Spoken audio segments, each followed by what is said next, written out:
What's the worst thing you have ever done to an annoying neighbor? My mom's neighbor called the city to demand they make my mom repair her fence that divided their yards. This lady has always been a crabapple for 10 plus years, but this move pissed my mom off. The fence did need a few mild repairs, which my mom would have done if the neighbor had just come talk to her. She was already in the process of getting quotes. The city contacts my mom and says you have to maintain your fence. My mom asks if she legally has to have a fence and the person she talked to could sense where this was going. Turns out there are rules about maintaining a fence, but not requiring you have one, so my mom pays a contractor to tear it down entirely. The neighbor does come to talk to my mom and asks when the new fence will be built. My mom says you want a fence, build it yourself. Couple weeks later my mom has a nice new fence, courtesy of one annoying neighbor. A little petty, perhaps, but hilarious nonetheless.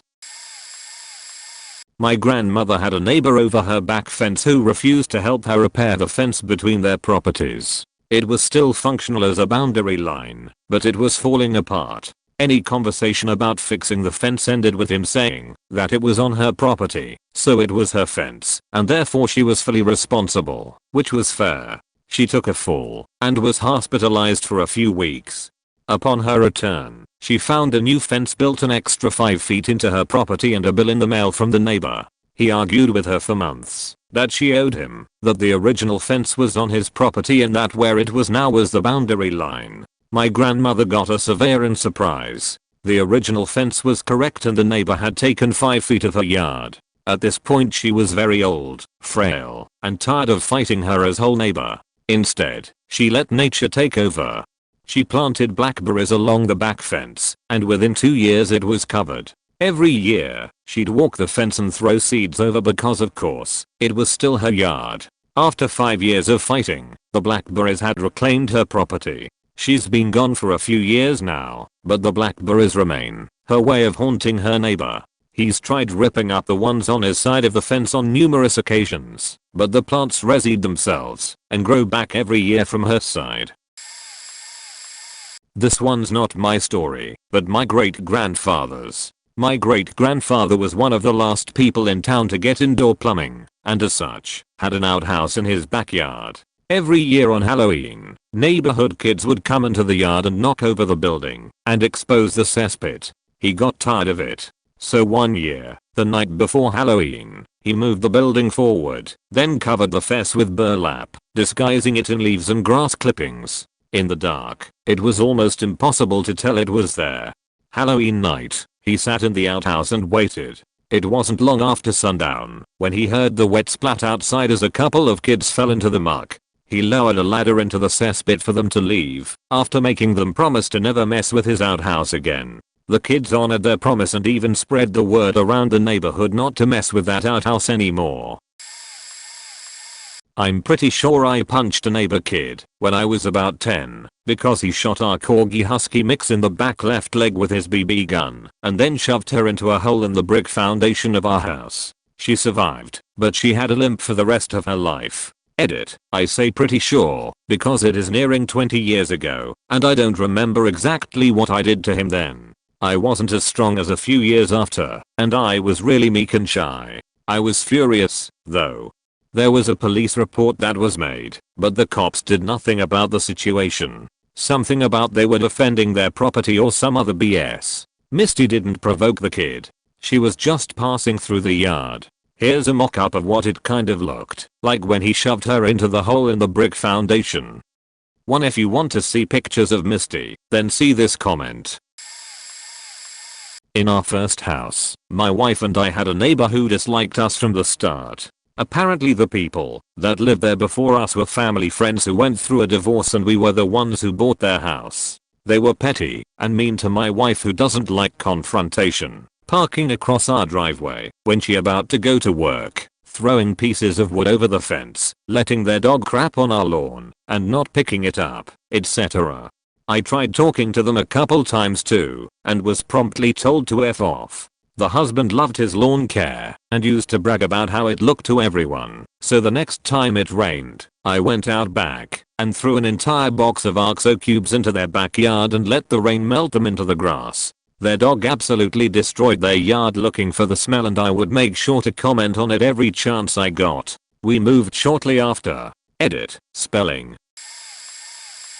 Upstairs neighbor was noisy late at night, like 2 a.m. Music, loud footsteps. We had repeated conversations about it, but he blew us off, bought us earplugs, and told us to deal with it. Unfortunately for him, the breaker box for the building was in our unit. A few tests later, with his friendly roommates who hated him just as much, we zeroed in on the breaker to his room and an unoccupied area. Guess who had strange power issues at night when being disruptive? They would miraculously resolve at 7 a.m. He wasn't the brightest bulb in the box, and never did suspect us. The landlord was aware of his disruptiveness, and he was already on thin ice. We let him know not to call the power regarding his issues, and he was on board. After assaulting one of his roommates over an unrelated incident, his ass was kicked to the street at the end of the lease. I think I was the annoying neighbor this one time. I used to live in a townhome complex where the back porches were just slabs of concrete, and there was a kind of field which joined all of them, which was little more than a drainage field. One night I had like 5 to 6 friends over, and we were on the slab grilling some chicken wings, and generally laughing, and having a good time. Not too loud, no music, and we weren't trashed, but I imagine we were still audible to the other buildings. Woman from across the way starts hollering at us being loud and threatening to call the cops. A few of my friends were like, "Fuck that lady," but I decided to take a different route. I plated up about 8 wings with the scratch-made buffalo sauce, which I'd invited everyone over to enjoy.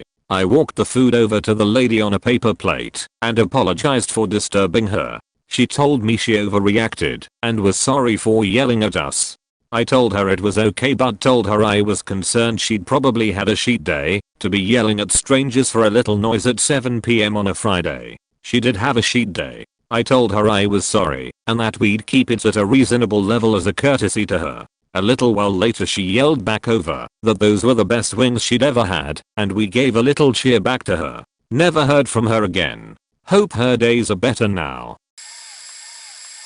After all of us kids moved out for college, my parents changed the basement to become a livable unit and started renting it.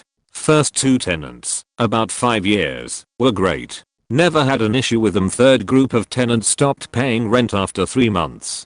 Since it was winter we couldn't evict them, and my parents had to suffer through their parties and cigarette smell while not receiving rent that was used to pay 70% of the mortgage. My parents being retired, they needed the rent money. Almost lost their house because of these assholes. Well, my brothers and I were home for Christmas that year, and after hearing about the issues we decided to take care of it. Since it's my parents' house and the people stopped paying rent, we decided to move in with them. We had the keys and would come in and out of the apartment as we wanted. A friend needs a place to sleep? No worries, we have a unit downstairs with 2 beds and 2 couches. Feel free to stay as long as you want. Bars are closing, and we want to keep partying? No problem. We have a furnished apartment and we won't be bothering my parents. I would go there to shower at 2 or 3 in the morning, so I don't wake my parents up. My brother slept in one of the beds for 5 days. I invited 20 people once, and we were all drinking until 5 a.m. when none of the guys had to work in the morning. They did complain about privacy. We told them that according to the law we were not allowed to throw them out at the moment, but since they stopped paying rent they lost all privilege over the house. They called the cops the first night they found my brother sleeping there. We explained the situation to the police and said that they'd have to take us to court if they wanted us to stop using our apartment.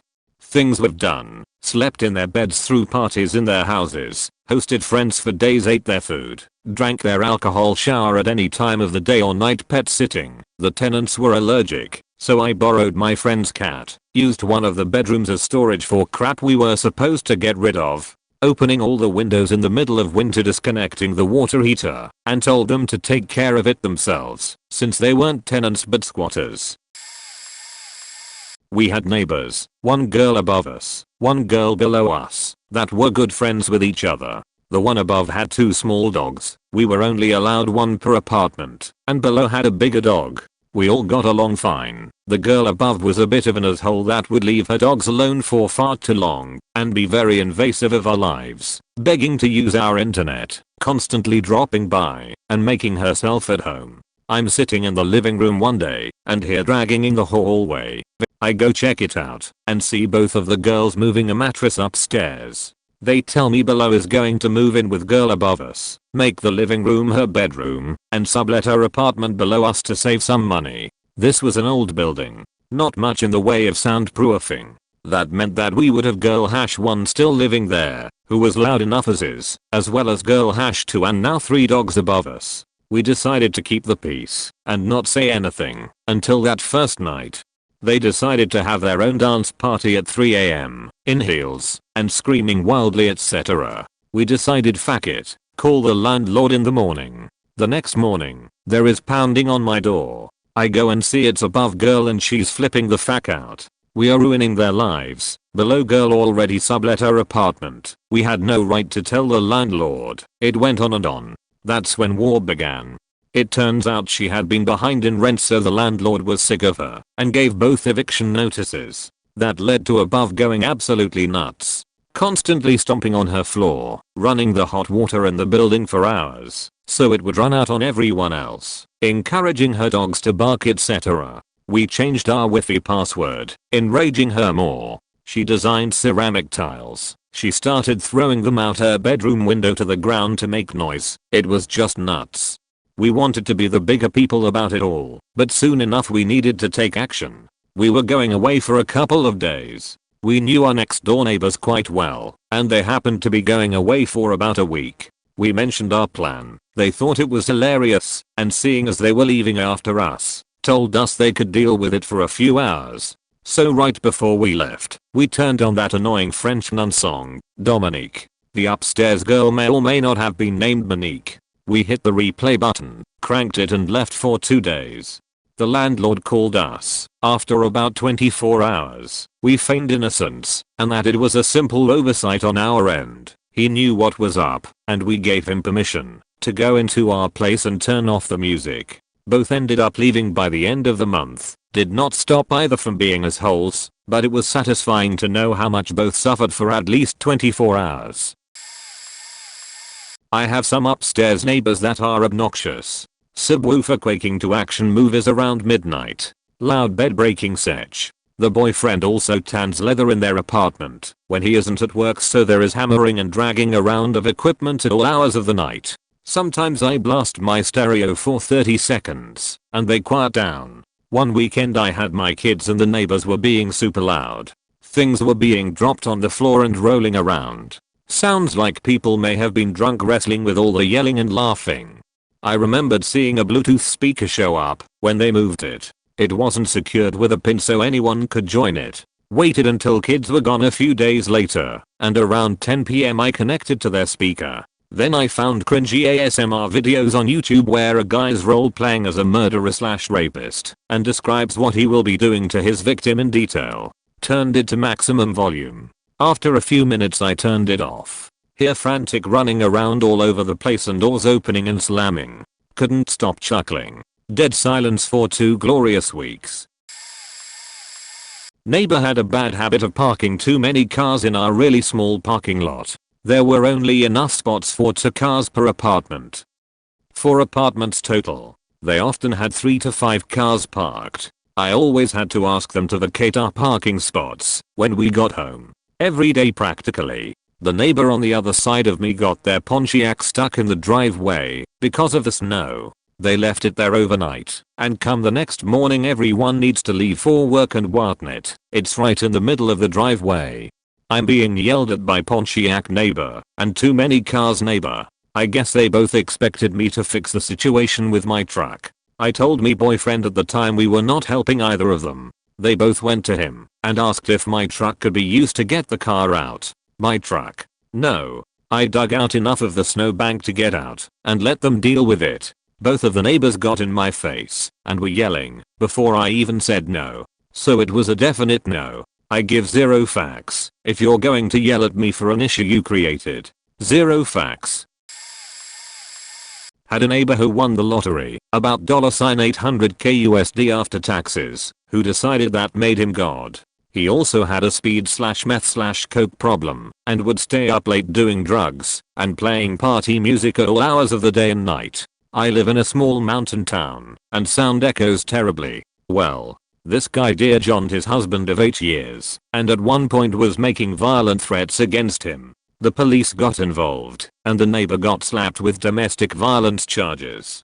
After the charges were filed, this neighbor decided he would buy a firearm, which is very illegal. He had to lie about the pending charges to get the gun, which he then told the ex about having, and saying he was going to kill him. After this, he decides partying out in Portland is more important than attending his court date and subsequently has a bench warrant issued. The important thing to note here is that a bench warrant is normally only dealt with when something else happens that leads to police contact. The Friday of a St. Patty's weekend, he was doing the music thing again, so I called the cops to register a noise complaint. He likely has a scanner because every single time he turns down the music before the cops show up. So they arrive, can't hear the music, and let me know there's not much they can do. At this point, I'll let it slip that he has an active warrant. They arrested him, and, because he blew all of his lottery money and alienated himself from every friend he used to have, he spent the whole long weekend in jail with every drunk asshole who got arrested. About 3 weeks later, he put his house up for sale. A crowning achievement for me. In college, the guy in the dorm room next to mine was, apparently, a bit insane. He would bang on our shared wall whenever any noise happened. The first time he did it, I was just talking to a friend in my room at normal volume in the middle of the day. It kept going like this for months. He once banged on our wall for like 5 minutes because I sneezed. One day we noticed that he had a large pair of panties and a pair of earplugs taped to his door with a note reading, "Put on your big girl panties and deal with it." Apparently his neighbors on the other side were sick of him too. So one weekend, I was leaving the dorm for the weekend, and he started banging on the wall because I flushed a toilet. That was the last straw. I ended up putting a Britney Spears song on repeat, put my speakers up against his wall, and then left for the weekend, being sure to lock all the doors behind me.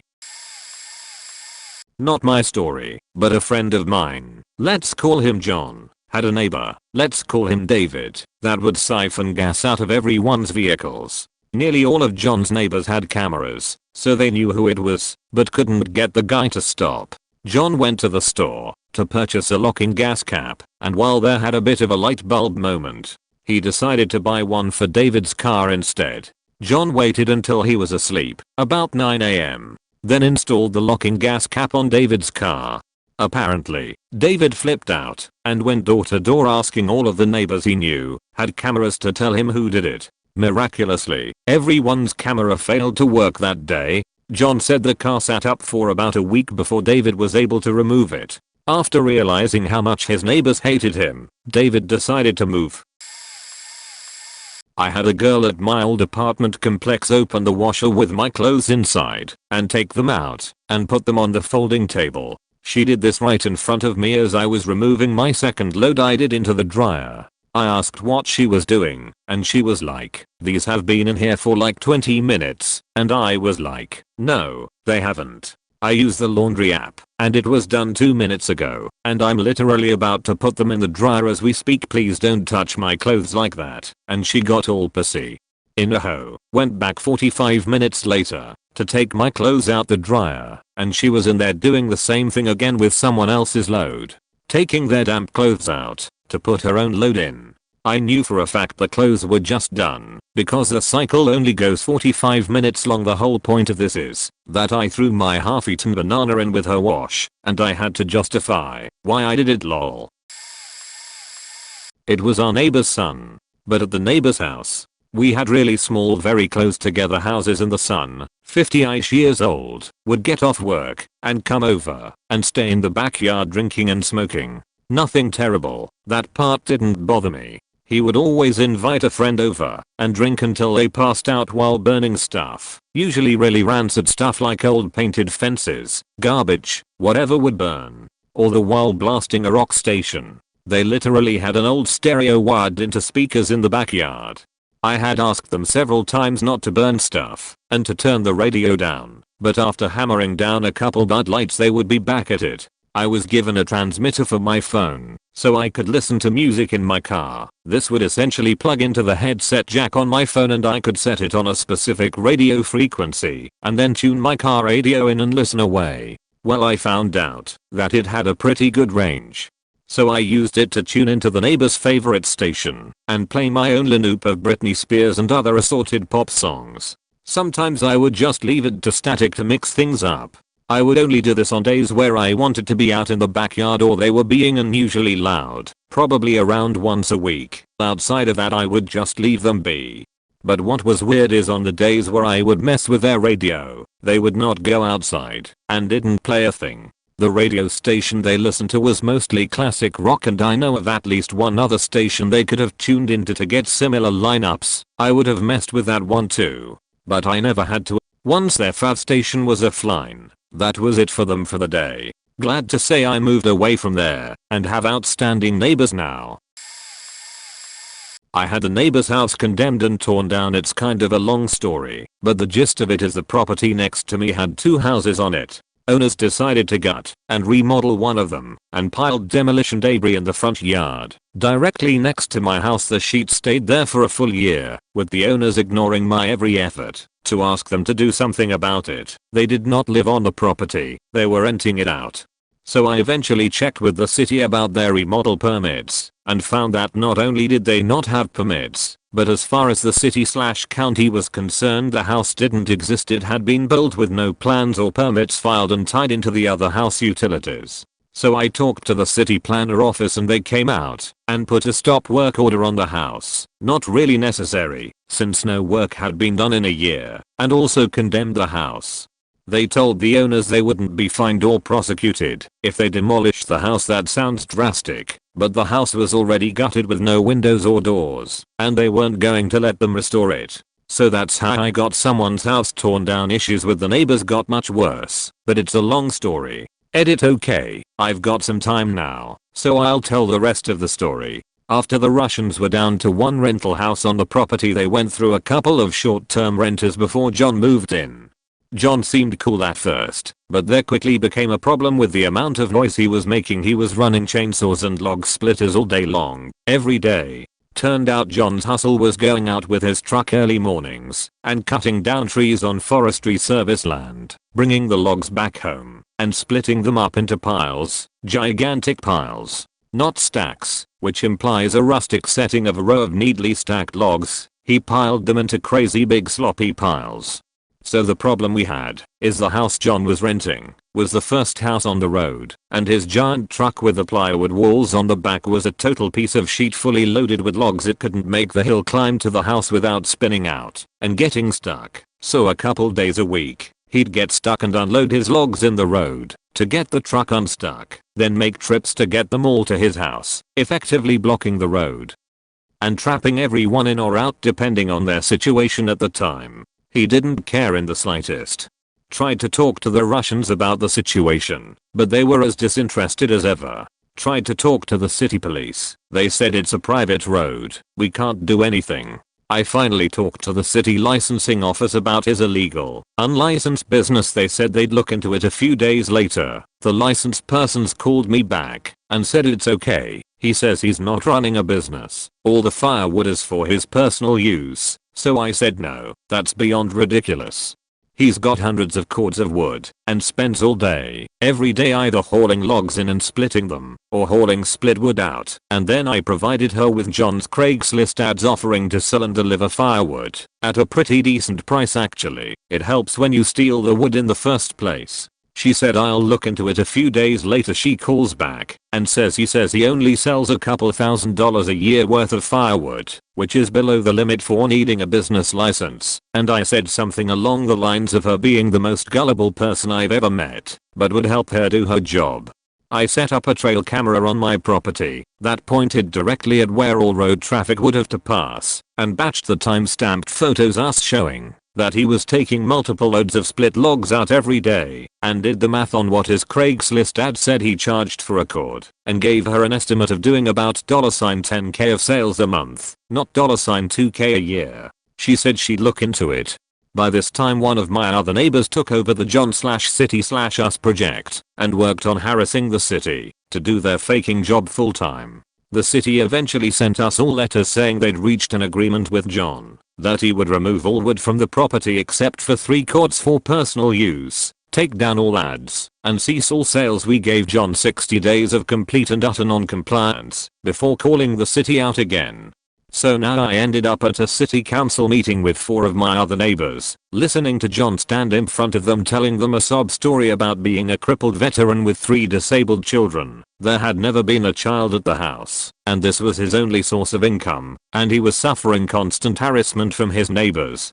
The council president asked me and my neighbors to each give a statement, so I explained that nobody begrudged John the right to earn a living, but that we were zoned strictly residential not industrial, and his operation was not physically compatible with a single lane unpaved road. The end result was the city gave John another 90 days to comply with their previous order. Things actually quieted down a few weeks after that. It looked like John was finally complying. It wasn't too long after that when my neighbor texted me one day and said John is gone. I texted my wife and she came home from work with a bottle of champagne, and we had a toast in honor of his leaving. Later that night, the neighbor texted me again with more info that John had died, and I had to tell my wife that we'd actually toasted him dying, not moving. Oops. A few weeks later I requested a copy of the death investigation from the city and found out that John's mother had passed away and left him a sizable insurance policy. It turned out John was a lifelong heroin addict, so with the influx of cash he bought massive amounts of drugs, had a bunch of other junkies over for a party, and John didn't wake up in the morning. The other junkies apparently stole everything that wasn't nailed down from the house. So that was the end of John. The Russians decided to sell the house and my current neighbors bought it. They are awesome, extremely quiet and private people. They are probably doing something awful too, but they keep it inside the house and are quiet about it.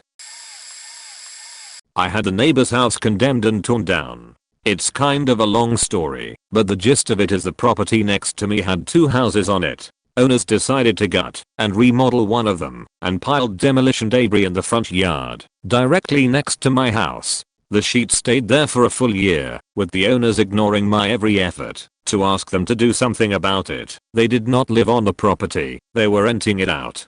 So I eventually checked with the city about their remodel permits and found that not only did they not have permits, but as far as the city/county was concerned the house didn't exist. It had been built with no plans or permits filed and tied into the other house utilities.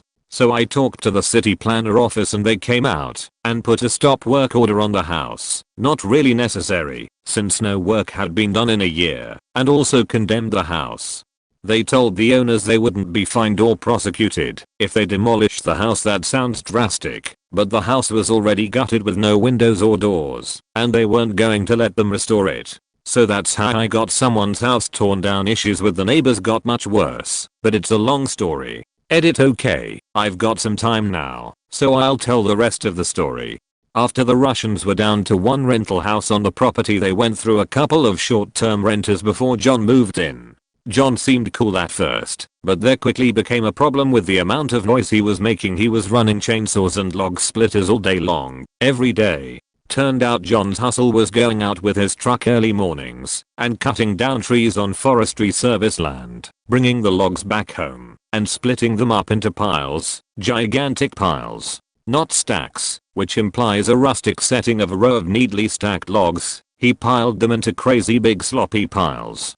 So the problem we had is the house John was renting was the first house on the road, and his giant truck with the plywood walls on the back was a total piece of sheet fully loaded with logs. It couldn't make the hill climb to the house without spinning out and getting stuck. So a couple days a week, he'd get stuck and unload his logs in the road to get the truck unstuck, then make trips to get them all to his house, effectively blocking the road and trapping everyone in or out depending on their situation at the time. He didn't care in the slightest. Tried to talk to the Russians about the situation, but they were as disinterested as ever. Tried to talk to the city police. They said it's a private road. We can't do anything. I finally talked to the city licensing office about his illegal, unlicensed business. They said they'd look into it. A few days later, the licensed persons called me back and said it's okay. He says he's not running a business. All the firewood is for his personal use. So I said no, that's beyond ridiculous. He's got hundreds of cords of wood and spends all day, every day either hauling logs in and splitting them or hauling split wood out. And then I provided her with John's Craigslist ads offering to sell and deliver firewood at a pretty decent price actually. It helps when you steal the wood in the first place. She said I'll look into it. A few days later she calls back and says he only sells a couple $1,000s a year worth of firewood, which is below the limit for needing a business license. And I said something along the lines of her being the most gullible person I've ever met, but would help her do her job. I set up a trail camera on my property that pointed directly at where all road traffic would have to pass and batched the time-stamped photos, us showing that he was taking multiple loads of split logs out every day, and did the math on what his Craigslist ad said he charged for a cord and gave her an estimate of doing about $10k of sales a month, not $2k a year. She said she'd look into it. By this time one of my other neighbors took over the John/City/Us project and worked on harassing the city to do their faking job full time. The city eventually sent us all letters saying they'd reached an agreement with John that he would remove all wood from the property except for 3 cords for personal use, take down all ads, and cease all sales. We gave John 60 days of complete and utter non-compliance before calling the city out again. So now I ended up at a city council meeting with 4 of my other neighbors, listening to John stand in front of them telling them a sob story about being a crippled veteran with 3 disabled children. There had never been a child at the house, and this was his only source of income, and he was suffering constant harassment from his neighbors. The council president asked me and my neighbors to each give a statement, so I explained that nobody begrudged John the right to earn a living, but that we were zoned strictly residential not industrial, and his operation was not physically compatible with a single lane unpaved road. The end result was the city gave John another 90 days to comply with their previous order. Things actually quieted down a few weeks after that. It looked like John was finally complying. It wasn't too long after that when my neighbor texted me one day and said John is gone. I texted my wife and she came home from work with a bottle of champagne, and we had a toast in honor of his leaving. Later that night, the neighbor texted me again with more info that John had died, and I had to tell my wife that we'd actually toasted him dying, not moving. Oops. A few weeks later I requested a copy of the death investigation from the city and found out that John's mother had passed away and left him a sizable insurance policy.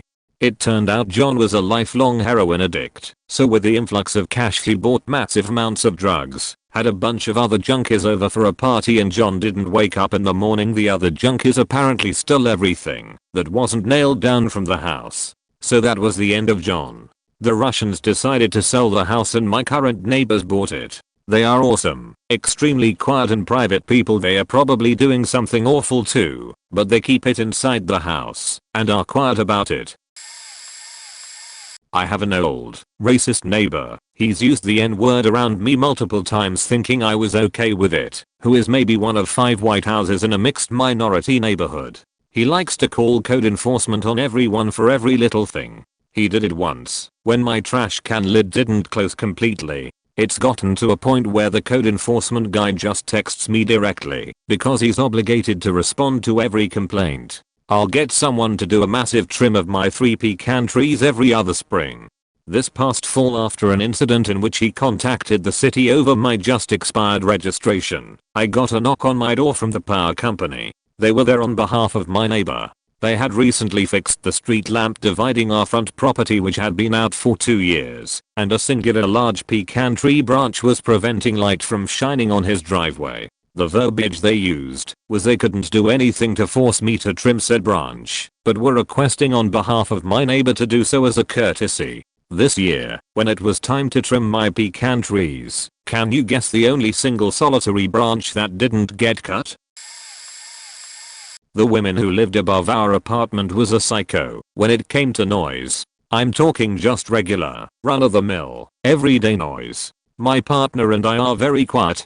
This woman could not stand the ceiling fan in our apartment. She said she heard it over her noise machines at all hours. We only ran it in the afternoon when we were in our living room. Our landlord said this woman was a nuisance for years about the ceiling fan, and they had technicians come in several times and they all said there was no real sound coming off it, and there wasn't anything they could do.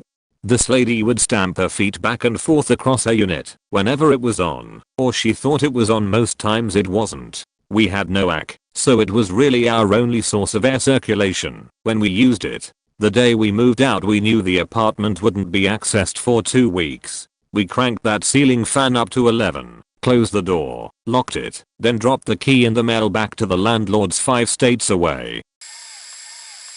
Neighbor would blast shitty music all day. I'm 3 houses away and across the street and couldn't hear my own TV. After calling the cops a few times with no help, took matters into my own hands. After some digging on the internet I found her phone number and gave it to my nephew who was in a fraternity with national membership. Thousands of members. He posted her number on their message board to help quiet her. .300 plus messages and phone calls to keep your music down in one night. It worked for 2 months. After that she started back up again. So I got this foul smelling thatched spray, filled up a syringe with a 4-inch needle, and late at night walked up to her car she parked on the street. She would blast music in the car as well and sit in it until the song was over, then get out. I stabbed the needle in between the car door through the rubber molding and squeezed all the thatched spray into her car. I thought I was pretty good at swearing, but the words that came out of her mouth I never heard before. She moved 3 weeks later. I don't think she ever got the smell out. A friend of mine has a good one. She lived in a ground floor apartment with a patio that faced the street. Every apartment in the building had either a patio or balcony facing the same direction. One night she's outside on her patio, having a glass of wine and relaxing, when a random dude she's never seen before comes walking down the street and rudely starts shouting at her. Dude explains that he lives across the street and the smell from her smoking cigarettes on her patio is bothering him. She explains that neither her nor her roommate smoke, so it must be coming from somewhere else. But this dude is adamant. She finally gets sick of being polite and tells him to leave her alone, and she goes inside. After that he harasses her constantly, yelling at her every time he walks or drives by, calling her a fuck bitch, and insisting she is smoking. She wasn't, but even if she was, it's allowed by the complex, so there's nothing he could do about it. Sometimes he does it in the middle of the night, and it's so loud it wakes up my friend and other neighbors. From talking to other neighbors, she learns the guy's nuts, but he specifically hates women and is probably targeting her because she's pretty and usually by herself. The last straw came when she was getting out of the shower and heard pounding on her patio door. The MF hopped her railing and was standing at the door peering through her blinds to yell at her. She gave her 30 days notice after that and moved. But once she in her new place, presumably where this guy wouldn't ever find her, she called me and asked for a favor. I worked at a bar at the time that had a big outdoor area. Lots of ashtrays out there to empty every night. I saved them up in a hefty bag for her every night I worked for like a month, and then gave her a super full bag. Apparently his whole guy's car didn't have AC or something, because she had noticed he left the windows partially rolled down at night sometimes. She snuck over to the dude's car in the middle of the night and dumped the entire trash bag of old cigarette butts into his car, handful by handful, making sure they got everywhere, and then drove home to her new apartment and never heard from the asshole guy again. We were living in an apartment building, and the assholes on the apartment below would blast their stereo at top volume during the day. My roommate worked third shift and could not sleep. Every time he asked them to turn it down they would point in the direction of the stereo and say it's broke. My roomie was so pissed that he was jumping up and down on the floor shaking the entire apartment. I placed my hand on his shoulder and said, "Diplomacy has failed, come with me." We went downstairs into the combined laundry, storage, utility room and found their meter in the power panel. I then said embargo on and shut off the main to their apartment. I turned to him and said, "Let's go for a walk." It took 2 more embargoes until they got the message. Later on I would turn the power off at 2 AM randomly to reset their alarm clocks until they moved out. I called the cops on an annoying neighbor slash business. I'm going to sound like a super brat, but whatever. It was a charity shop that had gone under, and several men decided that it would be the perfect place to live, since they had nowhere else. If they had just gone in the building and behaved like normal people, I probably never would have known anything was going on, but nope. They had to be dicks and threw their alcohol bottles into the path slash cement so that there was glass everywhere. They left their blankets strewn all over the front area, and the final straw was when I picked up my dog to walk by. I have shoes, dog does not, therefore he's not walking on the glass, and I got hollered at. That was the end of their free place to stay. Called the cops, reported them and their behavior, and that they were leering at young women and making them uncomfortable. The second the police heard that our precious college students were upset, they moved those guys out real fast. No, I don't feel bad. There's a homeless shelter less than a mile away, and you do anything that might injure my dog, you are on my sheet list. A lady walks her dog on my yard, letting him pup as she walked across, and continued to do so, smiling and waving. Annoying but not worth confrontation to me, as I also have my own dogs, and don't use that area often. Fast forward a few weeks. I let my dogs out on their leashes so they could take care of business, and she happened to be walking across my yard on her normal walk. She started screaming and yelling at me for being inconsiderate. How dare I let my dogs out when she was here? I looked at her, and in my best "fuck you" customer service voice, I told her to get the fuck off my property with her sheet machine, or I'd turn in footage of her trespassing to use my yard as her dog's toilet. She hasn't come back yet. Weird downstairs neighbor. When he took showers he'd blast his bedroom stereo so he could hear the music in the shower, so it was like incredibly, unreasonably loud. We had a newborn at the time, and his bedroom was right above the stereo. Not that it mattered though, it was just obnoxiously loud in general. I talked to the guy like an adult, explain everything about the newborn etc, and he complies that day, but the next day, same deal. Again, I talk to the guy and I'm like, I hate to ask man, but I don't want to do this every day. Can I buy you a radio for your bathroom so this isn't necessary? Which again falls on deaf ears, so we go to the landlord. Apparently we're not the first to complain. The landlord is like, this guy's been nothing but trouble. So he chats with the guy, and the guy is like, fuck this, I'm moving out. They mutually decided to break the lease, and we are done. A few weeks later the wife and I are at a wedding, and we get home pretty late, about 2 AM, to find dude is nuking the building with bass. It's his last night in the building, and he's in IJAF mode, and thankfully our son is up for the night with my parents. I call the landlord, who calls the Chicago Police Department, and they reach out to me and ask if I'll prop the building's door open so they can basically witness the disturbance. Sure, no problem. 10 minutes later, CPD, knocking on dude's door downstairs, neighbor, nobody's home. CPD knocking again, this is the Chicago police. Downstairs neighbor, immediately lowers music and answers door when the police drive away. Swear to God dude howls like a maniac. I was actually kind of nervous that he'd snap and do something. But the next morning he drove away, and I heard him yell fuck you down the street. It was actually kind of funny. Dude actually went so far as to stalk our building and warn our new downstairs neighbor about us. The new neighbor actually introduced himself to us. We talked about what had happened, and he totally understood. We ended up splitting cable and internet with the guy. I bought 2 very large bags of grass seed at Home Depot, $1 each, so it was no big loss if what I was thinking didn't work. Every time I took my girlfriend's dog for a walk early in the morning or after dark, I'd fill up her empty instant coffee container, and as I walked by his house I'd toss the grass seed over the stones that were his front lawn. I started in early November, so didn't really see any growth, but I knew there had to be enough dirt under and between those stones because they were there for decades, enough time to get some type of build up. Every time it rained I would really go to town with the grass seed. It got to the point that the dog would hide under the bed when I called him to go for a walk. Around the end of April I started to see some real growth. By the end of May he was out there a few times a week with a weed whacker trying to keep ahead of all the grass that was growing. When he was out there doing his weed whacking of really hot days in July and August, I'd sit out on the porch and enjoy the sight.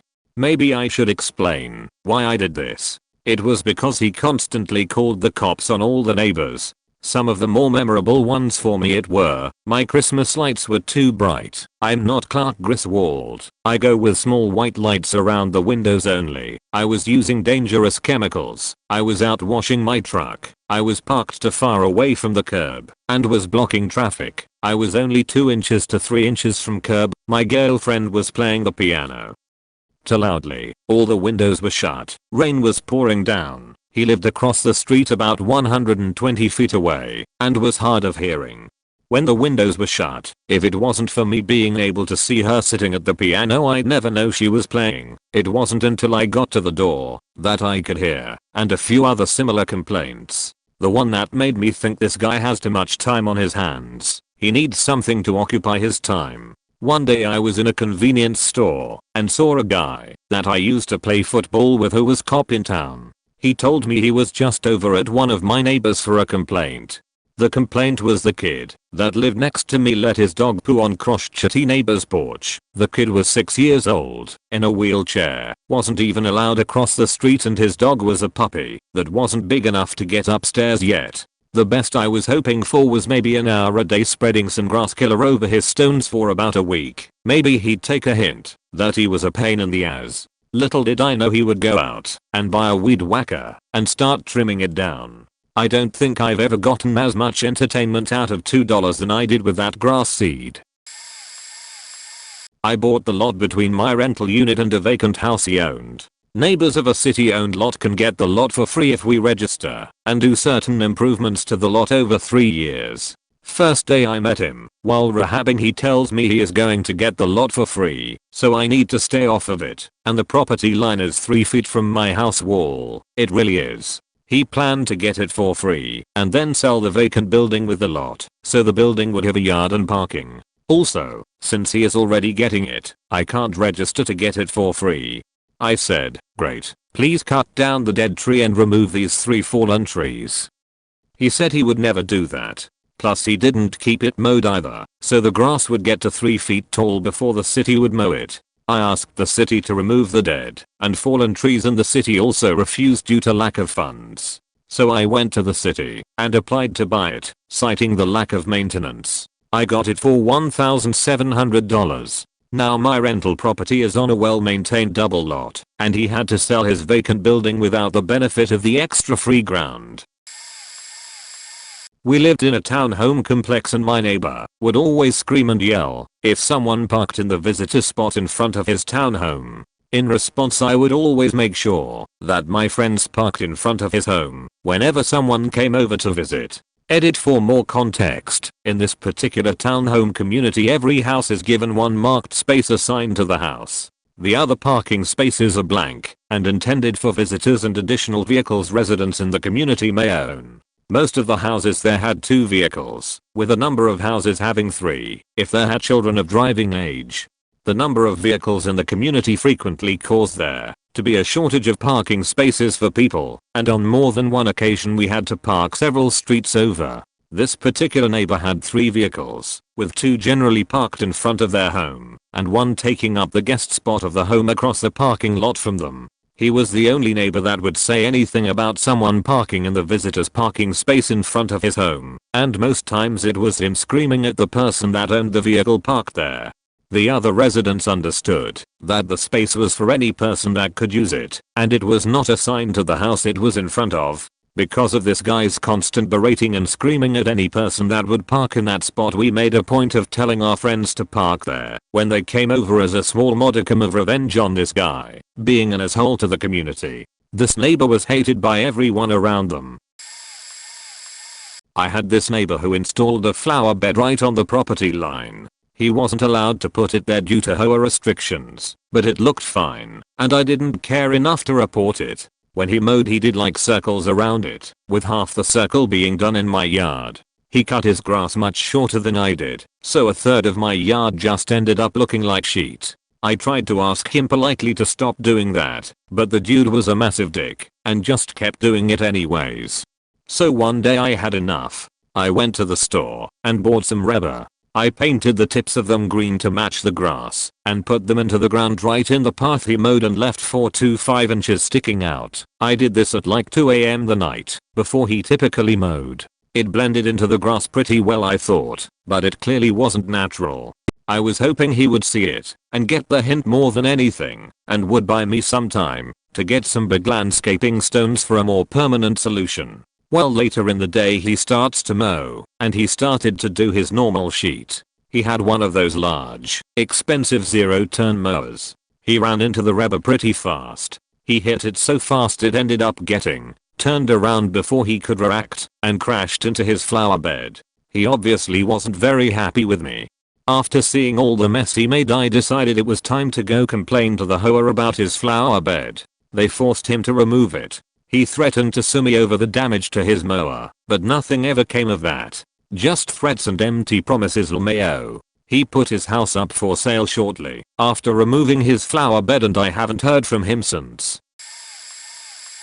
Not me, but my mom. We have this neighbor that's basically a psychopath. She hates all animals, especially dogs, and is the type to smear hot pepper sauce wherever she sees the neighborhood stray cats roam on or near her property. Well, it's safe to say she was absolutely livid when we had 2 dogs for 3ish years. They were decently well trained and only barked on command, but she was mad they were big and did their business in mom's completely fenced in backyard. So one day she calls the city and says we have multiple corpses in our backyard and rats that were feasting on them in the hopes that it would get our dogs taken away. My mom finds this out when a city health inspector randomly shows up at our door and insists on walking the property with the printed report in hand. We obviously have neither of those things on our property, and the nice inspector said he'd flag all future reports from the anonymous caller against us so we wouldn't get bothered again. Neighbor blows her cover 2ish weeks later asking us if we had any special visitors lately and are we finally getting rid of our creatures. Anyway, the only thing psycho neighbor seems to love is her garden. It's solely potted plants and vines that she likes to try and grow into my mom's fence that is solely on mom's property line, which mom hates as neighbor has the tendency to reach over our fence to hack at our trees and bushes. Mom waits until neighbor is at a weekday church service on the day before we leave for a long weekend and dumps 3 bottles of Roundup into every single pot that this lady pushed against our fence. The plants all mysteriously died the Sunday after we left with no one to blame it on. Not only was neighbor completely mystified, but she seemed to take it as a divine sign and has tried to apologize to my mom and make up for her years of waggishness to all the other neighbors on our block ever since. Mom still refuses to speak to her though, and only one old lady neighbor agreed to be her friend. Lol. I was cool with one of my neighbors, and they were cool with me parking in front of their house, as long as I don't block their basketball hoop on the curb, which is legal for me to do anyways, since it's on the curb on public property, but I did talk to them about it, because I didn't want to be a dick. One time I park, and their neighbor runs outside and tells me it's a dick move to park in front of someone's house. Tried telling him they were okay with it, and he starts yelling at me that no one would be okay with that, and that I'm just a stupid little asshole. It almost came down to a physical fight before I told him that I wouldn't park there anymore. So I moved my truck directly in front of his house instead and pointed out the cameras I had, which got a good view of the street in case he felt like faking with my truck. Parked directly in front of his house for the remainder of the time I'll live there. I'm the annoying neighbor. I live in a prissy suburb where landscaping is all unnatural. Bushes are cut with chainsaws to be angular and all uniform. Everyone has that uniform solid green grass with no diversity, like clover, which requires poison and a ton of water to stay that way. All plants placed for better homes and gardens looks, not for ecosystem health or any care about wildlife. It's all formal and angular, and measured and fertilized. I did break down and hire a professional and expensive landscaper. But it was to create natural, to give the wildlife a refuge from all the hostile formal places. I extended my gardens from just going across the front of the house to making a wide fence of plants from the corner of my property all the way down to the street. The Karens call it the jungle. Being professionally done, it's lovely and it's full of wildlife and native plants. It's natural and wild and chaotic, as unmeasured and unsculpted as can be. When I have gardeners working there, the Karen next door would go make nasty quips about us to them. They always hope the gardeners were there, to make it more like their yards. But nope. 2. I had this lovely old flowering tree on the property line with the Karen on the opposite side from the jungle. That Karen was always pressuring me to cut it down, fearing it might fall someday on her sculpted yard. I said no. She kicked up the pressure, telling me that another neighbor hated the tree and didn't like looking at it. I replied that I don't like that she's gossiping about me, and please tell the other neighbor to stop staring out the window at it if it makes her so unhappy. Found a random tree guy working down the street and asked him for a quote to cut it down. I told her no way. So my own tree guy, a year or so later, told me that the old tree was no longer stable and it was time to cut it down.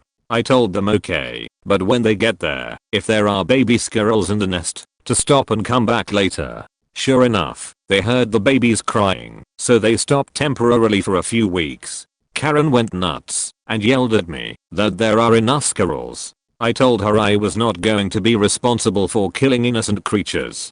Finally, the tree came down. Cool, right? They asked me how low down to cut it. I asked them to leave the stump about 2 to 3 feet so I could put a planter on it. Karen's gonna be happy, right? 4. Next time I was outside, and before I could get the planter, Karen came flying over, screaming about the stump. Why did you leave it this way? No, she wasn't happy that I had the tree cut down. Because, stump. She demanded that I call them back and get it all cut down. I said no, I'm going to put a pretty planter there. She screamed, no, look at this stump. They cut it crooked. You can't put a planter there. It will fall off. I looked. A planter would absolutely be fine. No, it was not 100% level because, stump. But she won. I believed her. A planter won't go there. So instead of a pretty planter, she gets the stump. Nature wins in this tale. One Karen and her husband moved. My yard is beautifully landscaped and all natural. People that understand the ecosystem love it. It's full of wildlife and birds and pollinators. All the yards around me are hostile to them, but they thrive in mine. My backyard is my oasis and the neighbors can't easily see each other, so I can chill back there enjoying the plants and nature. They can waste mental energy hating my bad neighbor yard, but in the long run, nature wins. The street I grew up on was paved to a certain point, and then it was a dirt/gravel road up through a farm. A family lived in a trailer up on the dirt road and their son, Gary, would fly down the road in his '84 Pose Lincoln. We, as kids, were always riding bikes or playing hockey in the street, and pretty much every parent on the street had complained about Gary to his parents. They didn't care. We had county leaf pickup where you would blow all your leaves to a pile near the street and the county truck would come by and suck them all up. This was Gary's favorite time of the year as he would drive his Pose Lincoln through the leaves with multiple passes to hit both sides of the street. My neighbor's dad across the street had enough of it and decided to put 2 cinder blocks in his leaf pile. It was 2 a.m. and the neighborhood was awakened by a loud boom followed by people laughing on their front porches as Gary's Pose Lincoln had a cinder block through his grill with his engine smoking. Fuck you, Gary. I used to have a neighbor who would let his dog shit in our yard. During this time I worked for a guy doing property preservation.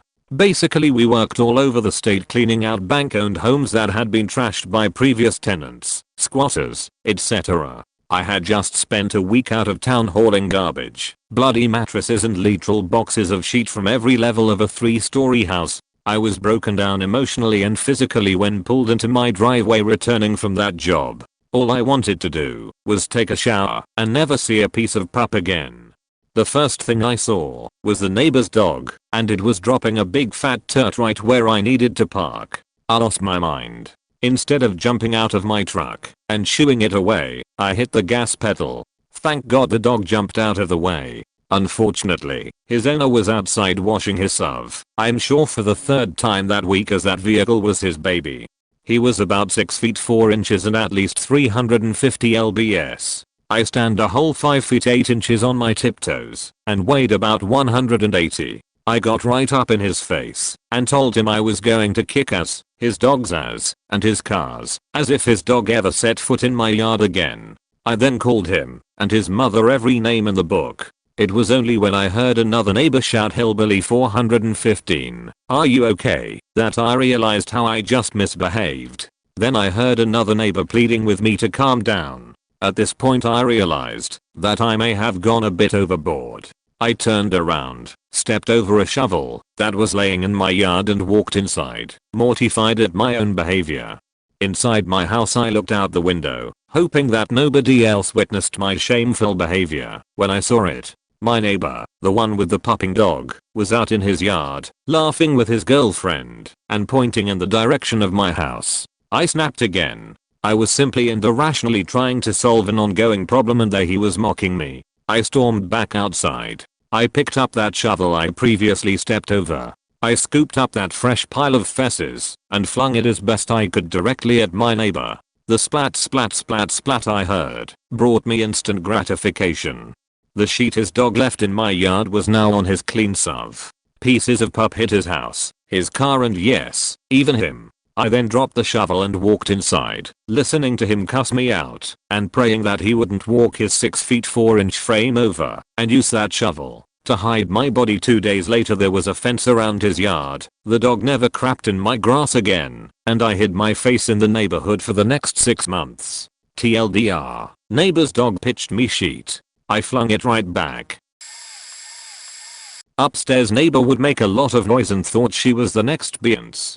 She sung all damn day with a microphone, and it was noisy as hell, and there was a studio literally a block away she could have practiced in. This went on for months, even when I was trying to sleep. I was fed up with it. Then she invited all her friends over, and she held a little concert for them. The stomping, yelling and singing was so loud I decided to slam a speaker against the ceiling and played Whitechapel on maximum volume until they finally cleared out and went somewhere else. More recently my upstairs neighbors now keep smoking weed on their balcony when I have the windows open, and when they are done they dump their barn water down onto my balcony. About to report that sheet. Don't care that you smoke, but stop dumping that nasty dirty sheet down onto my sheet.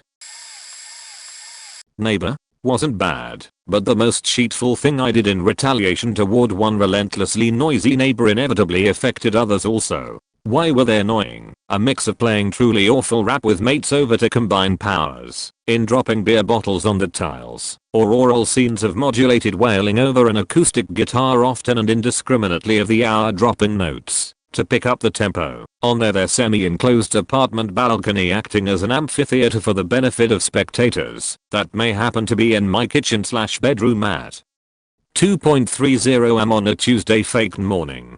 My course of action, as I alluded to in a post I made a few years ago now during the heat of the moment, and after no results from yelling at each other, my nose pressed against the flat screen like a rabid dog, them throwing cigarette butts, and equally as unpalatable challenges. I got sick of it all, and got about quietly propping my speaker cabs on the kitchen bench facing directly out toward the opposing and offending residents on the other side of the easement, cones facing out toward their ongoing shindig like two galleons coming broadside to fire upon each other.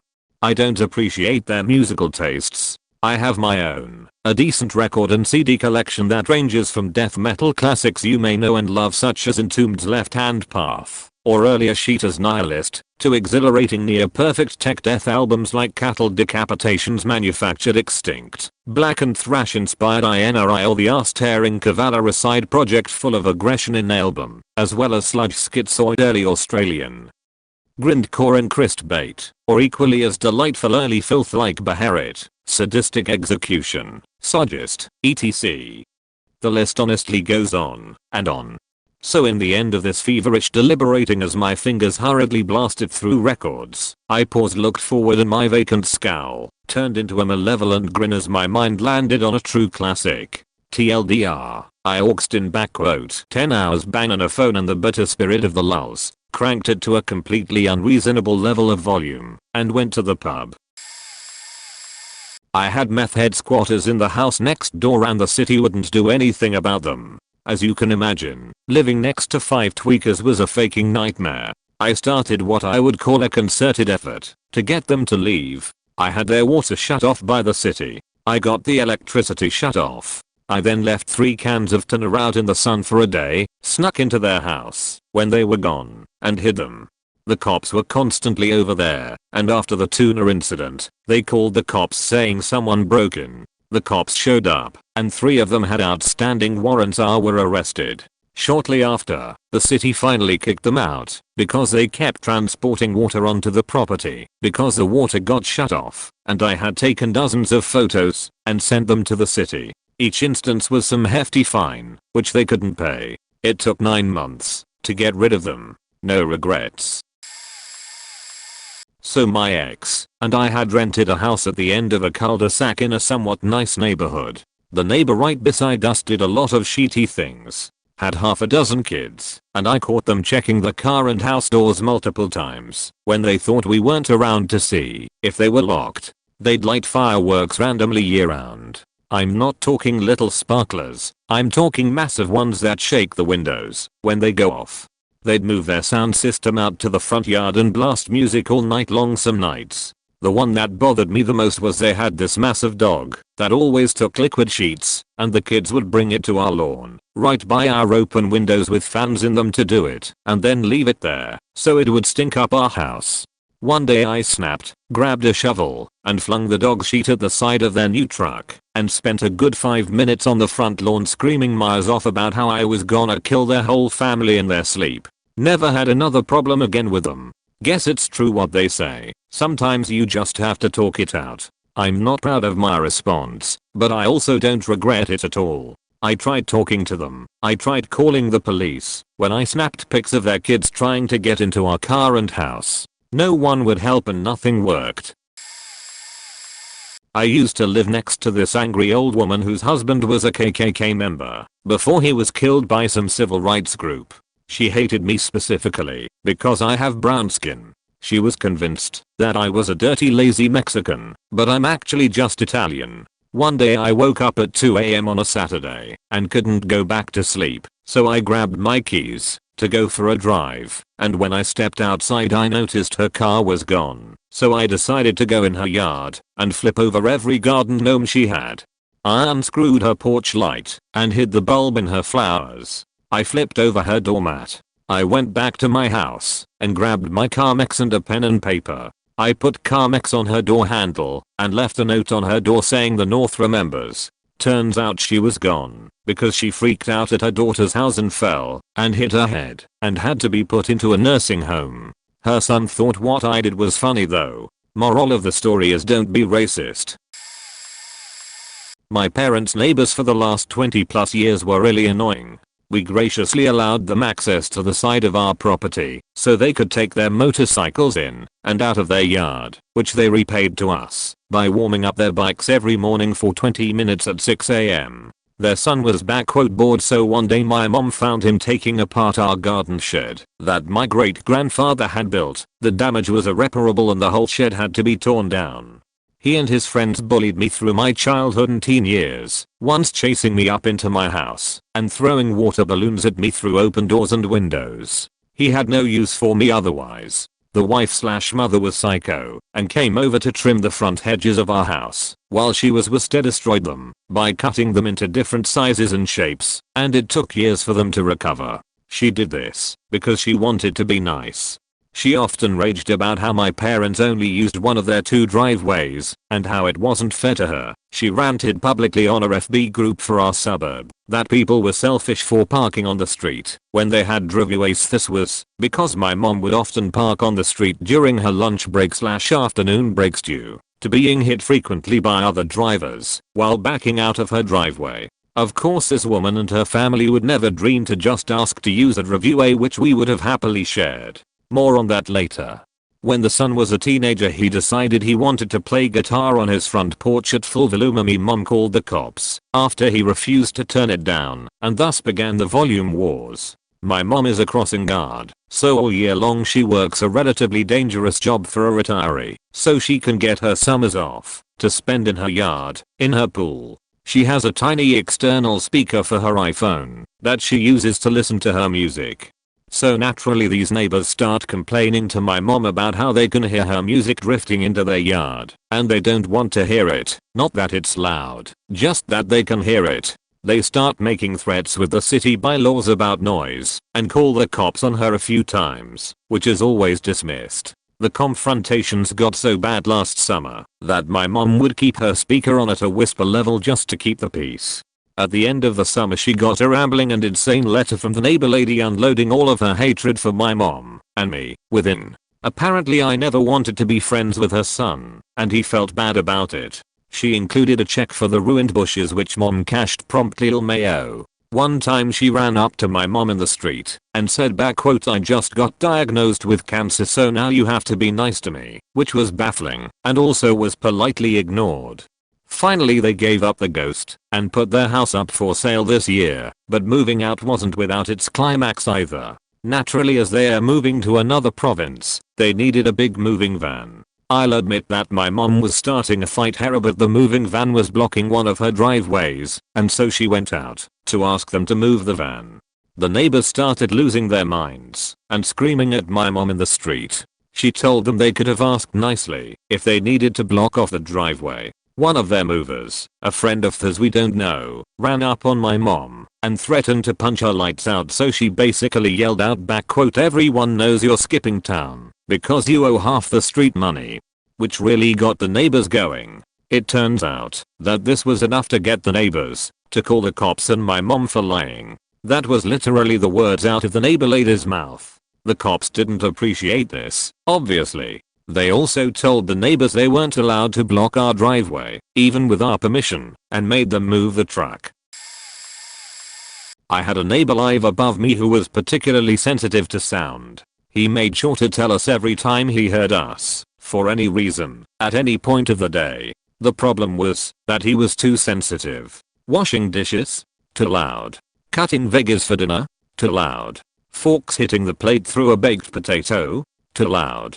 Whispering to my brother standing right next to me? Too loud. He wasn't happy unless he could imagine that no one lived below him while he studied at all hours of the day for some big certification exam, medicine of some sort. I was a bit of a pushover at the time, and I admittedly tried too hard to accommodate his needs. He had also claimed to be a vet with PTSD, hence his sound sensitivity and my initial reluctance to call him out. One day I was homesick, and he was informing me that the bathroom vent fan was left on too long and was too loud. I had enough at this point, and I was too tired or sick to give any more facts. I reached out to the landlord and informed them of the situation. I told the lines that if our neighbor above us had needs that needed to be met regarding sound sensitivity, it was not my role as his neighbor to accommodate him. Either work something out with him, or let me and my then wife break lease and move out. I'm sorry to hear that you have been having such trouble with your neighbor. This is the first we are hearing about this. We can't let you break lease, but we can try to talk to the neighbor for you. That would be great if you could do so. We can't handle his demands anymore. We've been dealing with him for months now, and we are stressed to our limits. Of course, your situation sounds terrible. I have to clarify though, did you say your neighbor was a he? We only have one person on the lease above you, and that person is a woman. Needless to say, Mr. Freeloading neighbor's girlfriend came home soon after my exchange with the lines, and started chewing him out all throughout their apartment. I could hear every bit of it, and despite how loud they were I did not find the noise to be bothersome enough to complain about. They both soon left the apartment before the month was out, and I'd be surprised if Mr. Sensitivity managed to find a way to study for his exam after being left single and homeless in such a short time span.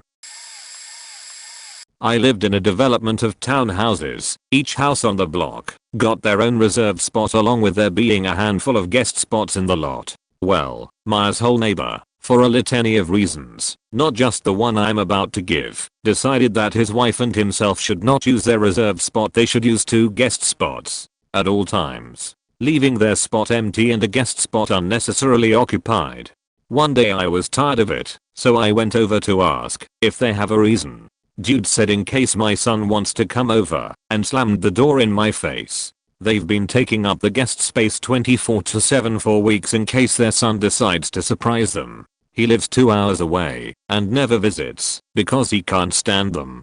So basically, long story short, I shit in a bag and dumped it in their spot for a couple of days. They stopped. Totally had to know it was me, but never said anything. My parents' neighbors would play loud music almost every day. Sometimes it wasn't so bad, but it got really annoying when it would last all afternoon and late in the evening. They're situated kinda close from one another, and we can hear everything they say when they're in their pool or sitting in the gazebo. The trees that separate them don't do much against sound. Now, mom and dad didn't do anything about that, except whine to everybody that they didn't like hearing all the noise and that mom couldn't have her afternoon nap, and it was terrible. Mind you, they used to be in a band and would rehearse in the garage where the entire neighborhood could hear them, but that's another life, I guess, and it wasn't the same people who lived in the neighboring house. So, one day they left for vacation, and I was the one who got to take care of the plants and the garden. At around 1 o'clock on a Saturday afternoon, I got into the house, opened all the windows, put a mix CD in the stereo, put the volume way up. It never got to this volume ever before, and I sat at the piano, my piano, and I played, and I sang, and played, non-stop, for hours. From opera to metal and country, anything. Some weeks later, my mom was talking to me and mentioned that it was quite calmer since they came back from their vacation. She also heard the neighbor saying "oh, not again" when she was singing while watering the plants. I never laughed so hard. Lived in a garden-style apartment building. One guy would always blast his music so loud, like shaking all the other units in the building. Way beyond hey, that guy likes loud music or anything reasonable. More like standing in 10 feet in front of the stacks at a Metallica concert. After several of us complained to management, but he never stopped. When I left for work one day, I grabbed a little padlock and went around the other side and found the meter with his apartment number. Out of their view, natch. I shut his power off and locked the little cover. I mean, it wasn't some impenetrable lock or anything, and I'm sure the maintenance people or power company cut it off with bolt cutters once they did some checking and realized what happened. But hearing that music just stop when I threw that breaker felt amazing, and it wasn't a problem anymore after that. Parents ended up buying extra garden space from a nearby farmer that was basically an entire field. One neighbor in particular didn't like that, since they had previously asked the farmer but were rejected, since they had been letting their dog harass the sheep. My parents wanted to put a shed and decking in the new extension, and didn't want to provoke the neighbor further, so did a bunch of earth moving to hide the shed below the fence line, which costed them a small fortune. Neighbors ended up complaining and getting the local council involved. They decided it was a permanent structure and needed additional planning permission despite already having temporary structure status. Might have been influenced by the fact the neighbor was on the council permission board. So they order the hole refilled and revoke the previous permissions my parents had gotten. So, after having spent nearly £15k on literally shoveling dirt nowhere, my mother took revenge the only way she knew how. Concrete slabbed the entire border fence on their side and planted black bamboo in a 30-foot line. Less than 2 years later, and the bamboo had pushed under the fence, through the neighbor's decking, pulled up their stone pathway, and emptied their pond, basically engulfing the entire back border of their garden. The neighbor never did win against the bamboo, and moved out about 3 years later, having lost nearly 20% of the garden to the bamboo horde. Nothing stops bamboo. My wife's mom, 60-ish years old, lived at the end of a street in a neighborhood. On the side of her property, at the end of the neighborhood, was a large retention pond which was a nice view from her yard. However, between her house and the retention pond was a small area of trees and grass the size of half a basketball court. We had a rope swing hanging from a tree branch that our kids would swing on in this area between the house and the pond. Over time, some neighborhood kids would also come over and swing. The more time went on, the more hours the neighbors' kids would hang out in this area. The group would leave litter, yell and scream, have fights, tear up the area, killing trees and bushes, and it just got to be quite a nuisance going on for many hours a day. One day my wife's mom said that she wished I would ask them to go back to their yards and stay out of hers. I said that would make her and myself look like the neighborhood assholes, so I said I would handle it anonymously to save us from being disliked. 2 days later, the kid's family got an unpostmarked letter in their mailbox.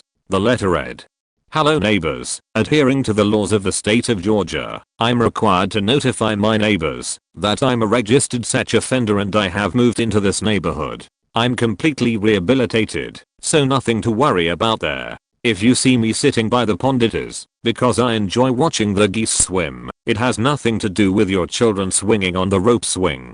This is a great place to live. Thank you for your understanding. It has been 6 years now, not a single kid has been back, and the green space between my mother-in-law's house and the retention pond is peaceful again." I used to live in a new housing development. The sprinkler system was put in before the fences. When the fence builder put up the fence, one of my backyard sprinklers was on the wrong side of the fence in my neighbor's backyard. I didn't care too much, because I never watered my backyard. Well, the people that bought the house next door liked to have parties late into the night throughout the week in their backyard. They had their game of cornhole going one night, so I turned on my sprinkler and soaked them. I just stood there at my window and watched them run away drunkenly shouting curse words. I'm sure they knew I did it on purpose. Anyway, they kept partying late on weeknights, and I kept turning on the sprinkler. I eventually started calling the cops and they'd shut them down. They finally moved out, and we got a much better neighbor. I keep snakes, and I had a neighbor that was terrified of snakes. I understand phobias, but this wasn't fear as much as hate. I used to sit on the little patio outside my apartment with a snake in my lap and read, while the snake gets some sunlight, extremely beneficial to reptiles. She would scream at me that the snakes can't be outside my apartment, the patio was part of my apartment, and that she'd kill all my snakes if she ever got the chance. Like, crazy stuff. I'm not a confrontational person, but I'm very protective of my pets, so this was very upsetting for me, and she clearly intended to follow through on her threat if she ever had the chance. I always locked my doors, apartment door and patio sliding door, but once I came home and found a bunch of scratches around the lock, like someone had been badly trying to pick it. Called the property management, but there were no cameras and no ways to prove someone had actually tried to break in, let alone her. So I bought my own cameras and mounted them above each door. I also added locks to every snake cage, just to be safe, but had no more issues there. She started harassing the property manager trying to get him to throw me out, but he knew about my snakes and my cat, so she got nowhere with that. She started making up noise complaints, saying I was blasting music. Not true at all. I use headphones for literally everything. But other neighbors backed up how quiet I am, so that didn't work for her either. At this point, I was fed up. Like many reptile keepers, I have good friends who also keep reptiles. So I asked a friend who keeps reticulated pythons, the longest snake species in the world, to give me a few sheds. The sheds were from a 13-foot retic, young with plenty of growing to do, but still a damn big snake, and every month or two, I'd leave a shed outside her patio, set out naturally. The first time, she came pounding on my door screaming at me. I feigned confusing, and pointed out that my largest snake was a young 3-foot king snake, and that I certainly didn't have space on my little apartment for a snake that size. I pretended concern, and said a pet might have escaped, and probably smelled her little dog, and was hoping for a snack. Her face went ghostly white, and for a second I really thought I may have gone too far, and she'd have a heart attack or something. But she just turned, and bolted back to her apartment. Over the next few months, the poor property manager, who'd been dealing with this lady for months, was besieged with calls and complaints. He knew what was up, and while he didn't really agree with my methods, he wanted the woman gone too, so he didn't rat me out. When the end of her lease came, the woman couldn't leave fast enough. Neighbor thought our dog was annoying, because before we moved in they would hop the fence to our backyard to get to their house. We have a 110-pound German Shepherd who would trap them in the backyard till we could come home to let them out. After the third time being trapped for about 8 hours, and after multiple conversations telling them to stop jumping the fence, they drugged my dog with meat stuffed with sleeping pills, and dumped him in a forest 30 miles away. Local sheriff found him, got our info off his chip, and came to our house to figure out why our dog was so far from home. He found the drugged meat, heard about our problems with the neighbors, and got really pissed off. Went over and told them if we had another problem from them, he would personally issue them a $3,000 fine and get all the illegal members of the household deported. Never had to deal with the neighbors again, lol.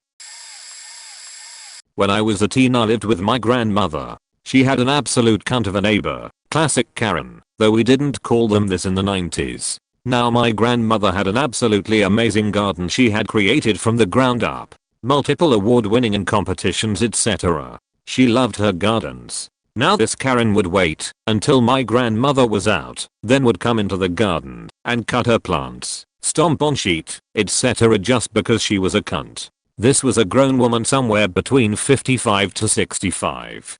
So one day, my grandmother is headed out, I'm in my room playing Diablo 1 I think, and within 2 minutes of my grandmother leaving I hear, snick snick snick, look out of my blinds and yep, here she is, standing treading all over my grandmother garden, cutting a hedge that's not even on her property line. I think to myself, right, I got this beach. So I sneak out the side of the house, down to where the auto watering system is, flick a couple switches so it's turned all the way up, and turn it on. Cunt neighbor is standing in direct stream and gets a massive face full of water. Lets out a massive banshee wail and legs it out of the garden. Thing is, cause she was old and soaked, she goes arse over tigs on her driveway, lands face down, breaking her nose, ankle and arm. Felt zero remorse. Woman was a walking turd. TLDR, putting over 10 pounds of bacon on my BBQ during Ramadan.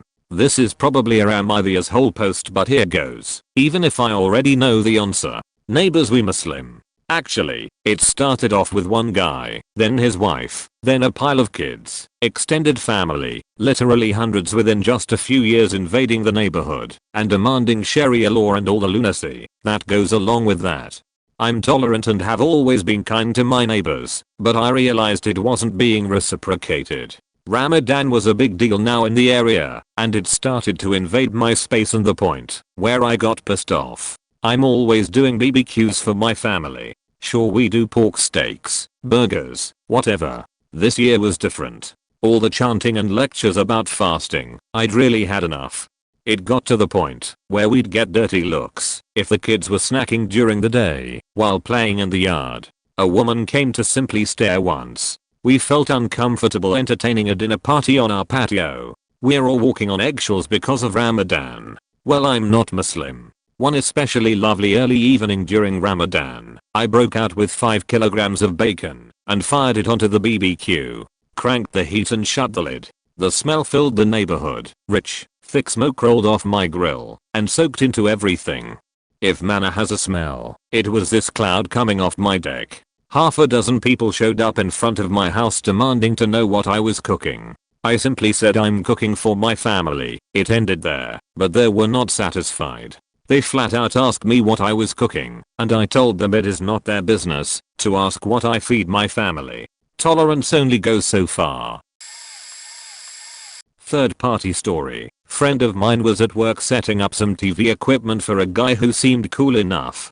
Before he could wrap up, he needed the guy's original equipment, which happened to be some of the last stuff from his house that he'd just sold and was moving out of. No problem. Things were ahead of time that day, so my friend just waited for him. Everything was ready to go. So friend tries calling the guy after waiting a bit. No answer. Weird. Oh well, can come back later maybe. There was one final argument. The guy who just sold his house and was moving away was shot and killed by his neighbor over something frivolous. It's crazy how many of these stories can easily turn horror depending on the sanity of your neighbor. Be careful, people. Neighbor's kids were being assholes for months. They picked our grown veggies, destroyed flowers, and even peed on one of our bushes. The last straw was when they accidentally wet my sister as she was passing by to get into our house. Multiple times. They were at least 30 feet away and in an inflatable pool. It wasn't an accident. Their father would give a passive "I'll see what I can do," then nothing. They just carried on as usual. I waited for July 4th to get revenge. When the artillery went off in the evening, I went to the top floor with my BB gun and fired several times at their pool, floaters, and ball. I fired whenever big fireworks went off to cover sound of me shooting. It was loud for some reason. The next day, when they went to use it, they were all disappointed and angry at what happened to their things, especially the father. I'm not gonna lie, I loved seeing and hearing the father bitch about it. We had a guy live across the street from us when I was growing up who drove us nuts with his car. It was all on street parking, but if you parked a little too close to him, which always happened because it was a super busy street, he would be outside a few minutes later to readjust his position and move forwards or backwards to be away from your car. He also took up extra space because he always wanted to park directly in front of his building and would often leave a half space that was useless to everyone. He washed it multiple times a week, sometimes more than once a day. I came home rather tipsy at 16 one night. Scotland's drinking age is 18, but parents knew if I was out at a party there'd be alcohol and his lights were all off. So I sprinkled cereal on his car and the next morning it was covered with bird crap. He was pissed and it was glorious. We put in drought-tolerant landscaping 4 years ago, so we would not have to use so much water to keep our lawn looking nice as we were about to start renting it out. Our neighbor to the left of us constantly complained to our POA about it, even though it did not violate any of their rules. She would always bring up how bad she thought drought-tolerant landscaping looked anytime we would run into her. Well, in the spring of 2019 we moved out of that house and rented it out. Then in the fall of 2019 we were looking for a new rent house and the one on the other side of that neighbor came up for sale. We bought it and installed drought-tolerant landscaping there as well. My buddy lives in the house across the street catty corner from her and has also installed drought-tolerant landscaping, as well as a few others in the neighborhood. So she now surrounded by drought-tolerant landscaping. She continues to complain to the POA and is trying to get them to stop allowing it. She blames us for starting this socialist liberal trend, her words, in the neighborhood. We will soon be looking to add another rental property and she better hope the house across from her doesn't come up for sale. Easy. Turkish guy next door. Apartment complex. He has a high-pitched voice and his wife lived in Turkey for some reason. They called late every night and had heated discussions. My bedroom borders his living room, and our balconies span his living room, my bedroom, and my living room. The sound isolation is terrible. I complained to him multiple times. It started out with sorry, and the 10th time, over many months, he becomes very agitated. It's my house, and I do what I want, were his words. He made a punching move, I dodged, and I never complained again. So I switched my sleeping quarters to my other bedroom.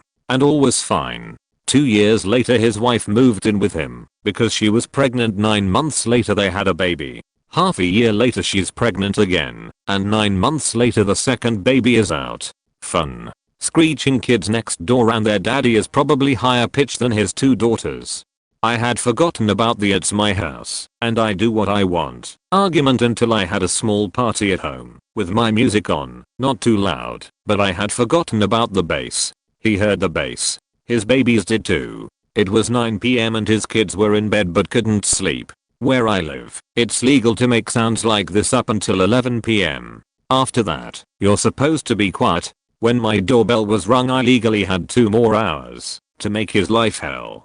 I opened my door. The pathetic coward sent out his wife who barely speaks the local language, Dutch, and can't speak a word of English either. Google Translate helped me. Cock and I'll get your husband.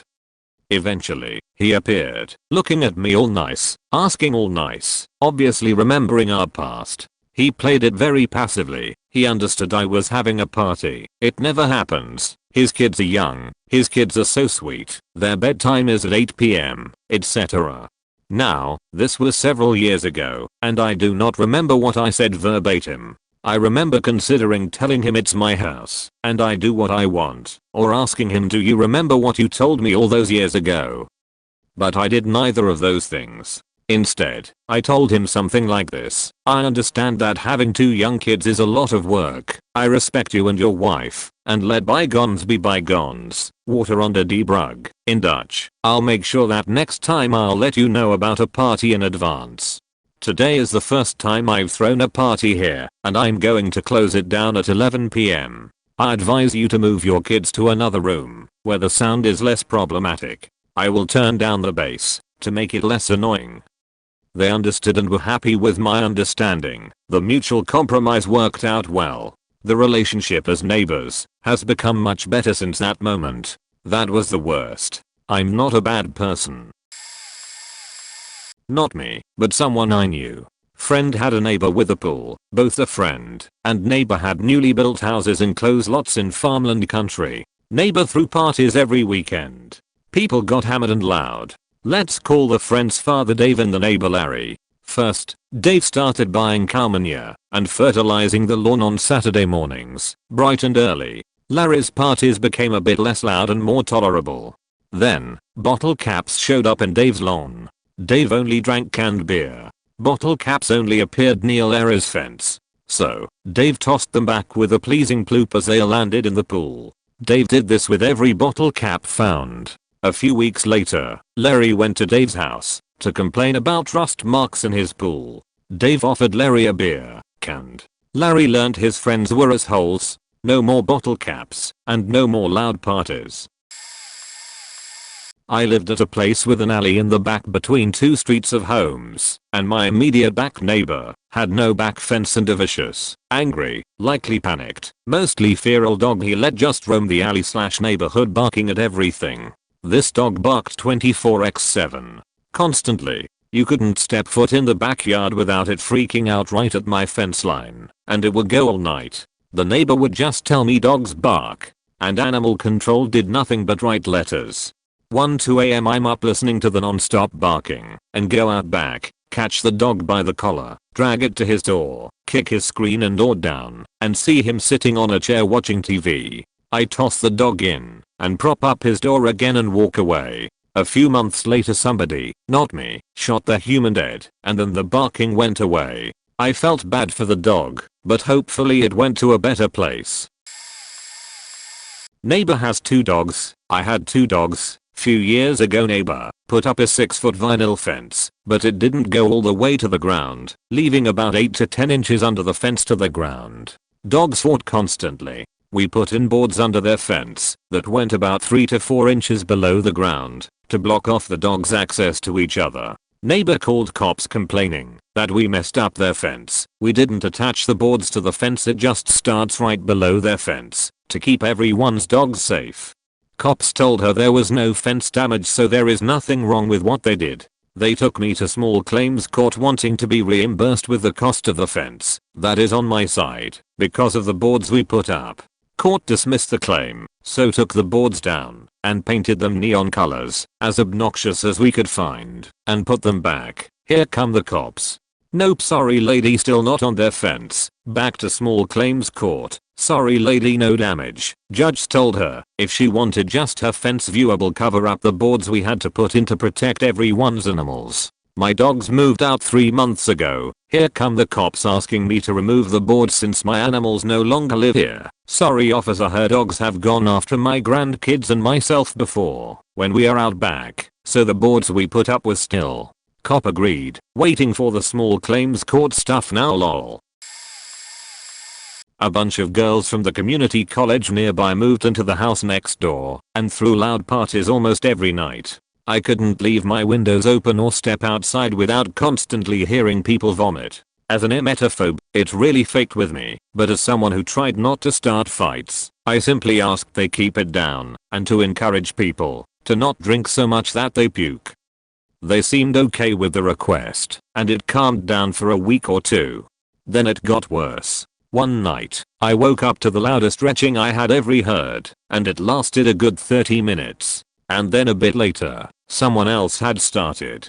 Imagine a marathon of Linda Blair style projectile vomiting happening outside your window at 1 in the morning. And the next morning, there were dozens of cans and bottles thrown over the fence into my yard. I had enough. I knew a majority of these girls and their friends were underage, so I waited until the next party as soon as I heard the puking, and I called the police. Turns out, they were all underage and even included some 16-year-old minors in on the shenanigans. What was more fun was the amount of cruisers they needed to call in to take them into custody. 7 cop cars later, the entire neighborhood was out front watching this glorious spectacle. Almost all of them were arrested, and the landlord had them evicted within the week. I could sleep again. Then some meth heads moved in, but they were quiet, oddly enough, so we never had any issues. My upstairs neighbor was a classmate of mine, and we'd hang out fairly regularly. Unfortunately, they also blasted loud music and stole my brother's clothes out of the washing machine in the basement. Circa spring 1998, the Sony PlayStation I had for all of 4 months started making a loud grinding noise and wouldn't load its own games. His family had just recently bought one from Walmart. One day after they started pulling some stupid bullshit, and we caught them lying about it, I waited till their family left, took my broken PlayStation upstairs, and swapped it with their brand new one. They just took it back to Walmart for a new one, but they were none the wiser. Oh, also they stole my good friend's memory card that had probably around 200 hours combined gameplay between FF7 and Monster Rancher. Fuck those goons. They didn't get enough justicimo. I lived in ground floor apartment with a fence that separated it from the apartment next door, which was gang heaven. The wayward souls next door would kick down the wood fence and steal anything on my back deck. My apartment's management declined to get involved, so I watched the problem for a while and called on my marine skills to address it. I noticed that they wore pretty new clothes and stuff, like nice down puffy jackets, so I got some 3-inch drywall screws, a few long 2x4s and a few tubes of axle grease. I reinforced the fence so they couldn't kick through it, screwed about 300 drywall screws in at every angle, and smeared everything with a thick coat of grease. It only took a day when one morning I heard cussing and screaming. I looked out my sliding door and saw a couple of my neighbors covered in grease trying to get off the fence. They were stuck atop. Feathers from their puffy jackets were flying everywhere and sticking to them in the fence. A couple days later they burned the entire fence down. TV stations came out to cover the arson, and I went on camera and said it was a gang war, that the police were a wall, and we'd raised our safety fears to the apartment management, but they wouldn't do anything. Neighbors started moving out from the escalation of the gang war. Cops started patrolling both apartments regularly, and my apartment's management installed an 8-foot steel fence. I then bought a house and moved out. I lived below a nocturnal family in an apartment with extremely thin walls. The dad worked an evening/night shift, and the entire family adjusted to that schedule. They had 4 kids who all must have been under 5, or must have been homeschooled. The entire family was awake and making noise until 3 or 4 AM every night, all week. My roommate and I both worked normal 9 to 5 hours and had to be up early for our commutes. We begged them to try to settle the kids down some around midnight, or at least have them play in a room that wasn't directly over our bedrooms. The dad would always agree, but nothing ever actually changed. The kids would roll toy cars, bounce balls, run and jump on uncarpeted wood floors into the wee hours of the night. We could hear the baby roll around in one of those walker thing. They'd also cook full meals, so we'd hear pots and pans moving around. The mom would yell at the kids, which never caused them to calm down, but instead added to the noise level. After months of asking nicely, speaking with the landlord who would do nothing, and filing a few noise complaints, we took matters into our own hands. We did the classic speaker to the ceiling morning wake up call. Sometimes music, sometimes animal sound effects from YouTube, sometimes military bugle sounds. Our landlord ended up allowing us to leave our unit early after we threatened legal action, but in the meantime, they lost just as much sleep as I did. Have annoying upstairs neighbors, single mom, 2 teenage kids. They constantly stomp around their apartment. I work from home. I don't really care so much during the day, but what irritates me is them doing it 12, 1, 2, 3, 4 in the morning. I'm a deep sleeper, so if a noise wakes me up it has to be loud. It sounds like they're wrestling upstairs.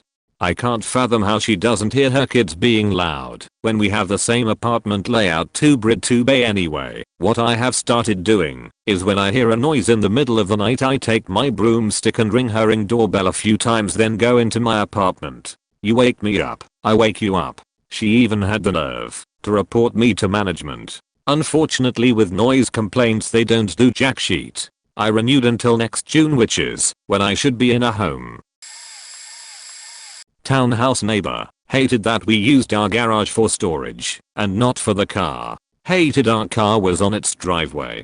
She had a driveway camera and always yelled shit at me from above the camera on her deck. So she used footage of me flipping her off as a harassment claim that I was always flipping off her camera. My 40th birthday I come home from work to find police. They serve me with a trespass because the woman said I threw a dead mouse on her driveway as a threat. Me, having walked by a dead mouse minute before on my driveway, I pointed out, and she admitted she threw it back on my property to scare me. Boom. She gets a trespass as well. Me being an AV professional, I set up 5 cameras covering my whole balcony and driveway, and facing her balcony. She called police, and they said my camera's illegal. She puts up a plant and a tree. I install a 7-foot pole camera looking around the tree. Police say it's legal and are loving my responses as she has been a town 911 abuser for some time. End of the day, I forced her to build a wall around her whole balcony so we didn't have to see her and she wouldn't have a place to yell from. Win-win. Neighbors like to play their music obnoxiously loud into the AM hours for the whole neighborhood to hear. We have no noise ordinance out here in the capital city of a state. One night they had a large get together and some teens from said party broke out into a fight out on the street near my vehicles. One of the kids was being told to go home before more happened. They pushed him into the back of a car and drove him away while then others kept crowding too close to my vehicles. I called the cops and told them I just saw a fight and some kid get shoved into a car then taken away by who knows. Cops came minutes later guns drawn and put all the teens face down on the asphalt. Parents were brought out from the house and all that good stuff. They found a crack pipe on one of the teens. Found some that were drunk and people definitely got busted that night. No more huge parties after the wife was found lying to the officers about her not owning the house.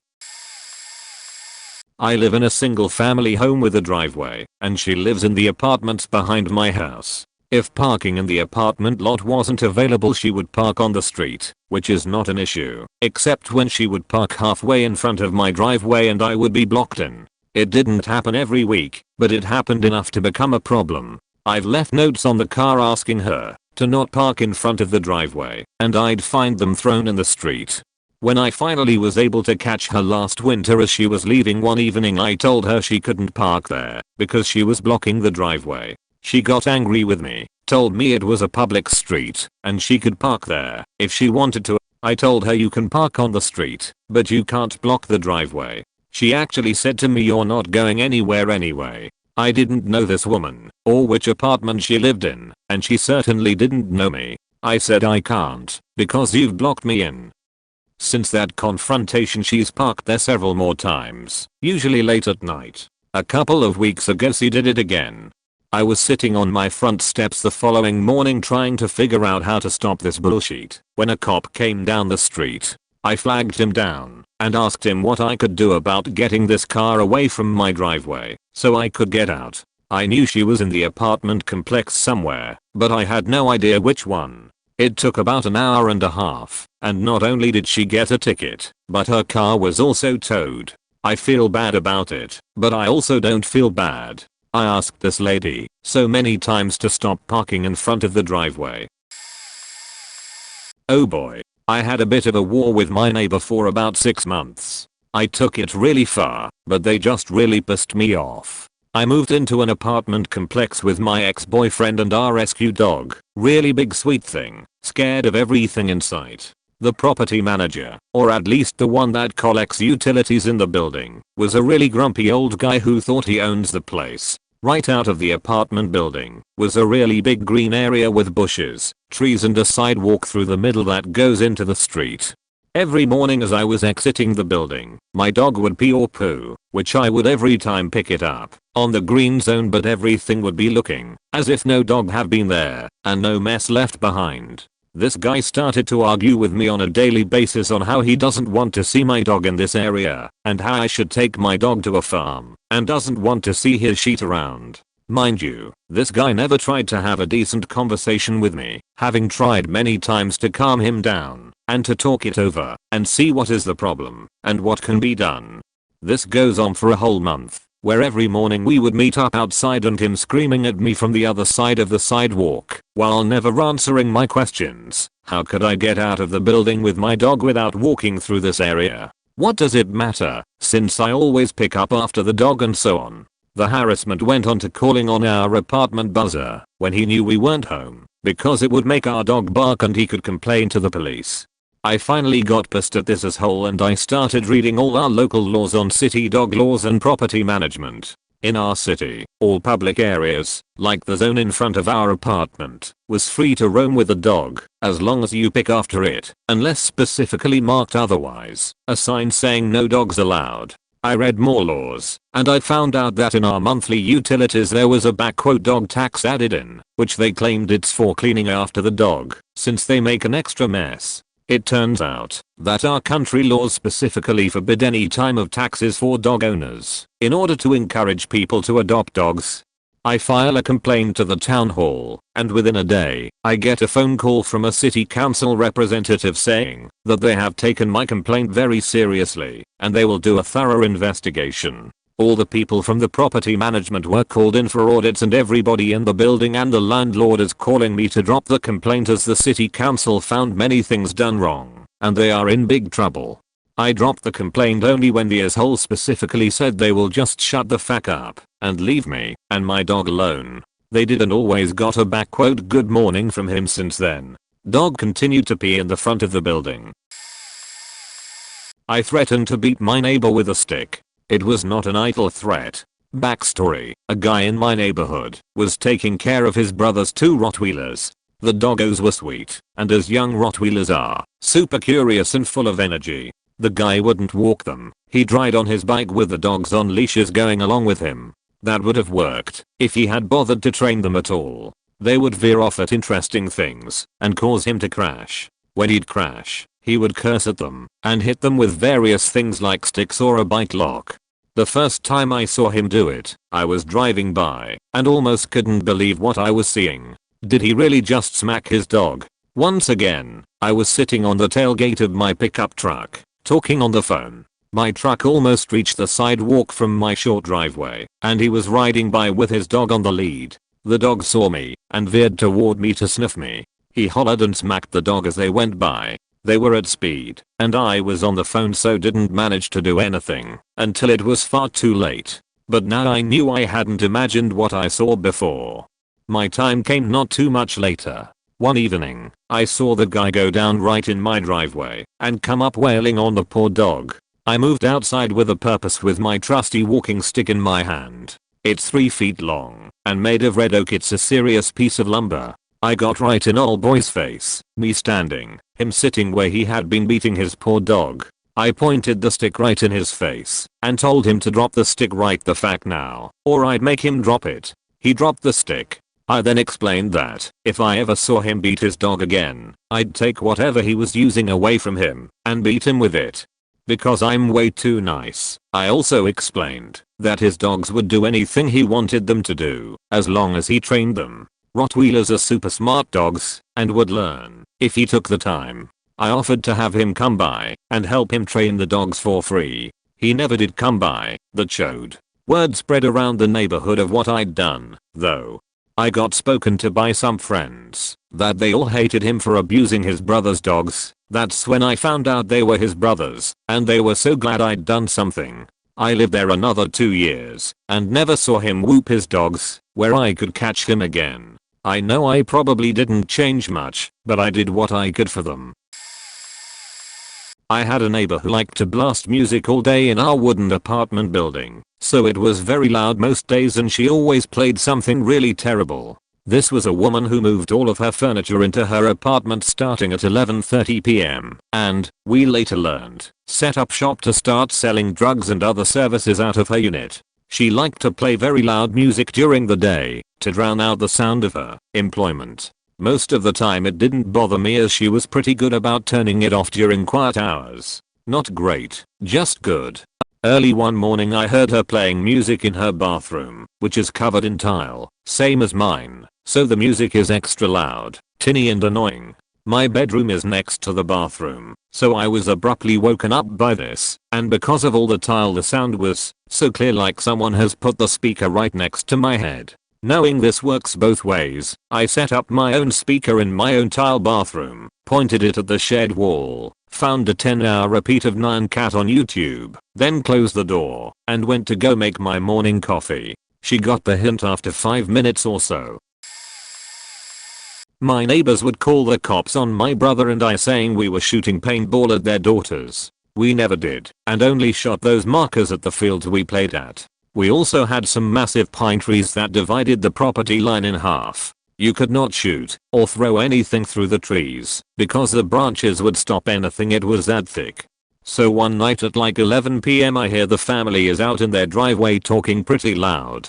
I was on AIM chatting with some friends and got the great idea to egg them. I saw my parents' bedroom door was cracked open a little and snuck downstairs into the fridge and got 5 eggs. I then exited the house through the basement and threw the eggs from the side of the house over the pine trees and directly onto the part of the driveway they were standing. I could hear them screaming after the first egg hit. This distance had to be at least 70 yards and the trees were at least 3 stories high. I was a 3-season athlete and had an arm from being a center fielder in baseball. This entire plan of mine only took like 45 seconds to complete, and I was back in my room undetected. Maybe 15 minutes later the cops show up and are super pissed. I told the cop I was on the computer and showed the AIM conversation from my laptop. My brother at the time was too young to do anything like that, and my mom was angry at the cop saying these people are crazy next door and that they probably broke the eggs there to frame us. The cops believed my mom after seeing how the property was divided and never thought someone could throw an egg like that. He proceeded to go next door and lecture them about calling the cops for a false report and threatened if they ever did it again the caller would be arrested. The neighbors never called the cops again. I ended up telling my family this story one day when I was in college. I figured it had been long enough and we had moved to another neighborhood. My parents were amazed I could physically accomplish that as well as how well thought out my plan was with the timestamps from the AIM conversation. It was my college apartment. One neighbor's kids were entitled and rude and I had to babysit them. They ruined some of my stuff and killed plants, scared my cat, stole food from my fridge. I told them some of my personal scary stories, specifically the death unicorn, the closet keeper, and the Easter hare. Easter hare hunts down naughty children who destroy other people's property Easter Eve night and stuffs them in eggs. Death unicorn is, well, it stopped them from damaging my plants or scaring my cat. It's super effective. Close tea keeper hunts down thieves and takes them into the closet of the endless. Time stands still for an eternity and they are only released when they go mad staring into space with blank eyes. Needless to say their behavior got much better after story time. From what I heard, before I moved they are better behaved than they were before. But still spoiled brats. Not me, but my mother. Back when I was a baby, we lived in an apartment building, and I don't know what the neighbor did, but my mom decided to get her revenge. She went to their car and took off the little valve cover from each of the tires, the little plastic nut that screws on. They then put a small piece of gravel in it and screwed it back on. The gravel pushed on the valve of the tires and they all slowly deflated over a few hours. Neighbors were completely unable to figure out what was going on. They called AAA to come and fill the tires back up, and then they just deflated again after a few hours. This repeated itself a few times and they were pissed off because they couldn't figure out what the hell was going on. They ultimately dropped a bunch of money on a new set of tires and my mom was sufficiently satiated. Edit. Wording that read stupidly. Upstairs neighbor was a professional cunt. Day I moved in she blasted her music so loud I couldn't hear myself talk. My stove was rattling. My chair was vibrating so much it was almost a good thing. I went up and politely asked her to turn it down as my baby was sleeping. She rolled her eyes, slammed the door in my face, and turned it up. Music was then so loud my downstairs neighbor knocked on my door thinking it was me. I pointed upstairs, and she was like, "Really?" I nodded.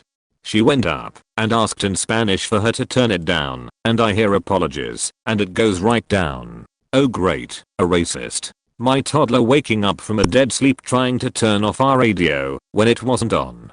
Her guests pissing off her balcony all over my and the downstairs neighbor's belongings. Her toddlers up stomping around until 4 AM. Screaming and fighting in the hallways at midnight. The works. Took a year and a half for management to be bothered, but I finally took a video that they couldn't ignore.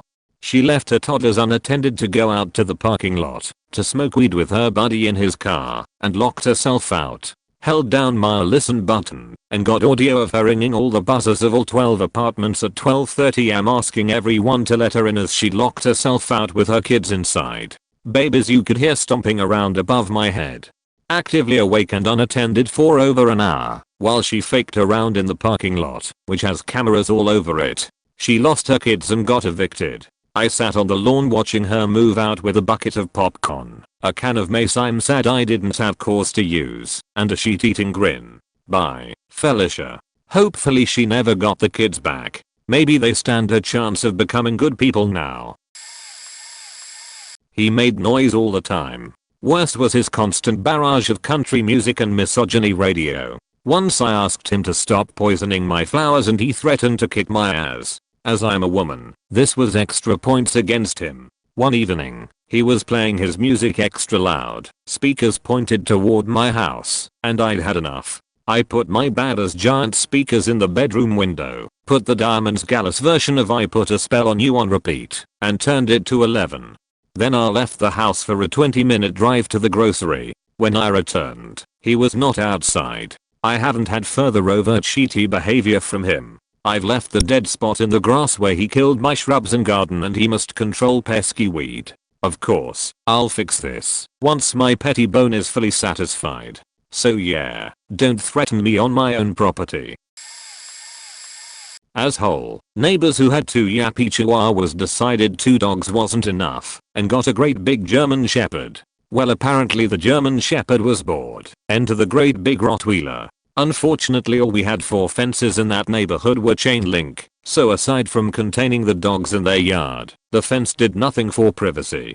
I would try and play with my 1-year-old daughter in the backyard, only to have all 4 dogs lose their shit and bark like crazy at us, causing my daughter to cry and us to go inside. Things changed one day when my wife was in the front yard with our daughter and they accidentally let one of the chihuahuas out. It chased after our daughter and fortunately my wife picked her up just in time to not be bitten, which apparently angered the little rat so it bit my wife on the leg.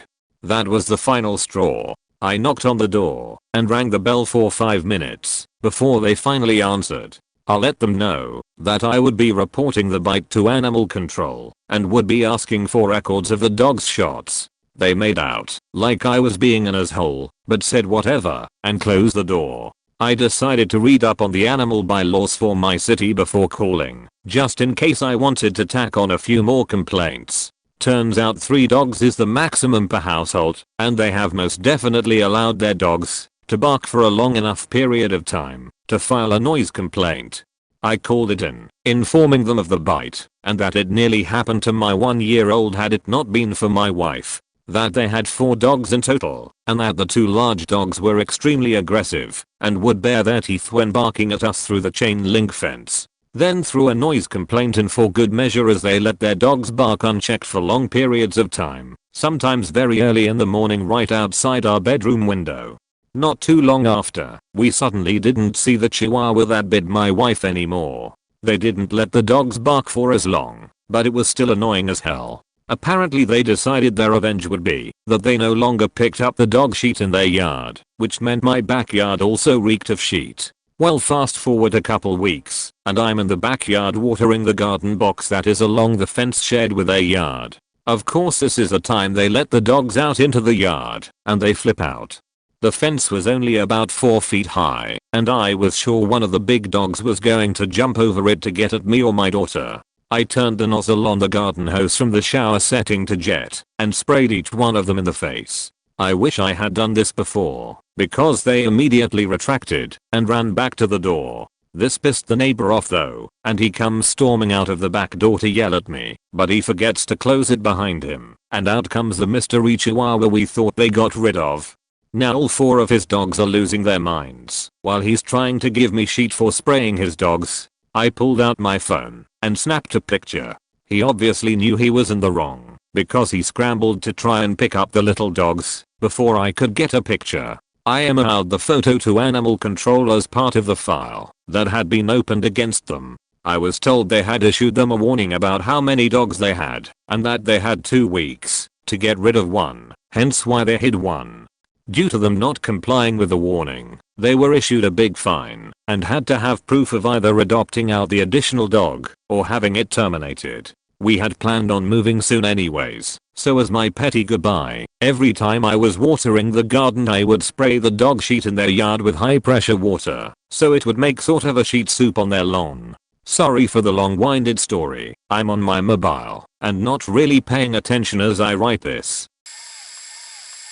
I have a loud sport car. I know it's loud, and try to be considerate and never start it early in the morning or late at night, and make sure I'm ready to leave the place when I start it, so I don't have to let it idle and annoy my neighbor. No one ever complained. One day I'm trying to diagnose an air leak that requires me to start up the car. I come up with a plan to minimize the noise, and I'm able to find a way to make it down to 3 engine run of about 15 seconds each at idle, no revs. So I put the car in my garage and just start doing my thing. When I'm finished with the 3rd run, my next door neighbor straight up trespasses my property and rush into my garage yelling. He's an old man and I can understand the noise pissed him off, so I try to be nice and apologize, tell him I'm done anyway and such. But he just keep on yelling and swearing and being disrespectful. After 2 minutes of his rant it got on my nerves, and I told him to straight up fuck off my property. He storms out of the place, look me dead in the eye, and tells me now I know what I must do next. I'm a bit worried as I go to sleep that night. I don't want things to escalate, and I fear he's going to damage my car or something. I speak about it with my wife, and she tells me to let it cool for a day or 2, and speak to him next time I get a chance. Next day by about 10 PM, I see flashing lights coming from outside the window. Turns out it was the police. The guy had a heart attack and died. I will never know what he meant, but I like to think his master plan was to die and leave me feel guilty about stressing out an old man with heart problem, which I do. 5 years ago my wife and I with our newborn rented the middle floor in an explicitly non-smoking 3-story house. The first landlady sold the house, and it was purchased by a new landlady. She lived upstairs and shortly after she bought it a new guy rented out the bottom floor. The new guy downstairs smoked all the time, both indoors and out, cigarettes and pot. Our only openable windows were directly above both his windows and his patio. The house had central heating with common air ducts, so his smoke would just load our place up, no matter what we did. We talked with him. There's a baby living in second-hand smoke. No facts were given. We talked to the landlady, who said there wasn't anything she could do. I found out why she wouldn't. When her family moved to the country a couple days later, they were all smokers too. Well, the whole house shared an internet connection. The router was in our closet. Guess what got unplugged when we weren't using it? We ended up moving out a month later. I killed their internet every day until we moved out. This is way mild compared to others, but a woman on the street had been using our beans for a long time to hide her guilt. I'm taking bottles of cheap wine, chocolate and everything a middle-aged woman should probably be cutting back on. I did the usual, hide the bins, and add notes asking the culprit to use their own bins, but she even ripped off the notes.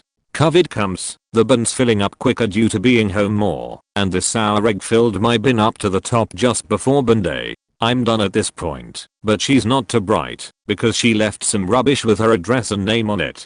I collect up every piece of trash, knock on her door, and hid the rubbish to the side out of sight. She answered and I asked is she was the person on the address, and as soon as she said she was I practically handed her her sheet. Told her not to do it again, and she looked pretty mortified. I know she will have dumped it into another bin, but I was pretty hyped I stood up for myself. I inadvertently helped him relocate. He was some drug dealer renting a duplex that bordered my parents' property. He would warm up his car in the wintertime and leave his stereo blasting. He refused to turn it off and would times let his car warm up for 30 minutes. He worked a weird shift for his real job, so it was while everyone else was trying to sleep. Best part was he had the audacity to tell my father and other neighbors to not mow their lawns while he slept. I was in high school, my room was the closest to his house, and I was done with being woken up every night. I listed his car on Craigslist for really cheap, stupid cheap, but believe. Like less than $500, talked up the stereo, put his phone number, and the best time to call him during the day. He complains to everyone in the neighborhood that he keeps getting spam calls about people wanting to buy his car. He was livid. I even had friends at school call him, and we would all listen in. That's where it should have ended, but he sold the faking post car after 2 weeks of this. Even bragged about how much he got for it, and went and bought a new Cadillac Escalade. He didn't blast his music, which was nice, because it was spring. All was well. 4 to 5 months later he comes over in a panic to ask if we saw who stole his car. We walked over. He calls the cops and learn it was taken. Report by the dealer. Had he looked at the papers taped to his door he would have known. He asked several neighbors for money. He moved out that month. Many years ago, I lived in this neighborhood with a crazy hoa. We were getting fined for petty things almost weekly, and it came out that this old man in our neighborhood was being paid by the hoa company for basically tattling on his neighbors. I started noticing that he kept an notepad and would jot things down in front of certain houses when he walked his dog, and sure enough, if he jotted things down in front of my house, a few days later I'd get a ticket. One night I got drunk and mixed up a bottle of Roundup in a bucket of water and dumped it on his lawn. He had a fire hydrant in front of his house, and I guess in my haste, most of my mixture ended up around the hydrant. The next morning after my vigilante irrigation, I drove by and this huge circle in his yard was black, not just dying grass, it looked like it was burned. That evening when I came home, he had a utility crew in his front yard, and they had completely dug up the hydrant and water line. His yard was destroyed with dirt and excavated tracks everywhere. As big of an asshole as he was, I felt slightly bad at the shape of his yard, especially with as prideful as he was over it. I lived in a rough neighborhood at a friend's house for one summer semester in college. My bedroom was in the back corner of the house bordering a neighbor's house and backyard. I'm about 95% positive that the owner of the home raised dogs for dog fighting or something. There were constantly pit bull puppies and a couple of adult dogs in separate pens the whole summer, and they would be changed out for new adult dogs and puppies about every 3 weeks. I have no idea the operation, nor did I really care, except that the mama dogs would bark all night, every night. And they were right next to my bedroom. Now I just took melatonin, smoked weed, and generally sleep aids to fall asleep, but the day before my finals I was not having it any longer. I took some chunks of banana and embedded 10 milligrams of melatonin into a few of them and grenade tossed them into the mama dog pens. They went extra nuts when they saw me, but about 20 to 30 minutes later they went silent. I googled a safe dose for their approximate weight, so I know they didn't odd. Also they were back barking the next day. I feel like I would have been killed if I had been caught, but it was worth it to pass my exams. Our downstairs neighbor, a week into us living in our new apartment complex, came upstairs and yelled and hollered at us for being too noisy, saying we were keeping his kids awake, and I had never lived in an apartment before, so I genuinely felt bad. I thought that I didn't realize how much he could hear, so I apologized profusely and then spent the rest of my time being extremely sound conscious, going so far as to buying acoustic foam and looking up ways to dampen sound in an apartment complex. This of course didn't matter to him. He never came and yelled at us again. He resorted to calling the police on us. This happened about once a week for several weeks. We later found out that his kids were actually 17 and 19 years old. They weren't young children at all, and at that point I was sick of him calling the police on us. We contacted our leasing office and told them what was happening, and we also asked the officer who arrived at our door next what we could do. The officer stated they'd look into it and got back with us saying they were going to charge him with improper use of emergency services. We never got the police called on us again, and while we kept the acoustic foam and rugs to prevent sound, we were a lot less conscious of our noise until the designated quiet hours. I recently moved from a complex in Germany. The half-shared front garden was abused by the richest parents' kids. All hours of the day, no supervision, screaming, water gun wars, basically mayhem, usually from 8 AM till like 9 PM. We bargained, complained, begged, but no, kids take precedence apparently. We were on the ground floor and got the brunt of it. It was hell. One night the kids were out at 10 PM screaming and fighting etc. point with no adults present. I opened my windows, grabbed every speaker I had, and put on the most aggressive gangster hip hop English so they wouldn't exactly understand, until a few dads came out and ushered them inside. Of course they looked at my window as I stood there smiling and waving. We had to move and recently came back for a last time to grab our bicycles. There were these awful little plastic cars they would drag across the hard concrete at any given time. I took as many as I could and disposed of them. One went in the plastic dumpster, another in the bushes a few streets over. Petty? Yes. Satisfying? Yes. They cost me thousands in moving costs because of their entitlement. Edit. Will also add this included our windows being pelted with snowballs at winter, and at one point one of the little sheets went to the rubbish room, place filled with garbage, and grabbed a lot of paper waste and dumped it in front of our door one night. A neighbor saw it as it happened and told us straight after. I had a neighbor who was obsessed with my horses growing up. She would go under the fence to come over onto our land and ask my dad if she could ride them. Every time, he'd tell her those are Nifferpin's horses, so you're gonna have to get the okay from them. Well, I came out one day to my red mare missing. When the girl finally came back, I confronted her wildly. 10-year-old me was flawed, and I was determined to make a fuss. She tried to argue with me, saying that she was older than me, so she didn't need my permission. Cue to me screaming daddy, with the most smug grin I could muster. He came down as fast as he could, and when he got there I asked him sweetly if he would please tell the neighbor girl that she's never allowed to take any of our horses, and tell her that the red mare is crazy, and especially will kill her. Needless to say, he backed me up, although he made our red mare, Jazz, seem less scary. I believe he also had a talk with the girl's mom. Someone stealing your horse is never okay, plus she cold gotten injured, and he didn't have insurance to cover that either. Fuck you, Caitlin. Not me, but my grandmother had an antique sled set up on Christmas for decoration. Well, her old neighbor used to have an addiction to copying almost everything she had in her house. For example, she had my grandmother's same wallpaper, carpet, and couch in the basement. Sure enough, she copied the exact same sled with a bow. So the donation collectors, or whatever, came on her street. My grandmother was outside at the time and was pissed since her neighbor copied her. So she went up to the guys and told them that her neighbor's sled was a donation, and she was even nice enough to put a little bow on it for the kids. Sure enough, they took it and her neighbor never found out that my grandmother basically gave away her sled. One of my favorite stories that my grandmother told me. In my first apartment we had this super annoying family that lived across the hall from us. They always had some kind of issue going on. Their phone would frequently get turned off, and they would come and bang on our door asking to use ours. Well, not so much ask, but expect. I mean, the first time it happens, hey, I get it, and I'm all for helping someone who is having a rough go, but at least be grateful when someone lets you at random times of the day.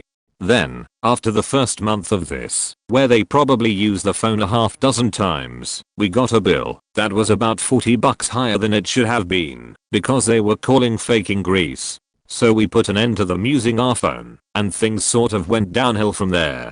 Didn't even bother to ask for the cash back, and we were broke just out of college kids because we knew we would be wasting our breath.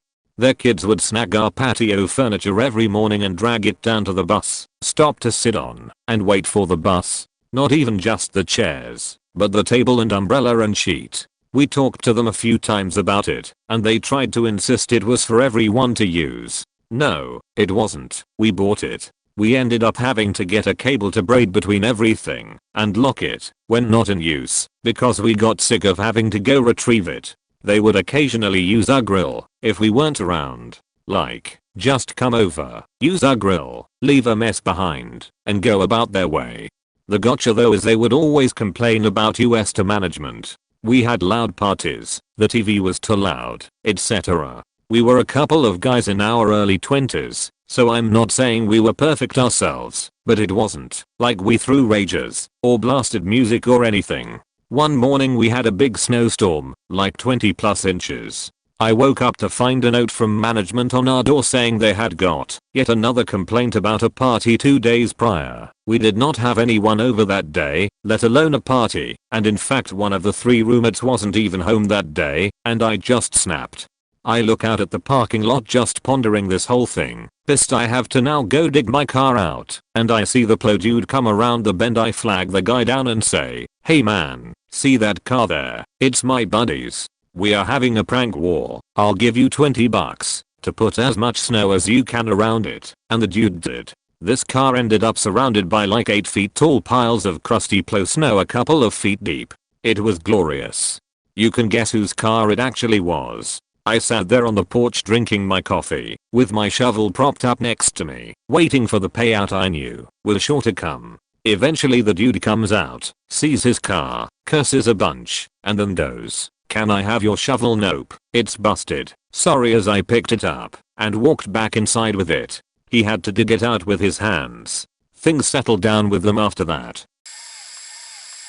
Apartment neighbor kept insisting I was playing my music and TV too loudly. I apologized and always turned it down, despite it not being any sort of quiet time. They knocked on my door a lot. I basically started watching TV in stealth mode and would warn them long in advance when I'd be having people over. Then they complained when I didn't have my TV on.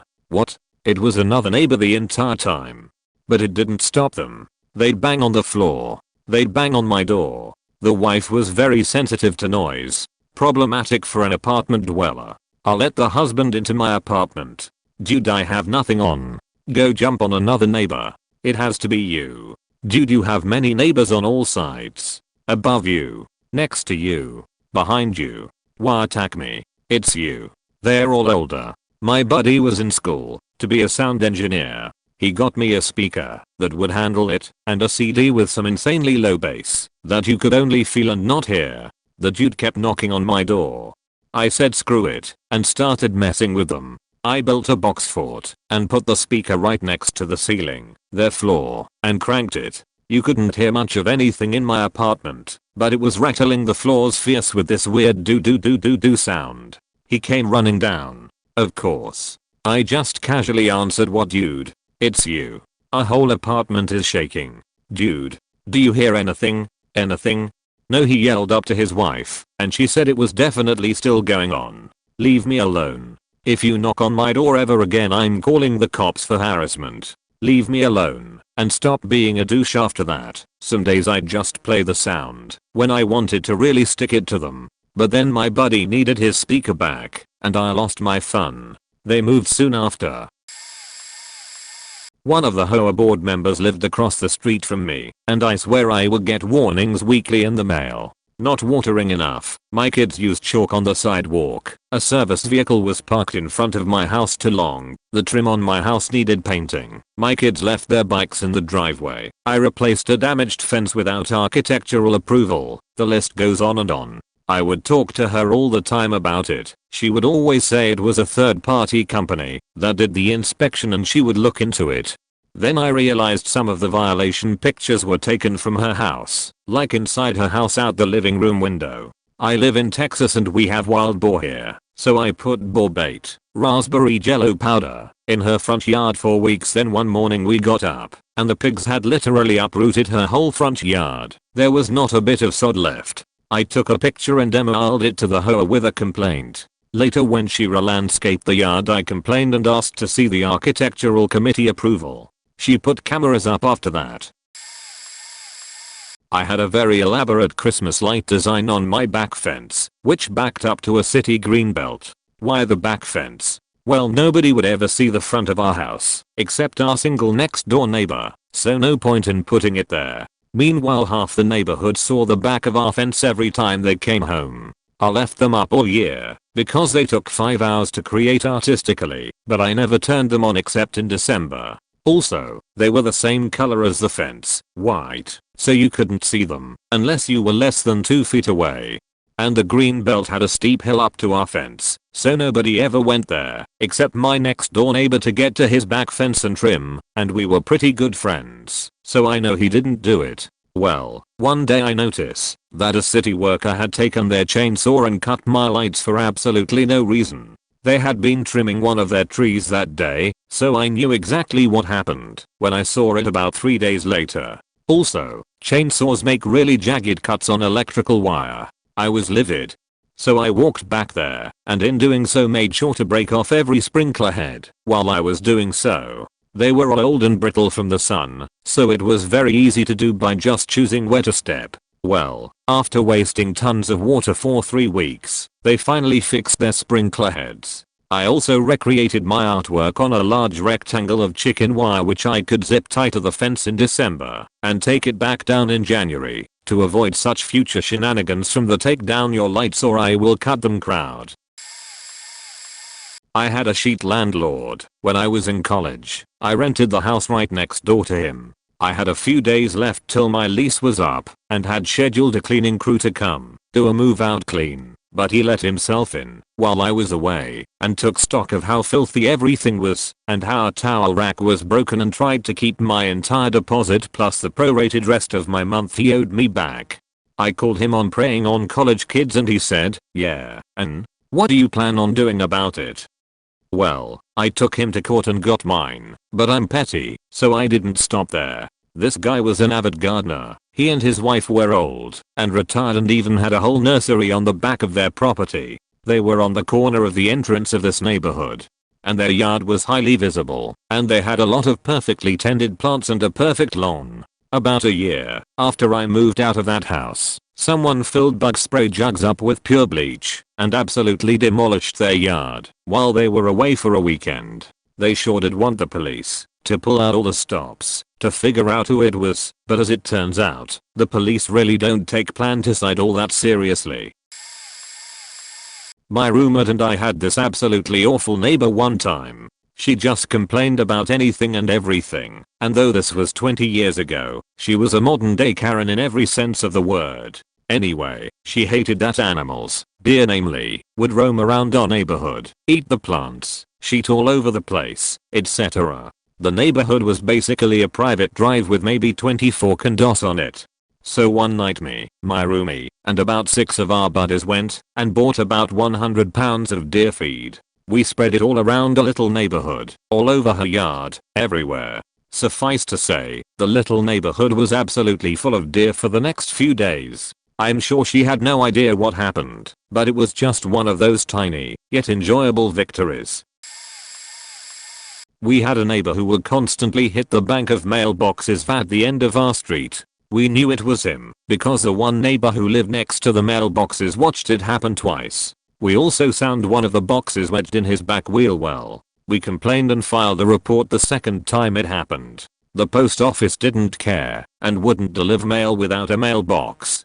After we filed a police report we think he started purposefully hitting the boxes. After about the 8th time my father had enough. He brought home from work a couple full lengths of 4 inches galvanized steel pipes. In our backyard my dad set the pipes in like 3 foot wide by 4 down tubes of concrete, then filled the pipes with concrete. He then connected the cross member and built a wood enclosure around it, so it looked like the railroad ties you can get at the hardware store for mailboxes. Once the concrete was set, He rented an auger in the middle of the day while the asshole was at work and dug 2 holes at the end of the street. All of the neighbors helped lug that monster to the end of the street and set it into the holes. By the time the whole neighbor got home, it looked like we put in a wooden hitching post for all the mailboxes. That weekend he hit that thing going 40 in a 25 zone and totaled his pickup. Wound up in the hospital as he wasn't wearing a seatbelt. I'm a bit late to this, but my group of friends and I, did a number of things to annoy a specific neighbor. This lady had 2 children who were younger than us and would regularly reprimand us for things we either didn't do or for not including her children in our games. In our neighborhood she was a really social person and knew all our parents and would call our parents up for every little thing we did. The neighbor's house was opposite the courts we played football and cricket in, to which we would conveniently, once in a while, either boot a ball or hit a 6 for their window. There was a time where the son and his group of friends got into a series of arguments with ours, and we began ding-dong ditching their house, etc.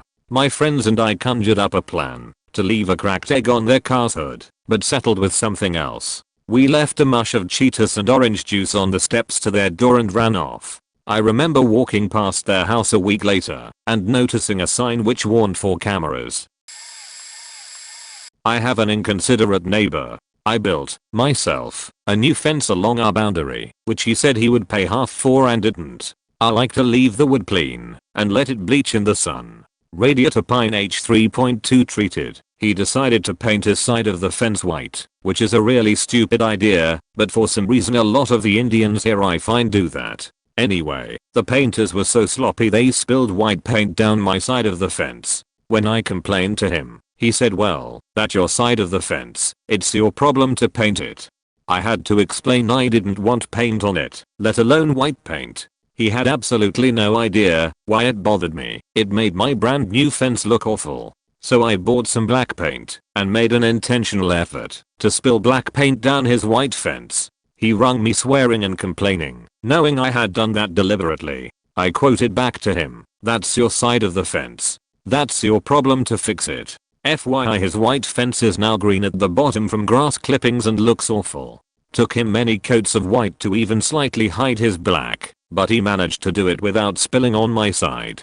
Also, they work weird hours and sometimes have music playing really loudly at 3 AM with a big subwoofer. I'm a Sparky FYI, and I go out onto the street, open the power plinth and pull the fuse supplying his house, replacing it with an old blown one. I have messaged him asking to keep the noise down, and he replies with, put some earplugs in. Luckily his fence hides me as I do this, and he never comes out to check the fuses as he knows he can't access it, so he would check his own DB first, and then call the local power authority who find a blown fuse.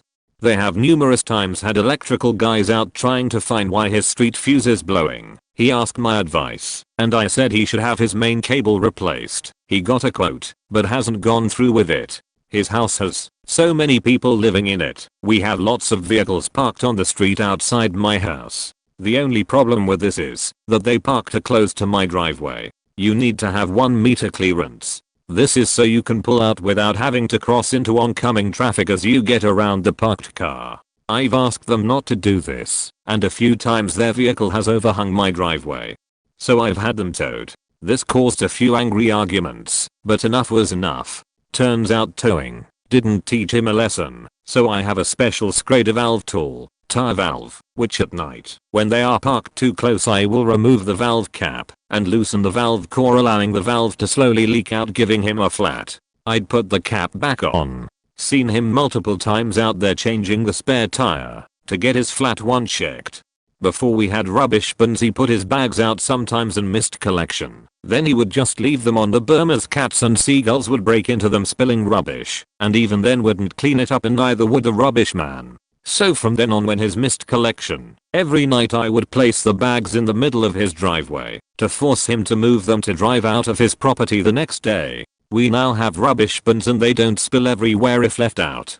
Oh, and we both have this Chinese couple living next to us, and his is overtly racist to them. So I bought some very small discreet I, heart, China, yes that spelling, stickers and put them on the rear windscreen in the bottom corner. One lasted a month before I saw it was gone. I've done that twice now. Sticker is still there. I may be a bit childish, but if you're going to be an unreasonable swipe to your neighbors, then I'm not going to play nice either. My neighbor, who turns out many on the street also dislike, has no disregard for the hard work I do shoveling my driveway. It's huge and snow in Montreal, Canada can go 10 inches overnight. Naturally, when I shovel snow I leave room between his and my house for a car to be able to be parked. Well, he almost always parks his work van there during winter. There was this one winter where he kept driving into the knee-high pile of snow I shoveled. Thus it would spill all over my driveway and essentially block my cars in. Mind you, as stated, I always make sure a car can both get in and out of that spot because I'm not an inconsiderate asshole. After the 6th time he kept ramming snow into my driveway, I got fed up and shoveled all my snow and completely blocked in his driveway. He has since stopped ramming snow into my driveway. He's still a dick though. I live in Canada and I have to park on the street. One winter there was a lot of snow piled up on the side of the roads. I dug out a spot and parked. My front bumper was a good 5 inches behind the driveway of the house I was parked in front of, and behind me was a huge pile of ice hard snow. The neighbor in person who lives in the house I parked in front of decided to park in front of me, leaving barely a finger wide of space between my front bumper and her back bumper, instead of parking in her driveway. I had to work at 5 AM the next day, and I saw her do this at 9 PM. So I woke up at 3 AM the next morning and shoveled the ice snow in front of her driver door, piling it up high enough that she would need to shovel it away just to drive away. I packed it up hard onto her car door. The snow went halfway up the window.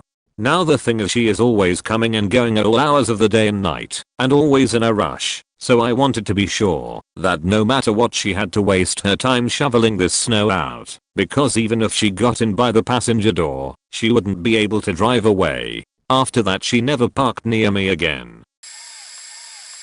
I had a neighbor that was a complete Karen a few years back. She had a yappy dog that would try to bite people and other animals. This thing would never shut up. About a year into me living there, my so at the time wanted a dog, so we ended up getting a rescue who was about to be put down. Lucky turned out to be the sweetest, most loyal dog ever. Only downside is he was raised by a bunch of addicts who would lock him in a closet for days while they partied. This led to him having severe separation anxiety, and he would cry when we went to work. Neighbor lady couldn't stand him crying when he was home alone, even though her little bastard dog would be noisy all day, every day. She even complained to our landlord, but he ended up not doing much about it. I think he knew she was a psycho to begin with. Anyways, Karen would put her dog on a long lead in front of her house. This lead would easily reach our front door, so 2 times, when we were entering our home, her dog attacked mine. After the 2nd time I lost it and screamed at Karen at the top of my lungs. The look of fear in her was priceless. Anyways, she never beached to us or anyone again. Now you'd think that was the end of the story, but I had even more payback. Her teenage daughter was a nice kid and would always come over and chat and want to see our dog Lucky. I'm pretty sure she hated her mom, Karen. Anyways, I had physiotherapy in the morning, and once in a while Karen's daughter would sleep in and knock on our door and ask for a ride to school as it was on the way to where I was going. Pretty sure that drove her mom insane. It felt good that even her own kid seemed to take our side. Karen ended up moving as she bought a house, but she cited our dog as the reason for her leaving. She was still in contact with our other neighbor, who mentioned that Karen told her that her new neighbors don't seem to like her at all. She was an absolute cunt, so no surprise. Not my story, but this happened recently to my buddy's father-in-law. I'm not sure what type of business he owns, but he has a shop a ways off the beaten path. He has several old classic cars that he plans to restore someday, as well as some heavy machinery for the business parked behind the shop. Earlier this year, a family with a few younger boys moved into the house adjacent to the property. One day not long after they moved in, he found the boys shooting out the windows of his cars with BB guns. He escorted them home and explained to their dad that he wasn't going to make a big deal about the cars, but really wanted the boys kids to stay off the property since there was a lot of equipment back there and he didn't want anyone to get hurt. The boy's dad seemed to be agreeable, but the new neighbors continued to show a lack of respect for his property. Most importantly to the story, they put up an above ground pool that straddled the property line without asking him. One night my buddy Phil is leaving the shop when he sees the boys riding their quads outside the shop. When they see him, they started tearing down the shop driveway towards the road. He was following in his car. When he stopped at the road, they began doing donuts on their quads and kicking rocks into his car in the process. He's understandably upset and gets out to tell them to get off his property. It didn't take long for their dad to notice, and he came out looking for an argument.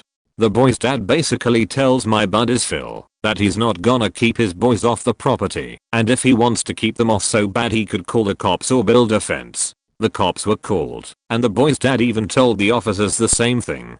My buddy Phil decided he would take care of the problem himself and thanked the officers for coming out. The next day he had a surveyor come out and mark the property line. He got out his big auger and dropped a post hole for the fence right through the faking pool liner. A new fence was up a day or two after the water had dried, and it's been all quiet ever since. Living rurally, you get some interesting characters. Neighbors growing up were of a religion, not entirely sure what, where they had to have a kid every year. This caused shit to hit the fan frequently. They would shoot BB guns at our house, and the occasional .22 LR round would hit my garage. This religion of theirs bars them from watching TV, listening to about 99.9% of any and all music ever made, and many other things too. One night, right after they had just shot at our house, local PD told them to stop and even fined them, but they never stopped. I went out and put my boombox on full faking volume, mind you. Damn thing could make my neighbors a mile away hear it clearly. Hopped in my loudest truck, started blaring Pandora and bouncing my truck's engine off the rev limiter and due to cat delete.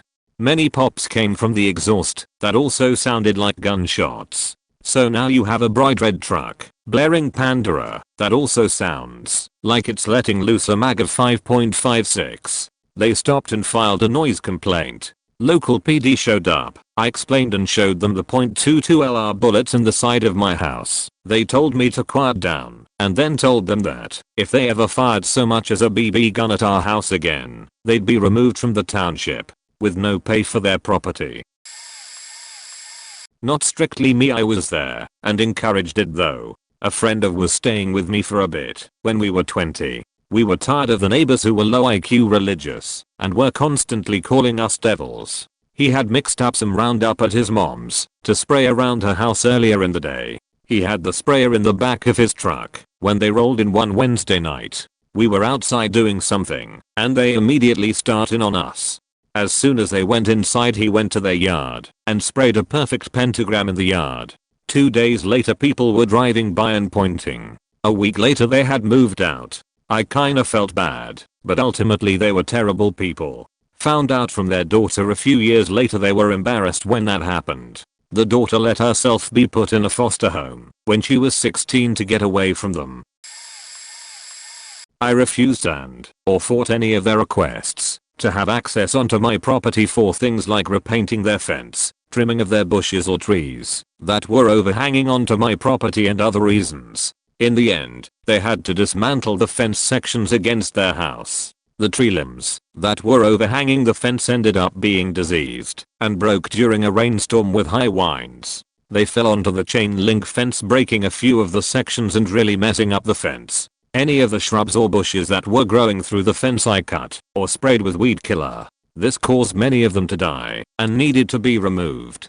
I'm not normally like this, but these neighbors were honestly the most ignorant and rude people I have ever crossed paths with. I had been warned by my landlord and many other neighbors about them. I tried to make a positive relationship with them when I first moved in, but they proved all of the prior warnings from the landlord and nearby neighbors.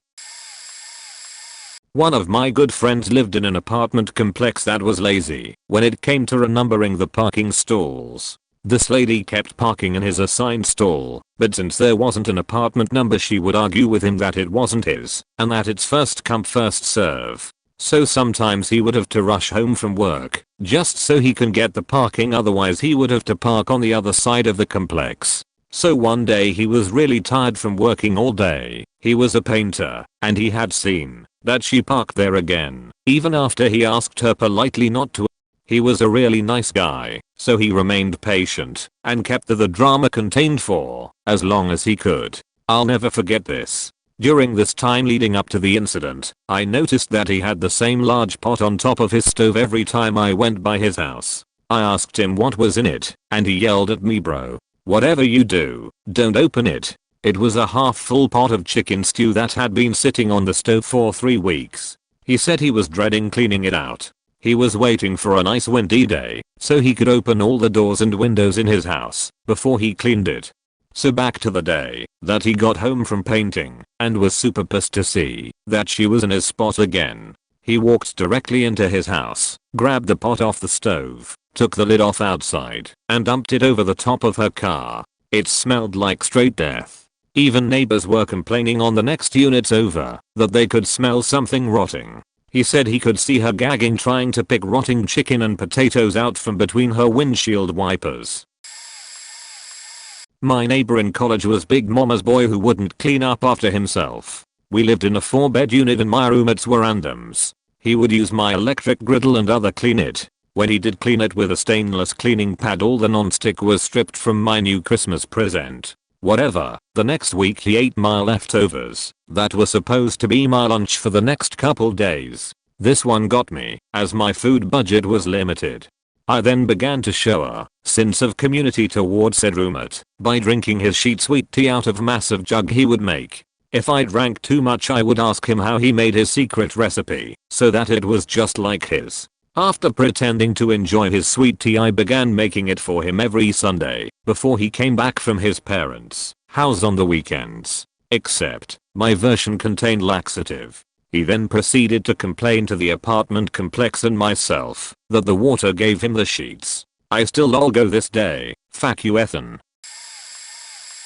Moved to small town with my wife as it looked cute. Found out 90% of people in small towns are complete assholes. We were also very busy, and one of us was gone half the time. My mother-in-law got terminally ill and my wife went to take care of her for a month or so. When she got back we got a complaint from the city that we had to clean up our garden or they would and charge us for it. We planned to plant grass, but had a lot of things happen and never got to it. Well, only one neighbor could see our yard and also happened to ask us if they could use the garden when we moved in because apparently the old one used to. But I went and borrowed a rototiller and did the garden. The guy literally sat on his deck listening to the game and watched me. I didn't look up as I probably would have went over and told him off. I contacted the city and told them it was done and also mentioned that my mother-in-law had died and that my neighbor knew that and I thought it was pretty gross. Well, they put their retirement house up for sale next spring and had to move. Felt sorry for his wife, but the husband was an ass. This wasn't unprovoked. Growing up we had these shitty, standoffish neighbors. Looking back who knows what my parents did or said. I was kid. Side with family though, right? They had a couple of boys, the oldest of which was really into Marilyn Manson and that whole scene. Did his best to make the other kids on the street uncomfortable in the minimal time he spent outside. And a couple of girls, none of which ever came out to play with us, my younger sisters or the kids on the street. There were probably 20 plus of us, ages ranged between 7 to 17 at the time, who all knew each other for an extended period of time while growing up. My parents had been offended by the parents on a couple of occasions over the years. They had cussed at each other. The neighbor had sicked her dog on my mom. Glares from the driveway. Yelling uncomfortable dislike for years. Yuppie problem sheet. Anyways, when I was 18, after I had moved out, the older antisocial brother and his friend thought it would be a good idea to shoot my sister with a BB gun through his upstairs bedroom window. I assembled 4 of my friends. We got drunk and parked fair down the street. My parents' house and said neighbor's house was way in the corner of the cul-de-sac. We brought 8 or so bats and golf clubs and broke out every window of both of their Mercedes and the whole bottom story windows in their house in well under a minute. We were over the wall of the cul-de-sac well before the lights even came on. Was fun. Would do again. One legal suit. We installed a protective layer onto the roof after it broke because of a thunderstorm. The motherfucker, his unfaked wife and his roid-raged son began swearing and cursing me and my worker as soon as we started putting the layer. Here is an example of what was being installed, very common everywhere. So, next day comes in a letter for me to appear in court. Because of the roof, those losers just faking sued me for fixing my house. They have a balcony that faces my house, and now the roof will reflect sun into this balcony. Coolio. The day comes, they come in with eye tests, some documents about the dangers of my roof and so on. The judge then asks me what's up. I just said I'm fixing my roof, and now I'm being sued. I was still confused about what I was doing there. I showed some pictures of my house. Then the judge just loses patience and says to neighbor not to come to the legal system to protest something legal and banal. After that, they never even looked at my face again. Too much shame.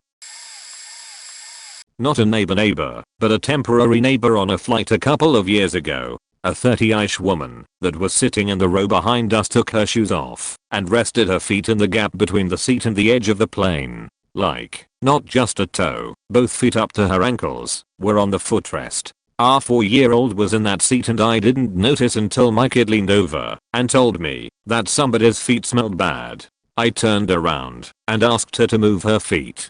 She told me that it was rude to interrupt somebody when they were trying to sleep and that her feet weren't in anybody's way. I called the attendant, who told her to move her feet, which she did, but then started kicking the back of my kid's chair like it was an accident and eventually stuck her feet back where they were earlier. I got the impression that the woman was the type of person to cause a scene. We were tired, and the last thing I needed was to end up in some viral video, so I let it ride and just told my kid to ignore it.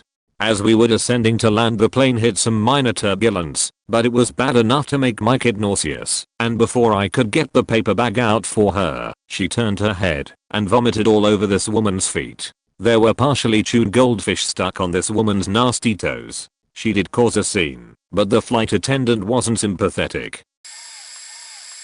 My grandfather and my father, not me. Back in the day, now still, but you know what I mean. Chicago didn't plow every street effectively. So my grandfather used to go up and down the street, get everyone to chip a few bucks in, and pay a plow to come through and clear the whole street. People from nearby streets would come by and ask if they can park, and he always said sure, just chip in towards the plow. After a few storms and plows, my grandfather comes home from work one day to find some car parked right in front of his house. Like I said, this was back in the day, so my grandfather called his friend with the police department and got him to run the plates. They found out he lived a few blocks over and confronted him. The man told them he wouldn't pay. Since it's a public street, they have no right to force him to, which is true. My grandfather agreed. So that night, in the middle of a freezing Chicago winter, my dad and granddad went out with a hose and washed this guy's car for 45 minutes. My dad's exact measurements on the ice changes, but the smallest he's ever said was 1/4 inch of ice over the entire car. The next morning they watched from their living room as it took the guy an hour to get his door open. The guy didn't park on their street again. Edit. A few words. My former neighbors had a teenage daughter. The daughter had a Chihuahua/Jack Russell crossbreed from hell. Picking up dog pup was the teenager's responsibility, but she shirked that responsibility by bringing her dog to my front yard to pup, then leaving the turds on my lawn. I caught her walking her dog to my front yard for an afternoon pup one day, which is how I realized who was responsible for the steady deposits of crap on my property. When I opened my front door and asked her what she was doing, the teenager let out a yelp of surprise, snatched her dog up like a football while he was mid-pup, and ran back to her house as her dog's final bits of excrement escaped the frightened beast's bowels. Later on, the teenage neighbor's dad came home from work and I talked to him. He spoke with his daughter about the dog pup, came back over to my house, and said his daughter told him that it was my dog pupping on the front yard. She had no idea why I'd say it was her dog making the mess. My dog always pups in the backyard though. There was only one reasonable response to this treachery: biological warfare. I began picking up all of the neighbor hellhound's pups and throwing his turds into the juniper bush in front of the neighbor's house. I was careful to throw it under the boughs and towards the roots. Seasons passed like this, with the neighbor girl believing she had discovered the hassle-free method to never picking up after her pet. Then one day the neighbors came out for spring cleanup with their leaf blower, lawn mower, and rake. While I wish I could claim I saw them blast 100 pounds of fetid dog fesses out of their juniper bush like a bag of manure thrown through a jet engine, I wasn't home during their spring yard work. I'm sure it was a unpleasant, reeking mess to clean though. My neighbor's new dog had been crawling through a small hole in our shed hedge for over a month, where it has evacuated both its bowels and bladder on my lawn. It also did this to other people on the street. My neighbor had been informed of this behavior for as long as it has happened. He gave no sheets, but his dog did. Should also mention that it's a small aggressive dog. About a week and a half ago I caught it sniffing a bush in my garden and then fertilizing it. I yelled at it, literally scaring the shit out of it. My neighbor obviously heard this and came to call the dog back into his garden. I was a little pissed at this point. I politely but firmly asked him over the hedge if it would be too much trouble for him to come into my garden and pick up his dog's sheet. He said that he would do that. He did not do that. After waiting about 15 minutes I loudly started calling after him over the hedge loudly enough for both him and our neighbors to hear. He did not come. I didn't want to pick up his dog's sheet from my lawn, but I would, albeit in an alternative way. I yelled out expressly warning him that if he would not pick it up then I would throw it at his house. He did not come. I picked up a trowel, scooped up the first of 2 sheets, and launched the sheet at his house so hard that it made an audible thunk sound. He did not react. I did the same with the second sheet, only it broke mid-flight. Half of it landed on the roof, while the other half almost hit a window. Today I watched him set up a dog fence on his side of the hedge. Sorry I wrote so much about so little. I got bored on the throne of solitude. TLDR, my unapologetic neighbor's dog shat on my lawn. With the might of Heracles I tossed it over the hedge at his house with a garden trowel. Have a neighbor that was convinced that my stepson broke into his garage. He stood outside all day and stared at my wife, trying to intimidate her while she was doing garden work. I was working out back. She didn't tell me until later in the day because she wasn't sure if she was reading it wrong. She finally told me, and sure enough there he was standing there with his arms crossed, staring directly at our house. I walked into his driveway, gave him an opportunity to apologize. He didn't, so open hand smacked him in his face and side of the head 4 times. He called the police, but they basically laughed about it because when he went to show them what he thought was footage of the incident, it wouldn't play. It was only hours of him standing in his yard staring over at us. You can't make that shit up. I got a citation for simple assault because he pressed charges, busted his lip, and I know he had a splitting headache, but since then he doesn't even glance over at us. Problem solved. We had a super annoying neighbor growing up. She once took my koi fish out of the pond and kept them in a bucket on her back porch in full sun because we were gone all weekend and she was worried about them. I just took them back, got them reacclimated, and was lucky they all pulled through. Another day in that heat with no air or shade and I probably would have lost all of them. So to teach her an anonymous lesson about sticking your nose where it doesn't belong, once a month for a year I would take a huge log of a dump on her front porch late at night and sometimes got to see her clean it up from the bus stop. She even asked me if I'd seen any big dogs running loose around here. Lol. I said they sometimes come out the cornfield behind our house, so maybe they're farm dogs. Was all I could do to keep from laughing in her face. Don't touch my fish.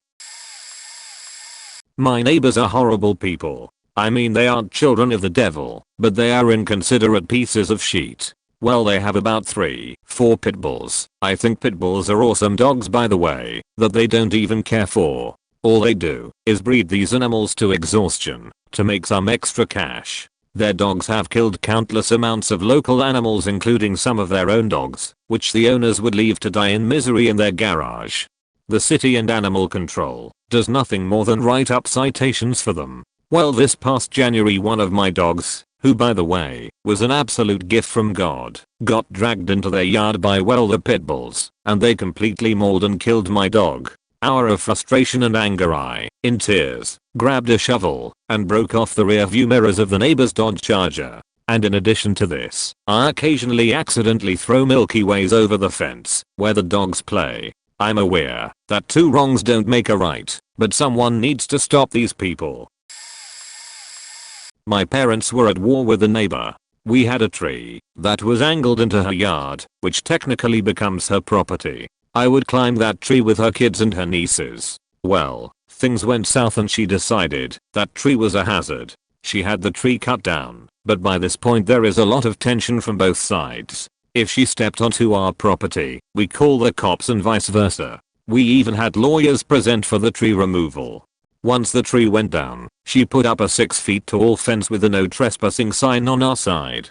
In a counterattack, we planted a rose garden because she was allergic. The kicker is that she didn't actually live in that house. She rented it to her sister and her mom. It was a duplex. Her sister and husband eventually bought their own house and moved out.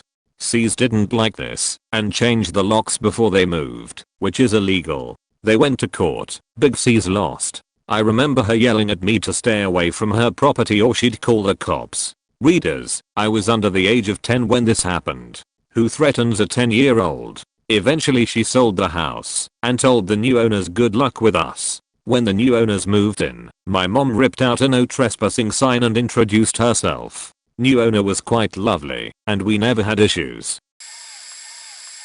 I live in an old building of all studio apartments, which means that there is no buffer space between people, like extra rooms, so we are all pretty close spatially. Unfortunately that means my bedroom/living room wall is shared with my neighbor's kitchen wall, and they are incredibly thin. I can even hear details of any conversation just above average volume. So this neighbor of mine spends usually 30 to 60 minutes straight in the kitchen every morning and evening, and at random times throughout the day with zero consideration or respect for the thin walls, because every time she closes her cupboards it's like they were as open as possible, and she just flicks them closed letting them drop shut. Every time she closes them, it reverberates through my entire apartment, and apart from being a hideous noise, it's insanely distracting especially for someone who works from home, or when it's late at night. I really don't know how one can open so many cupboards just cooking a meal for oneself. It will be that full 30 to 60 minutes of just opening and slamming the cupboards. I seethe with anger every time I hear it, because I know on the other side of that wall is this little inconsiderate brat who is too lazy to properly live in a building with other tenants. So I went online to send her a jart, a fetched in a jar. I was able to pick the scent and I even had the pleasure of hearing her receive the jart. I was given the delivery notification and heard her arrive home shortly after, so I waited and eventually heard her tearing open a package and quickly exclaim ooh and run down to the trash room to get it out of her apartment. The next day I was also fortunate enough to be home while she spent several minutes on the phone running through a list of who it could have been and talking about how disgusting the fetched was. Like I said, the walls are thin. In this case, it was incredibly satisfying. This was not intentional. Several years ago, I had an extremely mild form of pica, the obsessive drive to eat weird stuff. My weird stuff was just sunflower seeds, not so bad in a world of people eating dirt or even worse. I would eat sunflower seeds everywhere I was, and constantly had a container of the empty nasty seed hulls, wherever I was. Everyone at work knew I had this obsession. While leaving my house in the morning, 430 am, my seed holder was full, so I pulled over and dumped the seed hulls out on the ground in the grass, off the paved road. Later, it was brought to my attention that I had accidentally dumped them near my neighbor's mailbox, and she thought some perv had been standing outside her house looking into her bedroom eating sunflower seeds, and left them as a warning to her. Oops, sorry. I did hate that lady though, so I'm not too torn up about it. We used to live a few doors from a woman who was a single mother who for whatever reason had a string of really shit boyfriends. Nice lady, just kept really bad company. One such boyfriend had a modified car with a really loud, like, illegally loud, exhaust system. I swear he was involved with drugs or something shady, as he'd come and go at all hours of the day and night, and even at 2 am would start his car with his right foot planted flat to the floor, or at least that's what it sounded like. He was very unfriendly, and when we politely asked him to keep the noise down after dark he told us to fuck off and mind our own business. We spoke to her about it, and she said she'd ask him, but she doubted that he'd listen. One night I got woken up at 1 am by this absolute cumstin going out, and again at 2:30 am, when he got back. I had to be up at 5 a.m. for work, so I was seething. It was at this point I hatched a plan. We'd recently remodeled our house, and in my shed was a tin of expanding foam, so when I left at 5:20 am I used a length of thin plastic tube and emptied the entire can of foam deep into his exhaust pipes. Then took the empty can to work with me and disposed of it there. When I came home that evening he was outside with the bonnet up, and the car was taken away on a low loader a day or two later.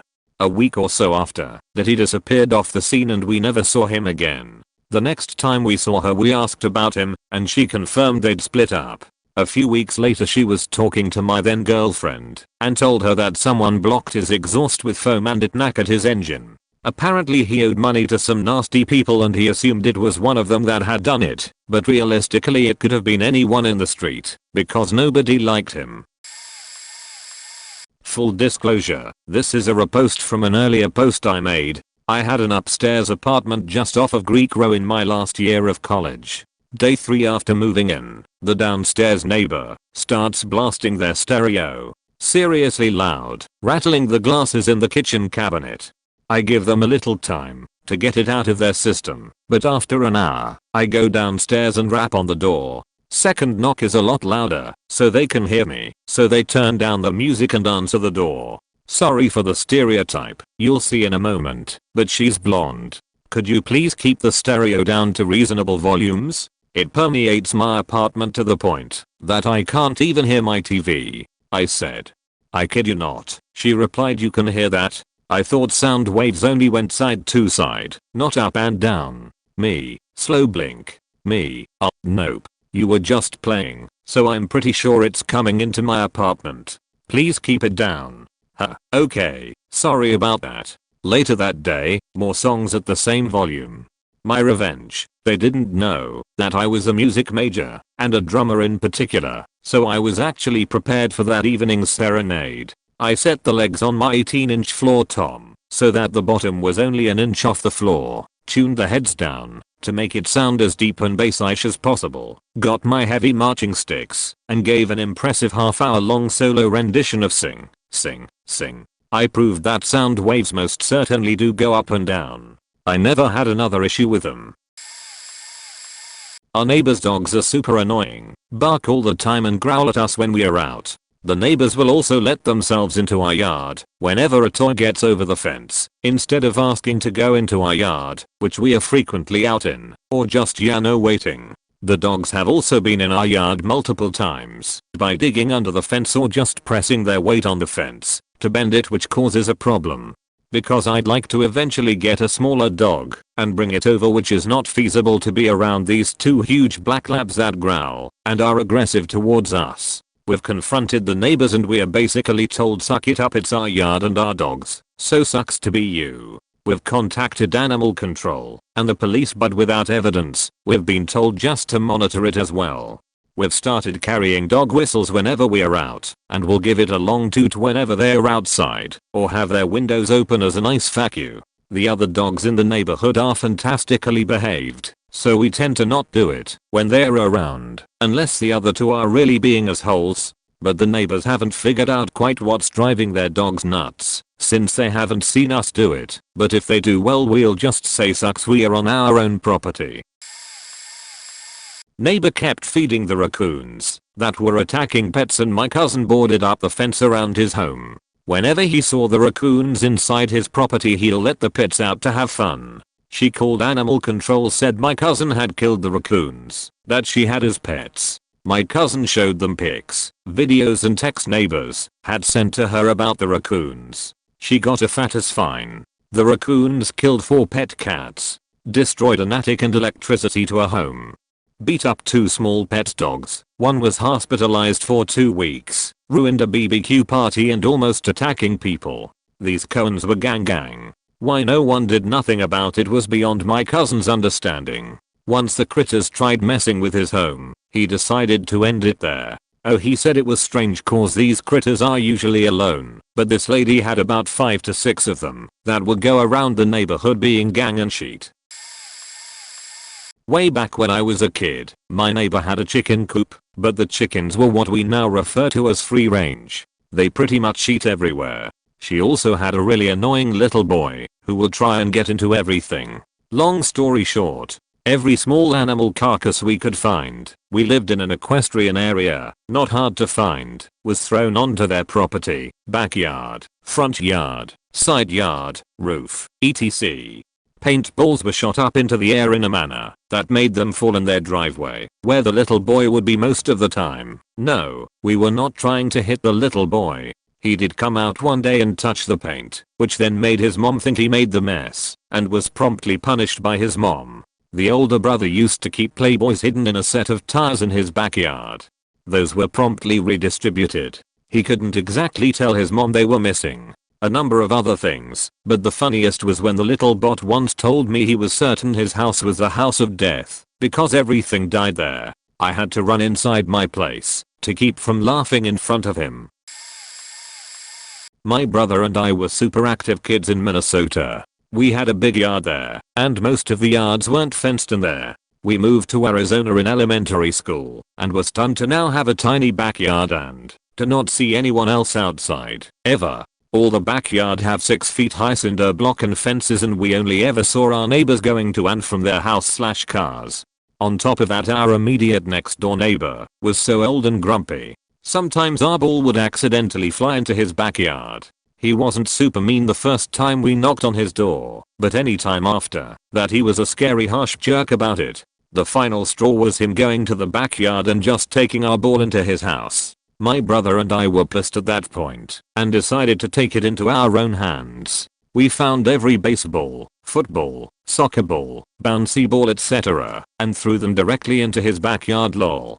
After that he came, knocked on our door, and we hid while trying to hear him talk to our parents. He actually didn't sound mad. He actually told them that when our balls accidentally flew into his backyard, we were now free to enter his backyard via the gate to retrieve them ourselves, and that there were some in his backyard now that we could get lol. Sometimes complete/utter defiance does get the job done. Who knew?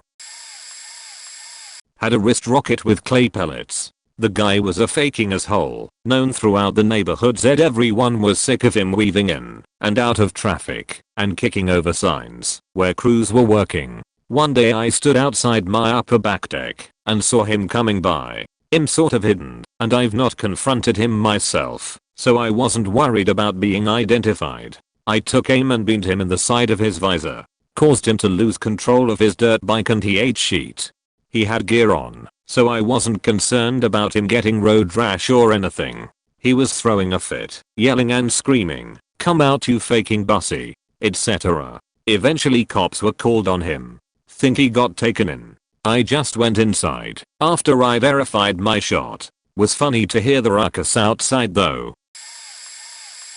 Neighbor is a meth dealer/user and attracts the homeless tweaker population right to my bedroom window, and he also held a homeless woman in his apartment against her will. His window is directly across from mine, and tweakers will come tapping on his window at all hours of the day. They sometimes get confused and knock on my window and get aggressive when I tell them they are knocking on the wrong window. Once one pulled a gun. He also treats his parking stall like a garage dumpster and fixes cars in it. I can handle all that, but what I cannot handle is how the stench inside his apartment will invade mine in the hot summer when I have to open my windows to try to get the heat out at night. Just 5 minutes of my window being open while his is open will make my apartment reek of cigarettes, meth and extreme body odor for hours. This summer I accepted my fate of not being able to open a window and threw a stink bomb through his window and into his bed. I then forced his window shut so it would be trapped as long as possible. He was too tweaked out to notice at first, but about 2 hours later I heard him frantically retching. He must have cleaned up a bit since then, because it now only faintly smells of cigarettes, meth and body odor. As faked up as this all sounds, I have no regrets. He almost indirectly got me shot and has directly violated my nostrils and a woman's freedom. Fuck this guy. So this is neither my neighbor nor technically my friend's neighbor, as this person was 1 block up the street. This person was an old woman who seemed to hate everyone and had a habit of bringing her dog to shit on my friend's lawn right next to their front door. Now in my youth I was a bit of a borderline pyro. I spent all the pocket money I made on accelerants and chemicals. This weekend was no different and my friend wanted revenge. So in the early AM we sneak down the street with the two others and decide to make a fire on her doorstep and ring the bell, but in letting others help make the fire it got a bit heavy-handed, and when lit the whole door and the wall next to it was wreathed in flame. Wooden door and wall might I add. It was a lot of frantic kicking and throwing of sand and gravel at the fire that followed. Lights going on in the meanwhile. Can only imagine what noise this all made, but none of us said a word during this, and as the final flame died we scattered. Absolutely stupid of us. In hindsight, also hilarious. The dog still shat on his lawn. They had a metal gate that rattled all the time. I actually put some foam tape on it to stop the rattling noise and they came right out, yelled at me, and then tore it off. He also called me a dyke cunt, and that he hoped someone would rap me. I wish I was joking. I came back at 2 AM with my cordless hot glue gun and ran a bead of hot glue from top to bottom, securing the gate shut. The next day, a cop knocked on my door to ask if I knew anything about the neighbor's gate being glued shut. I basically asked the neighbor, who hurled insults and threats at me for putting a small piece of foam tape to keep their gate from rattling. Nope. The cop went back and told him that I denied the accusation, which clearly angered them as they ran to my front door and started pounding on it, screaming obscenities. The cop almost arrested them, which would have been funny. Needless to say, I didn't get along with that neighbor after that. Or really before that, to be honest. My neighbor complained all the time about noise coming from my puppy to the apartment complex.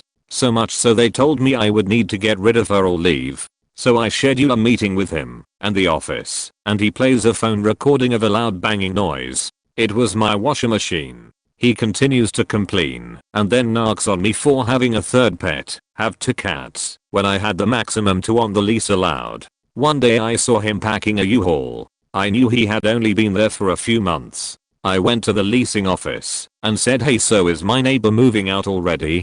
She said no, he came in here trying to get out of his lease, but we didn't let him. I went, "Oh, well, he's out there packing a U-Haul and his apartment is completely empty. Strange." She got really upset and stormed out. Breaking a lease at those apartments was like all the month's rent you had left plus a couple $1,000 fee. I mean, he would have gotten caught either way probably, but it felt nice to be the one to rat him out, given he tried to make me lose my pets. I'd like to think I'm responsible for him losing a couple grand in fees, lol. Honestly, called the police on them on a Wednesday at around 8 PM for a noise complaint, and they ended up getting deported. They were having yet another party and the noise was so loud, I couldn't hear the TV in my own living room. Cops arrive, as in like 5 or 7 different cop cars pull up.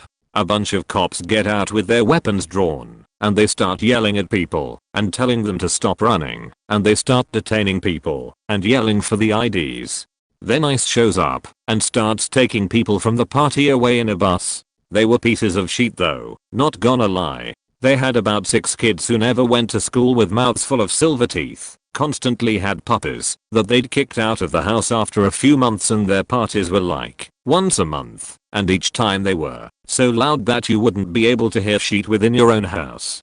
I tried going over and asking them to please quiet it down. I tried going over the next day and talking to them about the noise. Nothing helped. So that Wednesday, I had it. I'm pretty sure one of the other neighbors called ICE, or maybe they were on a final warning. Who knows? I'm Latina too. I didn't really want that to happen. Going back 30 years ago, I had neighbors upstairs. At random nights the girl and her boyfriend would be banging boots and she would scream so loud it would wake up my 2-year-old daughter. This wasn't once in a while, it was at least 3 times a week. To boot, she wasn't a friendly woman, so I decided to fix their ass. After some looking, I found their heating thermostat wires that ran up through my apartment behind the kitchen stove, so I spliced one of the wires and put a toggle switch on it. Whenever I heard her ungodly screaming at night, I would cut off their heat till the AM, then I would turn it back on. This was in the dead of winter. Eventually, when they noticed it got freezing cold after they got late, they called management who had the wiring replaced. By then I had already moved out, but it certainly was fun while it was going on. In college, neighbors who shared a wall with me were having a loud party on a Tuesday night. At around midnight I walked over and asked them to keep it down. They got louder, asked again, louder. Called the cops. They faking moved the party into the master bedroom, the wall we actually share, so they are right next to my head being as loud as possible. Side note, I'm not small, not even a little bit. And back then I was an ass about it. At about 3 I gave up and made it very clear if they didn't stop they would be calling the police on me. Then I went to bed, woke up at 6 for early class, girlfriend and I ate breakfast, and got ready to go. Took the puppy to the bathroom, and played with her a bit, before locking her in the kennel, in the master bedroom. She hated the kennel, she would howl for hours in that thing, especially if someone riled her up beforehand. Sorry Amy, I shouldn't have used you like that, but it was a time of war. I used to report the upstairs neighbors for jamming music at all hours and walking so hard the ceiling's popcorn finish would come down. Tried talking to the apartment manager, nothing was ever done. She would purposely tell the neighbors it was me. Funny thing is 3 months before our lease was up, the neighbors would magically become quiet and tame. We'd resign the lease, they'd get out of control again. This went on for like a year, 2 sets of 6-month signings, before we moved across town to a more upscale apartment. A couple days after we moved in, we caught them driving through the parking lot, casing out the apartments. We found out from a mutual friend they tried to get an apartment near us but got denied. So I guess you could say the worst thing I've ever done to a sociopathic neighbor is move away from them to a place they didn't have good enough credit to get into.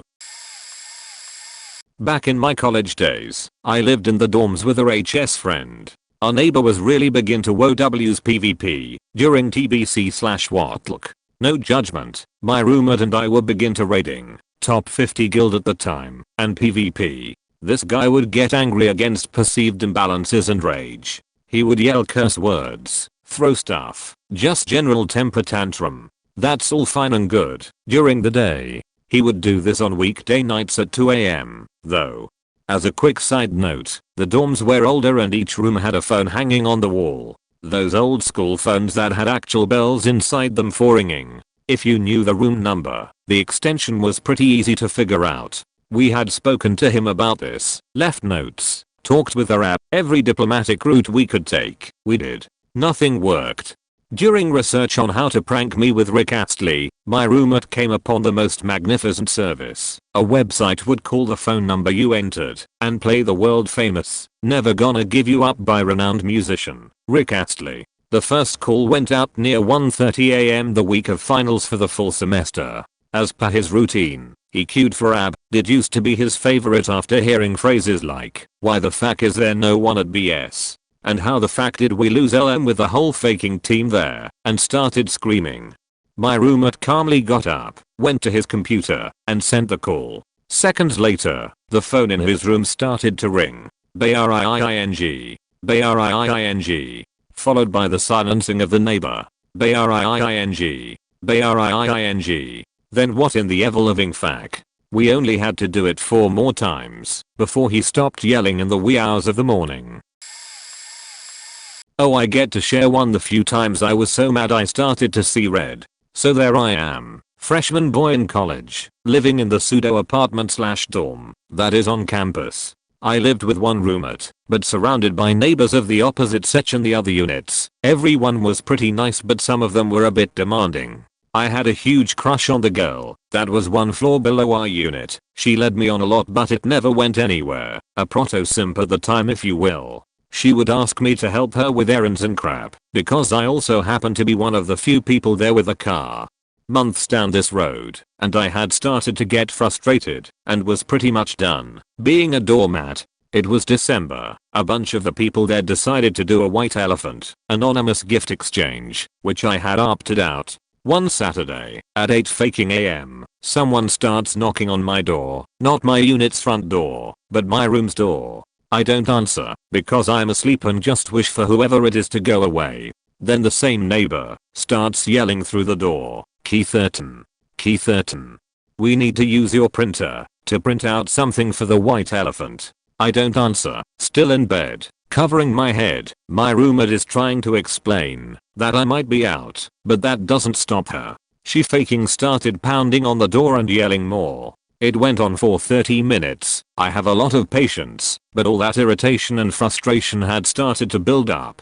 The last pounding got me up. I slammed the door open and started screaming at her to get the fuck out now. Her face turned completely red and ran out. I never heard another peep from her, not for a ride or to use me or my stuff. I went back to bed. I felt bad later on, but only because I let it get that far. It was a good lesson for me to not allow people to take advantage of my good nature. Skank neighbor's dog, known to us only as Slutched Puppy, was in heat. County ordinance says you're supposed to keep any pet in heat secured inside your home. Slutched Puppy kept camping out on our front porch because a dachshund was a hunker burning wiener. Our dog stayed at the front door making a god-awful teapot sound for 3 days straight, wanting a piece of that action. On third day I finally lost it and hauled Slutched Puppy back home.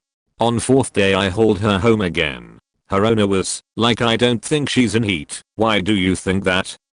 My response was to show her my shirt, now speckled with Slutched Puppy's womanly juices. Disgusting.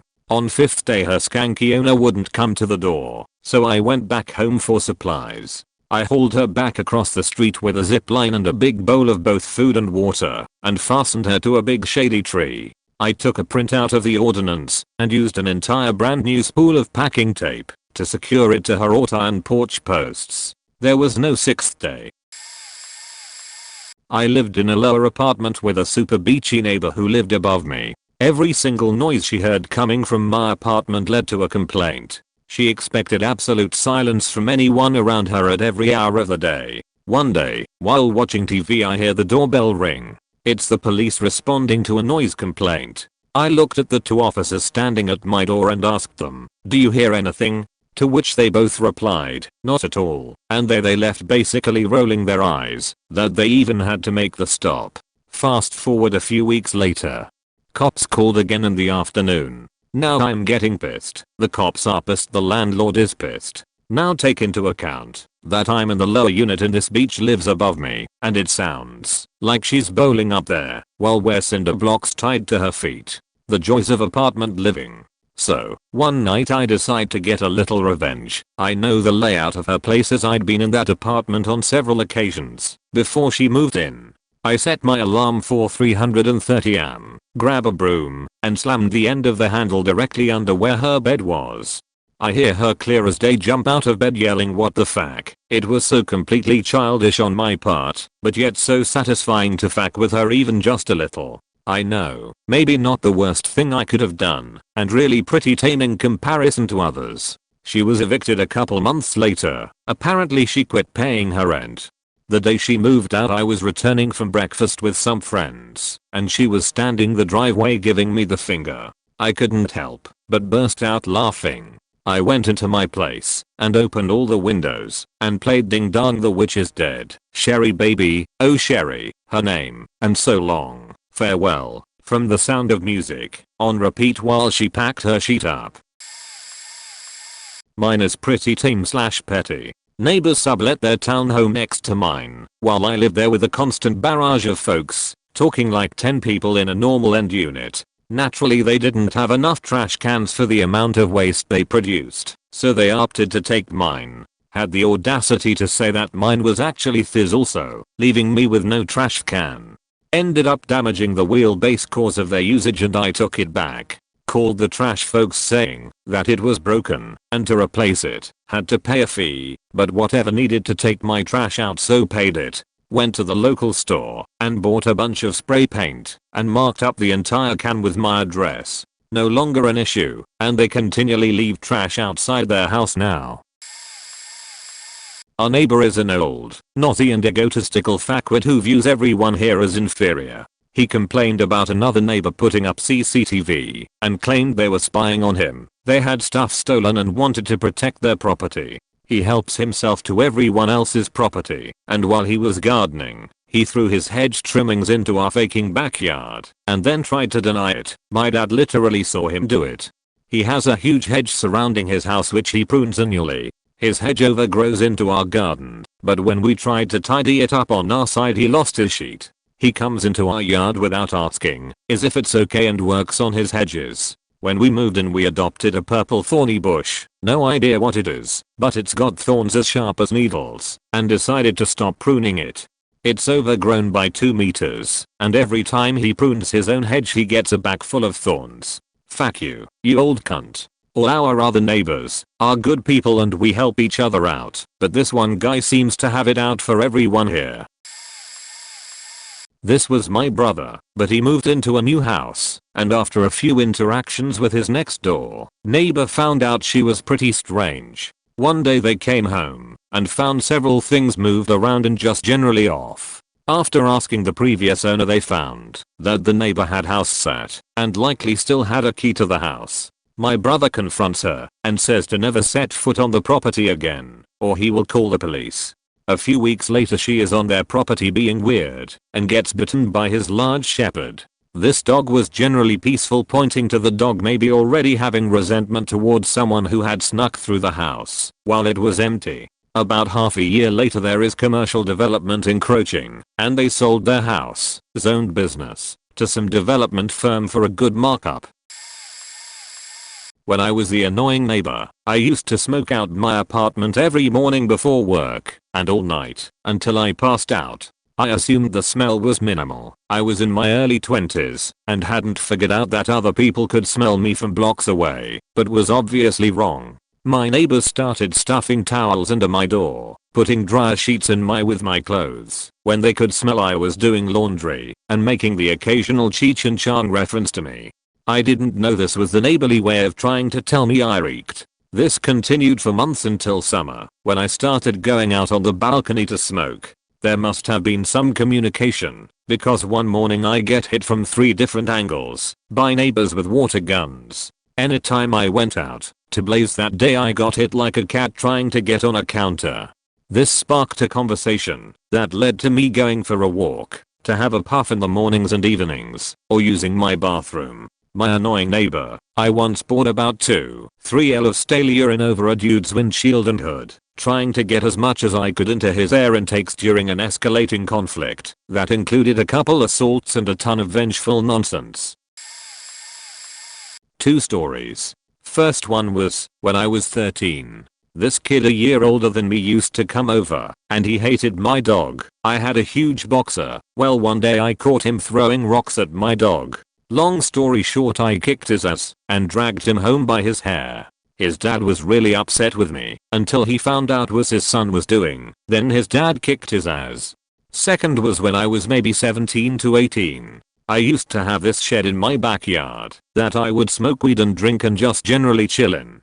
Sometimes I'd be out there all night, never being loud or anything cause I was never allowed to invite people over, but it was basically my sanctuary cause I was a full-time shift lead at a local sandwich shop and I would unwind and nap in this shed. In this same house I had a neighbor who would constantly call the police on me for everything. 99% of the time I was doing nothing. It got to the point where the police would send out the same one cop and he would just knock on our front door and shoot the shit with my mom and leave cause he knew I wasn't doing anything wrong. Well, one day I was very drunk and he has just called the cops on me for loud music, but I didn't even have a speaker or anything. I listened to music on my headphones all the time. Dude was just finding a reason to fuck with me, so I decided to actually do something. This man had this Easter Island head sitting on his front porch. I love Easter Island heads, so I decided, whilst drunk at 3 AM, that I was gonna steal it. So I ran over and tried to grab it, but it was too heavy, so I ran back home, grabbed a dolly from my trusty shed, and ran back, and dollied that heavy faker all the way back. I held that man's Easter Island head ransom for 2 weeks and he never called the cops. So I returned it. Never called the cops on me again. Lol. Oh, how I miss being a teenager. One of my neighbors would let their dog out with no supervision whatsoever. I live in apartments. Our particular apartments open into a courtyard with a picnic table, grill and vegetable garden. They never cleaned up its pup, and it barked at PPL trying to get the laundromat which is directly across from my window. It came to head one night when they left him out for hours. I saw the dog at 10:30 PM barking at people, and then it woke me up at 1:30 AM still barking outside at PPL trying to do late night laundry. Another neighbor was out trying to figure out whose dog it was, and so we knocked on their door. They ignored us, and I stood outside with the dog until a lady peeked out the door. I'm pretty sure she would have slammed it shut if I hadn't hollered at her. She had a drink in hand and pretended to be surprised she left him out. Unfortunately, I haven't seen him since. I think she got rid of him instead of just walking him like a normal person. Edit. I guess I just annoyed her into getting rid of her dog. Sorry, I didn't read the prompt too well. My upstairs neighbors are obnoxiously loud on a regular basis. They also invite sketchy people over, and their new thing is having a stupid shitty smelling campfire every night. Even if there are 30 miles per hour wind gusts, they know they are inconsiderate too. They've given us 2 Amazon gift cards on 2 different occasions, and both times were following a night when they were loud as balls until 4 in the morning.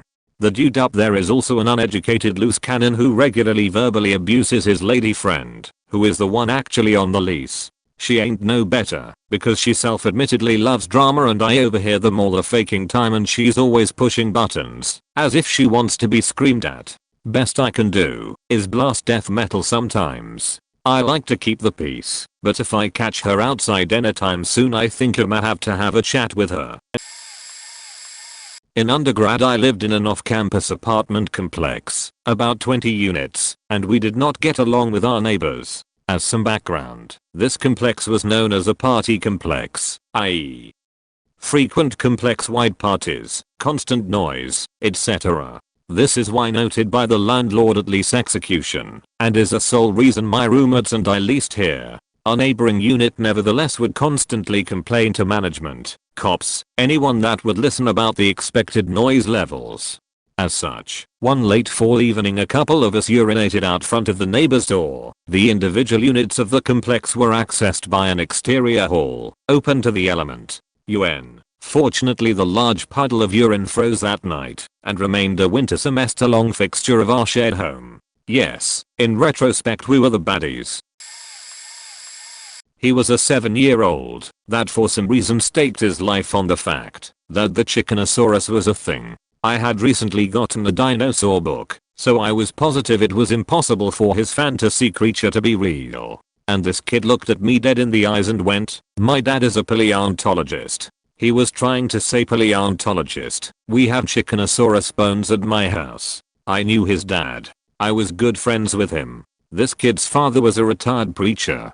I did my best to scare him away with a stern look at some frightening words, and he went back to his house. Later that week, I was at the father's birthday pool party, and the kid brought out a dog bone. He claimed it was a Chickenosaurus skull. We argued for about 10 minutes, and by then the other people were inside. I was fed up with this kid. So I went back to my house, got my dino book, came back, and smacked the kid upside the head with it, knocking him into the pool. He didn't go whining to his parents. He knew what he had done. I don't regret it one bit. Had a terrible neighbor. Loud, obnoxious 65-ish-year-old Portuguese woman. She was awful. They would stand in the small alleyway between our houses cursing like a sailor, louder than anything. She was forced to sell because she couldn't afford the taxes on the property she inherited from her father. After she stood on the patio one winter and cursed me out for moving snow behind her car she had parked on the street. Which I had done, but that was just to get it closer to where I could inevitably move it onto my lawn. I had had enough. We had a small strip of grass between our home. I only mowed my half. Normally I would mow it all, and had the beach ever been anything but nasty I would have mowed her entire lawn for her. Well, she lost her freaking mind. How dare I not mow her half? I'm a lazy cunt and all I do is bully her. My wife heard her next week playing victim to everyone else on the street. Everyone else celebrated when she moved out. Before she moved out they were gearing up to enjoy their last summer with the yard. They were clearly headed to apartment life. They bought a pool. The whole weekend I imagined ways I could stop them from enjoying the pool and having to hear them outside all summer. Not that I ever would do anything, but just enjoyed the thought of it. Well, the terrible family lasted a day outside together. Her daughter, who was a chip off the old block, set up the pool for her and had helped clear the house for being sold. I guess she told her she wasn't planning on sharing any of the money from the sale with her. The next morning I saw the daughter dump an entire container of coffee grounds in the pool. Over the next few months that pot of coffee stood as a glorious trophy to the daughter's ingenuity, saving me from dealing with her outside all summer. When we first moved into our house there were so many trees in our backyard and just kinda everywhere. Lived on about 1/3 of an acre. There was already a mosquito problem and the trees made it way worse. Hired landscapers to initially cut all of the trees and bushes down, and our neighbors ran out of their house and were losing it. The trees and bushes acted as its own fence, creating a privacy barrier between our houses, and they kept telling that we couldn't do that, and so on, and they were so mad. My mom called the city the next day to double check where the line dividing our land and their land was, and then put up a chain link fence immediately, then cut all the trees down. After that they pretty much were the worst neighbors ever. Racist ASF. Tormented my mom. Ruin our things sometimes, and so forth. It happened like 10 years ago, so I don't remember everything. The guy also for sure beat his wife too. All in all, shitty people. Mom had enough of it, called the owners of the property, that they seemed super sketch, and then either the owner of cops showed up one day and caught them doing sketchy shit and they went to jail for a few days or week or so. Not sure what for, I was never an Aussie kid tbh. While they were gone my parents talked to the owner, convinced him to sell, bought the property, and when they got back evicted them, and had all their shit on the front lawn. When they were moving out my mom was standing on our porch with a cup of tea and a smile waving them good riddance. Edit. I don't know legally what the deal is, if they're allowed to sell a property in the middle of a renter's contract and just have them move with no notice, but these PPL were super sketchy anyways, and we're not gonna call the police or go to court about this anyways, so they just cut their losses and left. We had issues with a particular neighbor of ours ever since he threatened to put a lien on our property if we didn't help purchase a new luxury fence for the common wall of our backyards. We retorted with, well, before threatening to put a lien on our property, how about we talk about a more cost-effective fence? At the time, the neighbor was retired after being CEO of a credit union for many years, and we were a struggling middle-class family trying to put 2 kids through college. So, the luxury fence they wanted really wasn't in the cards for us. Anyways, nothing ever materialized, and we never paid for our portion of the fence because he refused to talk to us after we questioned the luxury fence that he wanted to put in. However, a few weeks later, there was a security camera installed in their backyard, but it was facing over their new luxury fence, pointed halfway into our backyard. So, anytime we walked by, we flipped off the camera and gave a lovely D-Generation X pelvic thrust anytime we walked by it. The camera was finally moved a few weeks later, and we didn't hear from them anymore other than the occasional wave when we would drive by, and they'd be outside. In reality, I guess this is more of a what they did than a what we did. But, they were absolutely annoying neighbors. Had a neighbor with a huge jacked up truck with massive tires. They would constantly park about 5 feet from the curb, so they didn't scratch their truck on the tree branches instead of their always empty driveway. One night they were seriously halfway into the road, and I was in a bad mood already, so when I saw that I was like, fuck these people. Go home, park my car, and have this sudden genius idea. Yes, I pat myself on the back for coming up with this idea all the time. I found 2 tiny pebbles and walked over to this massive truck and unscrewed the stem caps and dropped a tiny pebble in each cap and screw them back on. The most beautiful sound started after they were tightened down, a nice slow hiss. Next morning I go to work and their truck is sitting on rims on one side. All of a sudden, they stopped parking their truck like assholes. Many years ago, I lived in a rental house with on-street parking. It was agreed upon that you got 2 car spaces per house. The neighbor repeatedly parked one car about 3/4 into his second spot, then his second car 3/4 into that spot, thereby taking the spots for the house I was at, as I was sharing the house with a roommate. So, after asking the guy to park not like an asshole for 2 weeks, I finally had enough. I put on some rubber gloves, grabbed some fresh cat sheet out of the litter box, and took it outside, shoved it up under the handle on his car door, then proceeded to cover his windshield and all other doors/handles with hot water. Middle of winter was probably about 15F outside. Not only did I get our parking spaces back, but the two spaces behind us opened up as the neighbor had decided to park his cars elsewhere after a random act of poo happened. A neighbor got mad that I was even walking my dog near his lawn. Because he didn't want him pissing on my grass, I decided to stay there an inch from the edge of his lawn and inform him about the road allowance laws on his property, and pulled up the plat map of our street to show him that he does not own the grass next to the road, which also encompasses his mailbox as well as the telephone pole and street sign, which are at the same distance from the road as his flagpole. There is no sidewalk, and with traffic I'm apparently supposed to just walk in the street. I never actually was on his property, nor was my dog, and he came out in witty titles to beach at me saying he would kick my dog. He eventually just started yelling at me to get the fuck out of my neighborhood over and over. A nearby police officer watching traffic rolled over and said, "Continue your walk, I'll deal with him. He's a regular." I've considered mailing him a free daily supply of manure. Threw buckets of water into his backyard. He liked to burn trash and loved to do it while I was using my house's pool. He was a cousin or uncle of the woman my dad cheated my mom with, and of course he hated my mom because, anyway, he tried to be petty as much as he could, and burning trash while I was swimming with my friends was one of his favorite things to do. Me and my friend just grabbed buckets, filled them at the pool, and threw it over the wall between our houses. The fire went down quickly, but I had thrown around 5 buckets myself when he showed up to yell at me. I just said I was afraid it was a serious fire and would do it again if it kept happening because I wanted him safe. He used some colorful language, but never did that again. I was 12.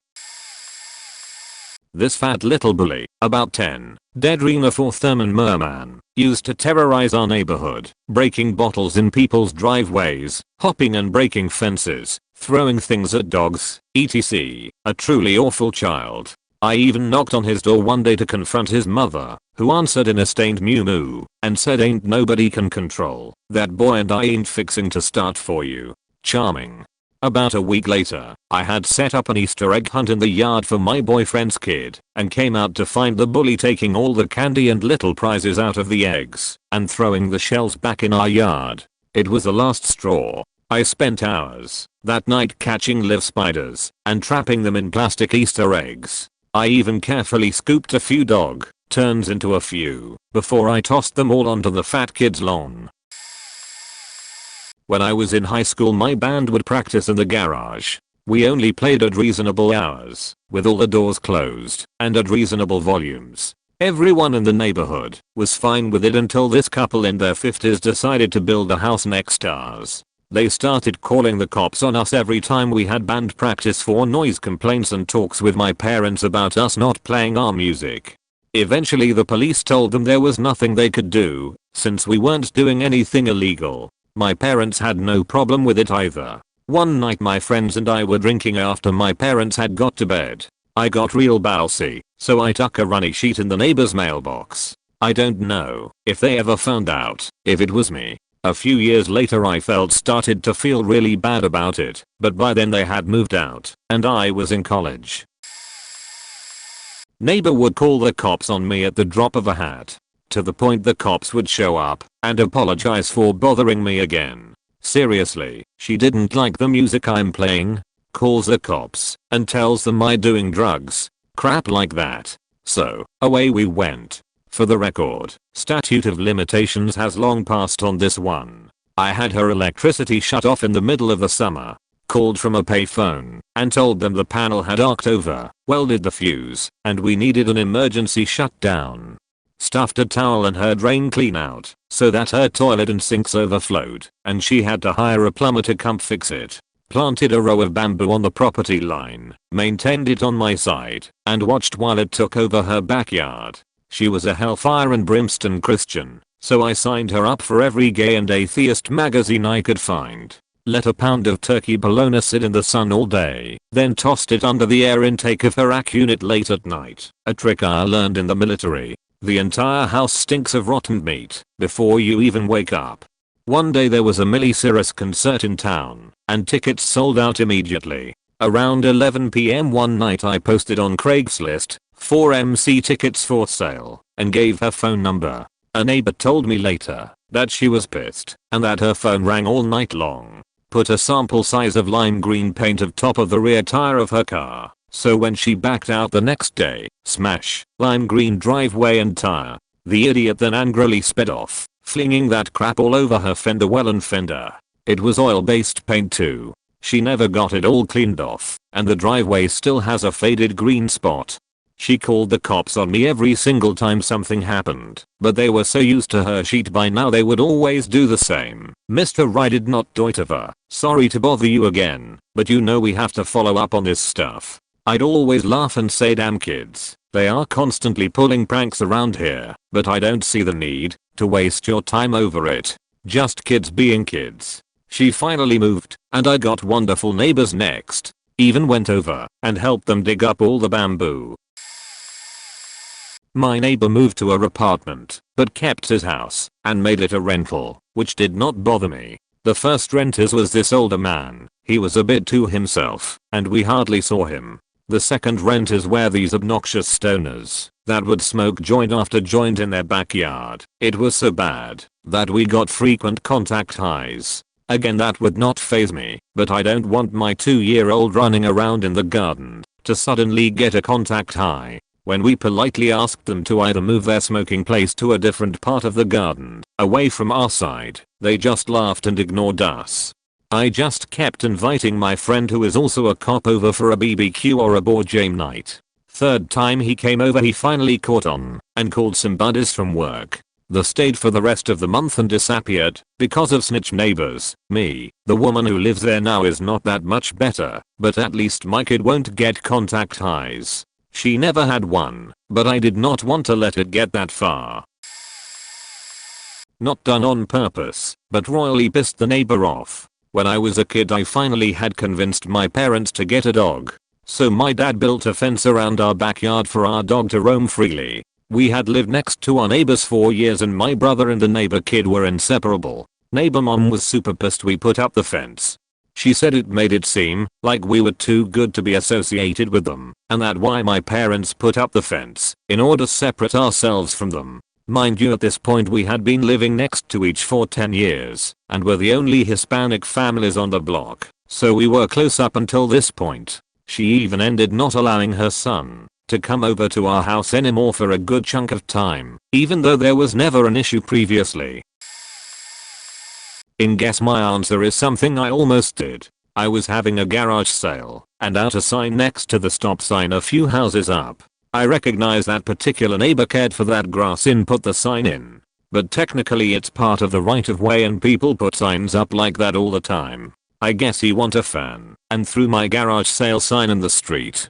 My response was to go on Craigslist and put a post up saying I was having a prank contest with my friend and could people help me out by putting signs in his yard. I added the address. I deleted it pretty quickly. Along those same lines we did do that to a friend's house in high school. We gathered about 30 for sale signs and put them in his front yard. Seemed funny at the time. I guess it's costly to the realtors, but not too destructive of a prank to the property owner.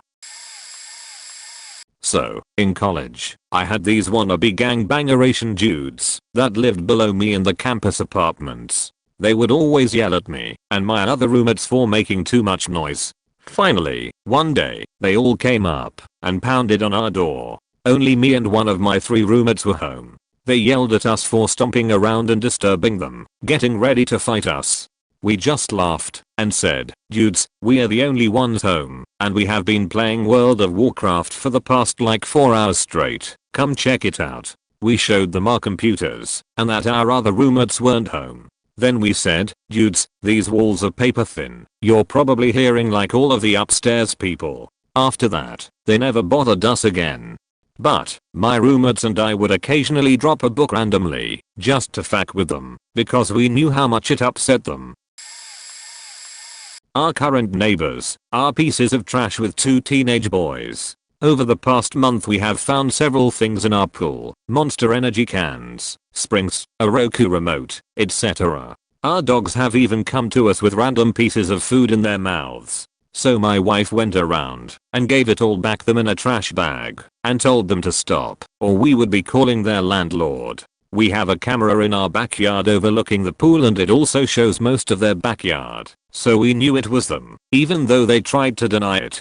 So I went to work that next day and logged onto the county PVA website and found out the homeowner's name. Then after a quick Google search I discovered that he lived on their same street just further down. The guy owned his own painting business, so we called them and told them what was happening and that their house was being destroyed by these people. We also knew someone was living in their shed and we were almost certain they were making or doing drugs in that shed. The owners have been looking for a reason to kick them out and told us that if we ever had any more problems with these people to let them know and it would be done. The next day my wife said that some crew showed up and started fixing up the piece of sheet shed and put in new windows and door, etc. We haven't seen that guy who lived in it since. It's funny to know that we can get these as hats removed at any point in time, and if they continue to throw sheet in our yard I'll snap my fingers like Thanos and smile doing it. Told this one before. Father and I had upstairs neighbors when I was in high school that were excessively noisy. After a couple of times asking politely if they could chill out during later hours they deliberately got worse, because I guess some people get real hard while being petty. Eventually my father and I stacked a few chairs up, wedged a phone book in and maybe a photo album or two, and then at the very tippy top was the subwoofer for our sound system. It was wedged tightly against the ceiling. A quick look around LimeWire, and I got a copy of Bass Test Track. We stuck that beach on repeat and went camping. When we got back building management had flipped the breaker for our living room after entering our unit and seeing what we had done. We caught some sheet, but so did they. They were evicted shortly after due to a violent altercation with another resident. Real winners. I never did it cause they got evicted before I could, and we moved soon before, but I come from a hunting family, and every day I walked past their door I daydreamed about dumping a bottle of deer musk or buck urine on their doorstep/mat, and not the "oh this smells a little bad" kinda musk, but the "this doorway now smells like deer sheet and takes months to evaporate" stuff. Why I wanted to, they smoked weed 24/7, and not the good stuff. Skunk weed. And they would prop open their door to let it waft into open the hallway, so the whole apartment building smelled awful. We actually got sick because of it, but the management was a bunch of corporate slumlords who didn't care, as long as they got rent. Well finally the neighbors next to us got into a drag-out brawl with the people under us, resulting in police being called and me going to the management office with video evidence saying either they go, or we go and take this to the local news who were already well aware how shit this apartment company was. I have this lady next door that is just faking stupid. No offense, but she couldn't read the password she wrote on the piece of paper. She was not able to set up her son online classes, and I'm not angry at it. Some people are just bad with technology, so I was okay with it. And also, she screams a lot at her son I already mentioned, talking with someone on the phone. Stuff like that. Side note, a young woman that lives right below her would give math private lessons. You could hear the yelling of the annoying beach there. So anyway, one time, I have my online classes, and she comes once more for help with a stupid thing. Note that everyone in the building had enough of her at that point. I just closed the door on her. Simple, but so fucking satisfying. She never knocked on my door again. I had an office with a wall of frosted glass separating from another office. One day that office asked us to design some expositors and we did. We designed them and told them the cost to build. They rejected saying that they were ugly and wouldn't implement. 1 week later there they were, our design built by somebody else, just next door. We tried to reason, nothing at all. So we designed the gayest custom wallpaper ever made, with a white background and huge dicks. Then we glue it on our side with the dicks to the glass, making the shadow. After some meetings with clients, and some hard laughs on those meetings, the money, with an extra fee, for the design appeared, and the wallpaper came down. I miss those times. Had a very loud neighbor. Late 30s - early 40s. Probably with a coke and alcohol problem. Would come very late to his apartment on weekdays. pumped his stereo to the top, and blasted cheesy 90s, Mexican, pop music and fell asleep. The music continued until early in the morning. As the walls were very thin, I could hear him put coins in his bedside table and have very guttural sex. He made parties often and would knock on my apartment to invite me. I never attended because I particularly don't like the coked up crowd. He once knocked at 3 AM to ask for a joint, as he said he had smelled it from his balcony. He couldn't have, because I had been sleeping for 5 hours. Well, it got to a point of despair where sleeping was getting difficult. So, I started to blast Slayer and Gorgoroth early morning, say 6 to 7 AM, after his parties, putting the speaker right by his bed's wall, and could listen to him complaining. I did this for 2 weeks straight, and he had the nerve to knock and ask me to turn the metal down. 2 apartments on top of each other. Same address, but we are A and they are B. Very friendly, had no problems. Until they moved out. About a week later, a very aggressive sheriff showed up at my door demanding to be let in. I refused and he demanded I identify myself. After arguing, he finally said he was looking for downstairs neighbor, the female of the pair. Simple fix. I left the door open so he could see me and grabbed me ID, which showed I lived there and was not the person he was looking for. It still seemed like he didn't believe me, but went away, but it seemed odd he didn't seem satisfied. Then we started getting mail with our address, but the downstairs neighbors' names. Then the phone calls started. It took working with a highly competent collector, ironically, to determine our neighbors ran out on a crapload of bills, credit obtained fraudulently, and had changed everything, and I mean everything, even the post office, to our info. Address, phone, hell, even the description of our cars and ourselves. Only thing they couldn't switch over was their actual name and socials, since it was under their socials and they didn't have access to us, of course. We shred everything. It was a nightmare of phone calls, mail, and unwanted visitors. Luckily it was just annoyances, they did not get access to our financials or anything like that. The collector was dead set on finding them, hence helping us. I called the landlord and told him we had some stuff we borrowed from the neighbors and wanted to return, but they left so suddenly we didn't get their new address. He happily gave it to us. We were excellent tenants and he knew they left suddenly. Also they did leave their address with him to send a deposit check to. They did leave the place in good order and apparently surprisingly paid their rent, which tells me they planned this. We called the collector and gave it to him. Since they share info, he said he would get this cleaned up.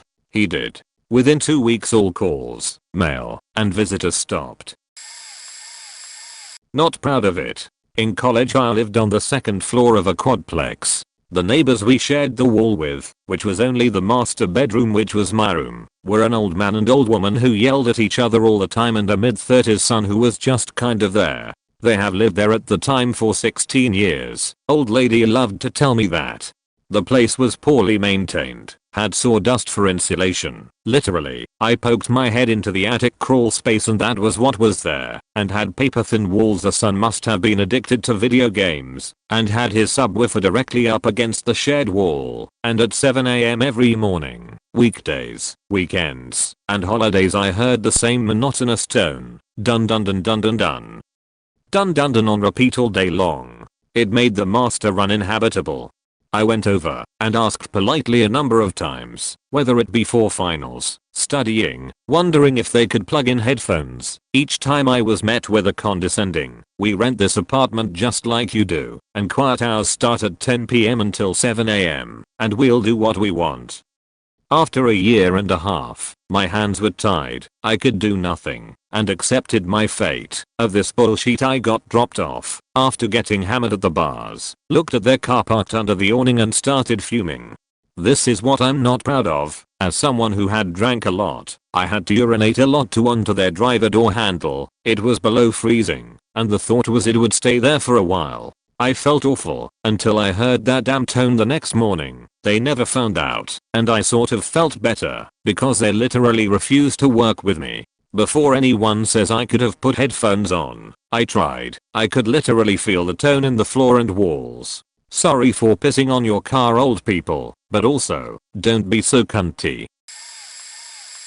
Lived in a first floor apartment with a balcony. It was raised up from the ground about 5 feet or so. The neighborhood kids, probably around 12 to 14 years old, loved playing under the balcony, which honestly would have been fine, but they were right under my bedroom window and my husband worked nights. So he was sleeping during the day. The kids would blast music and scream and sing, etc., and he would be so cranky because he couldn't get any sleep. So after asking them to stop playing under there several times and tracking their parents down to tell them to keep their kids away from my balcony, they were still playing under there. So one day I decided to crack a bunch of eggs on the balcony and let them drip right onto the kids' heads. They never played under my balcony again. When I was renting in a duplex, the people in the other unit were always loud late at night and into the very morning. Talking to them did nothing. So, I ordered 5 tactile transducer speakers. They turn whatever they are placed on into a speaker. I hooked them up to an old 5-channel surround sound stereo and attached the speakers to the shed wall. I used YouTube to play 10 hours of a very high-pitched noise after they had had another night-long party. I would do it off and on when I left work in the morning. They asked me if I heard that high-pitched noise that seems to go on forever. The guy said it was driving him absolutely crazy and was almost painful. Nope, I've never heard that. I had essentially turned the shed wall into one giant speaker just to fuck with them. It was usually just high-pitched tones, but I'd occasionally play 90s boy band music like NSYNC and Hanson Boys, or a single screaming sound when they were being loud and keeping me up. I made them think I put the evil on them. They were superstitious country folk and dumb as rocks. They had pit bulls, but they kept them chained in the back, in all kinds of weather. Only if there was a freeze warning would they bring them in. They had dog houses, but they would get full of water sometimes. Occasionally the female would get out. She was sweet, and I'd pet her and give her treats. But the big male was completely insane. Like dangerously insane. He'd probably been driven that way, being kept on a chain all the time. If you tried to give him a treat, he'd legit attempt to kill you. I tried sending them blankets for them when the weather was cold. I'd aim my water hose at their water dishes when it was hot, so they had water. But the city wouldn't do anything because they fed them. They didn't starve, but like zero human contact. Anyway, long story short, the crazy male died, and they left him there, still chained up, for at least 4 days. It was horrible. You could smell it on the entire street. That dog weighed over 100 pounds. And that poor female was still chained, so she couldn't escape it either. So someone complained to the health department. It wasn't me. I was afraid of them. So they were convinced it was me. He was huge and stupid. She was small and stupid. They would both stand in their yard and yell at our house. And the woman was especially unhinged. She would scream at me every time I left the house. They were home all the time. Neither worked. How she was gonna get me. How she was gonna burn my house down. She called me a white beach. All because someone made them bury the poor dog. So I made a fake Viv of salt in my driveway. I put an eye and a hand on it, with an arrow pointing at their house. And I put a votive candle on it. Completely fake, y'all. I put a line of brick dust in front of my door, and on every windowsill. They moved out the next week. For those of you asking, they rehomed the female dog with a relative when the health department came to call. I really hope she was happier. Not me, but my cousin. We lived in a second floor apartment in a building in Los Angeles. In the apartment next to us was an older gentleman who was sadly confined to a wheelchair, I think due to a stroke. So, right there, a major problem, because there was no elevator in the building, so his brother had to come and carry him up and down the stairs for him to get out of the apartment. Major fire code violation. On top of that, the guy must have suffered from major misophonia, because any noise from our apartment would send him into towering rages, no matter the hour of the day. If we were just talking, he would bang on the wall with his cane. One day, my cousin and I were laughing at something kind of loud, around noon, and he just started wailing away on the wall, more frenzied than ever. We could hear him trying to shout, but because of the stroke, you couldn't really understand what he was trying to say. Finally, having had enough, my cousin started banging back on the wall. This drove the guy into a psychotic rage. We could hear him smashing things in his place.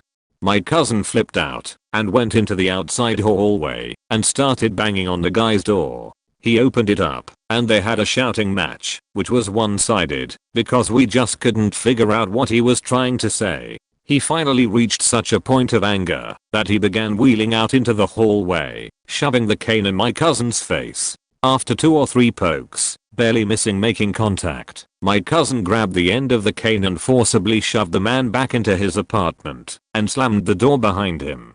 I felt terrible, but at the same time, couldn't help but feel angry as well. The guy was really nuts. We had been complaining to the landlord about him all along, as he had about us, but they finally came down on our side, especially based on the fact that he lived on the 2nd floor in a wheelchair. They ended up making him move to a lower corner unit, far away from everyone else. So crazy.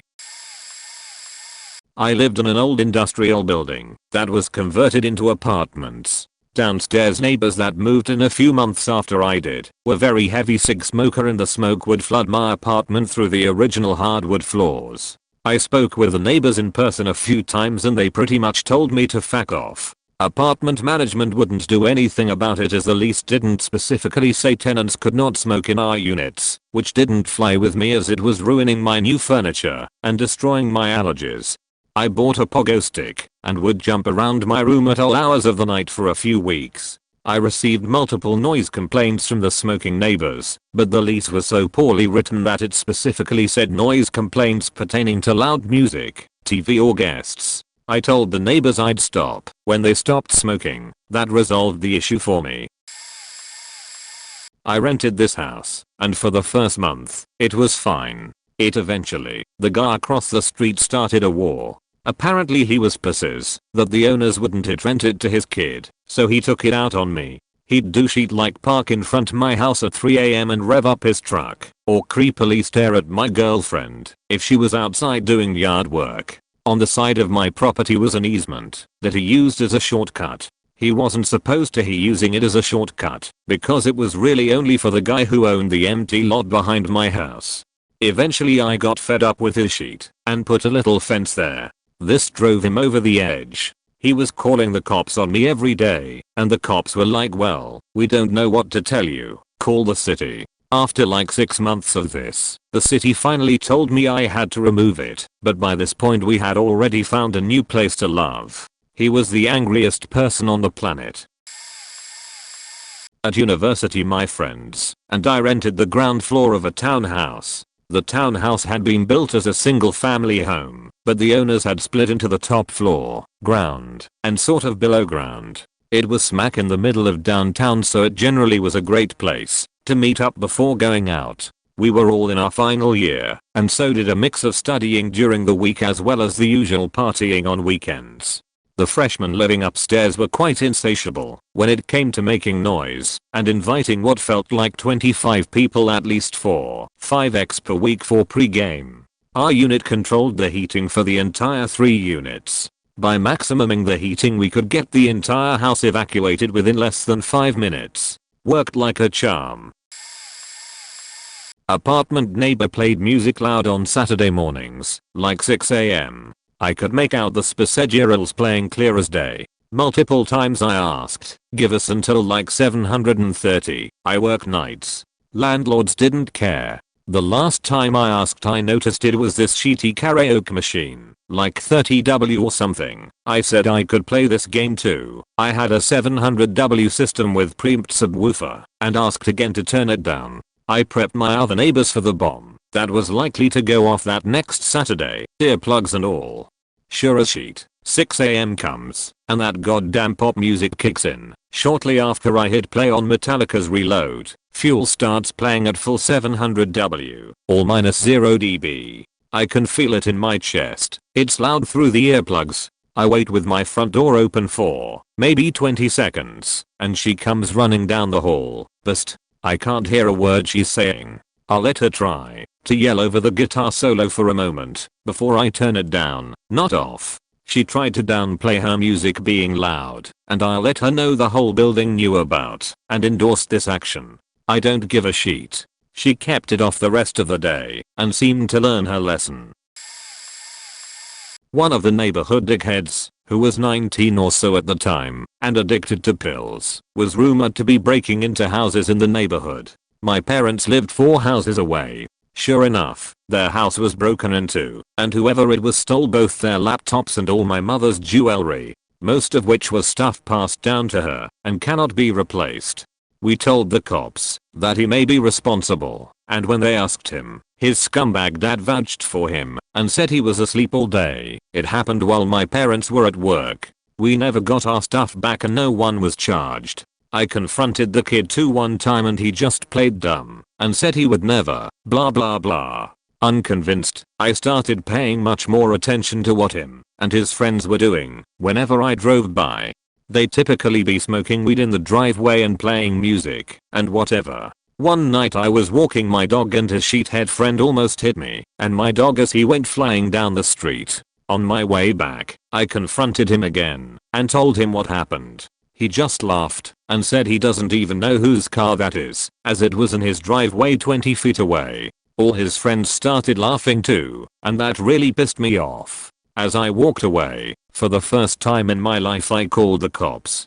I told them the exact address and the kid's license plate, that he was speeding driving dangerously, and that when I talked to them, I could see beer cans and smell weed. They asked if I thought it was an emergency, and I told them that cars come and go constantly, so chances are people are driving under the influence. They rolled up in about 5 minutes with 3 cars. I don't remember everything but I know several kids got charged with possession. One kid got a DUI. He was leaving as the cops pulled up.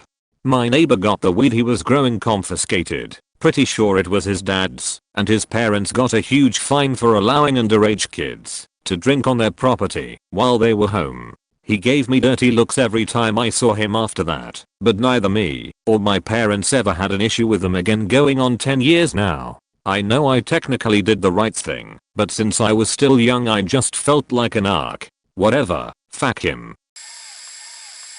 This wasn't me alone. This was the neighborhood. First thing you need to know, it was an unincorporated block, meaning we didn't belong to a town, but to the county directly. So no sewers or end drains. We had ditches and septic tanks. The ditches drained towards the main street at the end of the block. Only police allowed to patrol the block was state police, who we never saw unless called. So doing construction without permits was easy as long as you didn't upset the neighbors. So, the neighbor lived in the middle of the block, got tired of his ditch filling up when it rained heavy. So he blocked his ditch under his driveway, so it couldn't be seen.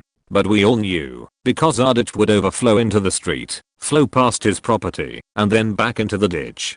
So one year they went on vacation. The surrounding 5 houses all had topsoil delivered by one of the neighbors, complete with bobcats to move and level the dirt across the backyards, leaving Mr. Neighbor with the low spot. So when it rained again, all the water from 5 yards flowed directly into his with nowhere to go. Guess what happens when tons of rainwater sits above a septic tank? Give ya a hint. Stinky. It wasn't until the subdivision was incorporated 20 years later that the grading was fixed. Neighbor died, house was demolished, and the contractors looked puzzled as to why every yard around was 4 inches higher than the plan said it should be. In my early 20s, I was sharing a flat with 2 butts. One of them was the owner's son. Upstairs lady was batshit crazy, calling the police on us almost every week. Most of the time it was just the 3 of us having dinner together and knocking at our door super early in the morning to wake us up. We were all working shitty schedules, so it could be a pain in the ass. One day she took it too far and blared riddance every morning at 6 for a week, driving us nuts. The owner's son said to us on Friday that he speak to his father and that he gave him clearance for revenge. So he set his industrial grade sound system that he use in his bodega every summer for the furious, and we am left for 3 days. Maximum volume, no other occupants in the building, of the finest classics of Penis Bangers, which is basically old time reggaeton. I used to smoke pot in my back garden. The beach next door didn't like it, but instead of talking to me about it, she made shitty passive aggressive comments before shutting her back door. I started smoking further from the house, but she'd make her way to the back just to make cuntish comments. She also cut my tree overhanging her fence, so her shitty cats could continue sheeting everywhere, including my garden. I planted firethorn and another fast growing thorny bush to stop the cats. I'm sure she has a lot of fun cutting that back, and plants that stink of weed all along our shared boundary at the back of the house to the front. Caucasian crosswort, scaredy cat plant and cleum. It smelled like a hippie's nutsack year round. I've moved since. She still lives there, and Google Maps has confirmed my plants are doing well. Used to live in an apartment across the street from a good friend of mine. When we would get back from our outings we would talk in front of one of the buildings for a bit. The lady who had a unit on the ground floor by my building's door seemed to think she owned the grass and entranceway and would tell it anyone who delayed in the space. So after having her come and blast us a few times I spoke to the property manager about the verbal abuse we were dealing with. He reminded her it was a communal area. It became our permanent say goodbye spot. In nice weather we would bring folding chairs and sit out in the grass. My husband and son started using that patch of grass to play soccer in. So instead of just randomly seeing us and us actively avoiding it for other use we were there all the time. We filed a protection order and talked to the landlord and got them evicted. The sheetbag dude came back after the order became effective to continue moving stuff they left behind after the date they had to be out, so we called the cops and got him arrested. He had to stay in jail until the permanent hearing made him pay all court costs. Backstory. Lived in a duplex type situation. 2 houses that shared a driveway and large covered parking area. Neighbors seemed to be on hard times when we moved in. Cool. Happens to everyone. We let use our Wi-Fi, washer and dryer, gave them food when we'd cook, helped them out with whatever we could. Funny thing, my girlfriend was upset that I was always leaving for work and not replacing the laundry soap I used, even though I swore I always left plenty. We later found out it was them using our soap. Dude was having trouble finding a job and his girlfriend used to be a nurse, but had some issues with her license, but never seemed to any progress getting it handled in the 2 years we lived there. Sometimes his girlfriend would be out of town and he would pull the typical junkie disappearing act and would leave their 2 dogs to fend for themselves. So my girlfriend bought food and took care of the dogs. More than once. We got no thank you or anything. Their truck broke down and then they got into an accident that wasn't their fault, but they was riding with no insurance, so they couldn't get their car fixed. So I bought a fuel pump and installed it for them and fixed their truck that had broken down, and I even tried to help him get a job at a company I had a relationship with, but he failed to disclose he was a felon on methadone and failed the background check. Still no thank you or anything. Just junkie scum. Then while I'm at work 10 hours away, he's beating up on his girlfriend so mine calls the cops, and a whole bunch of shit goes down. My girlfriend just hunkers down in the house, but he ends up throwing stuff at our house, cursing, threatening to hurt my girlfriend, trying to break in, kicking the door, and yelling all kinds of horrific racial slurs. I'm black, my girlfriend white. So after working a 12-hour day I drive 10 hours home, fueled by rage. I have to compose myself to keep from going into his house, dragging him out, and stuffing him into the drainage pipe under our driveway.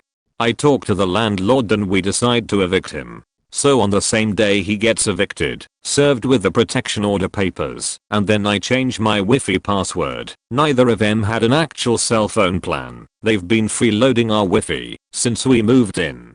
That sent them scrambling, and I just watched on my allo cameras and laughed my ass off. They move out, but they leave stuff there. And the night before the permanent restraining those idiots come back, I was away at work again, but my girlfriend called the cops and they attested him. Fuck that clown. Lol. I had a polyelectric fence around my yard that I used to keep my dogs in and keep people out. The electric controller was faulty, and I didn't know it. The neighbor kids 10 to 17-year-olds did because they were playing touch the fence. Later that night I was getting up for work at 10 PM and I didn't have my glasses on. It was semi-dark, but there were the city street lights.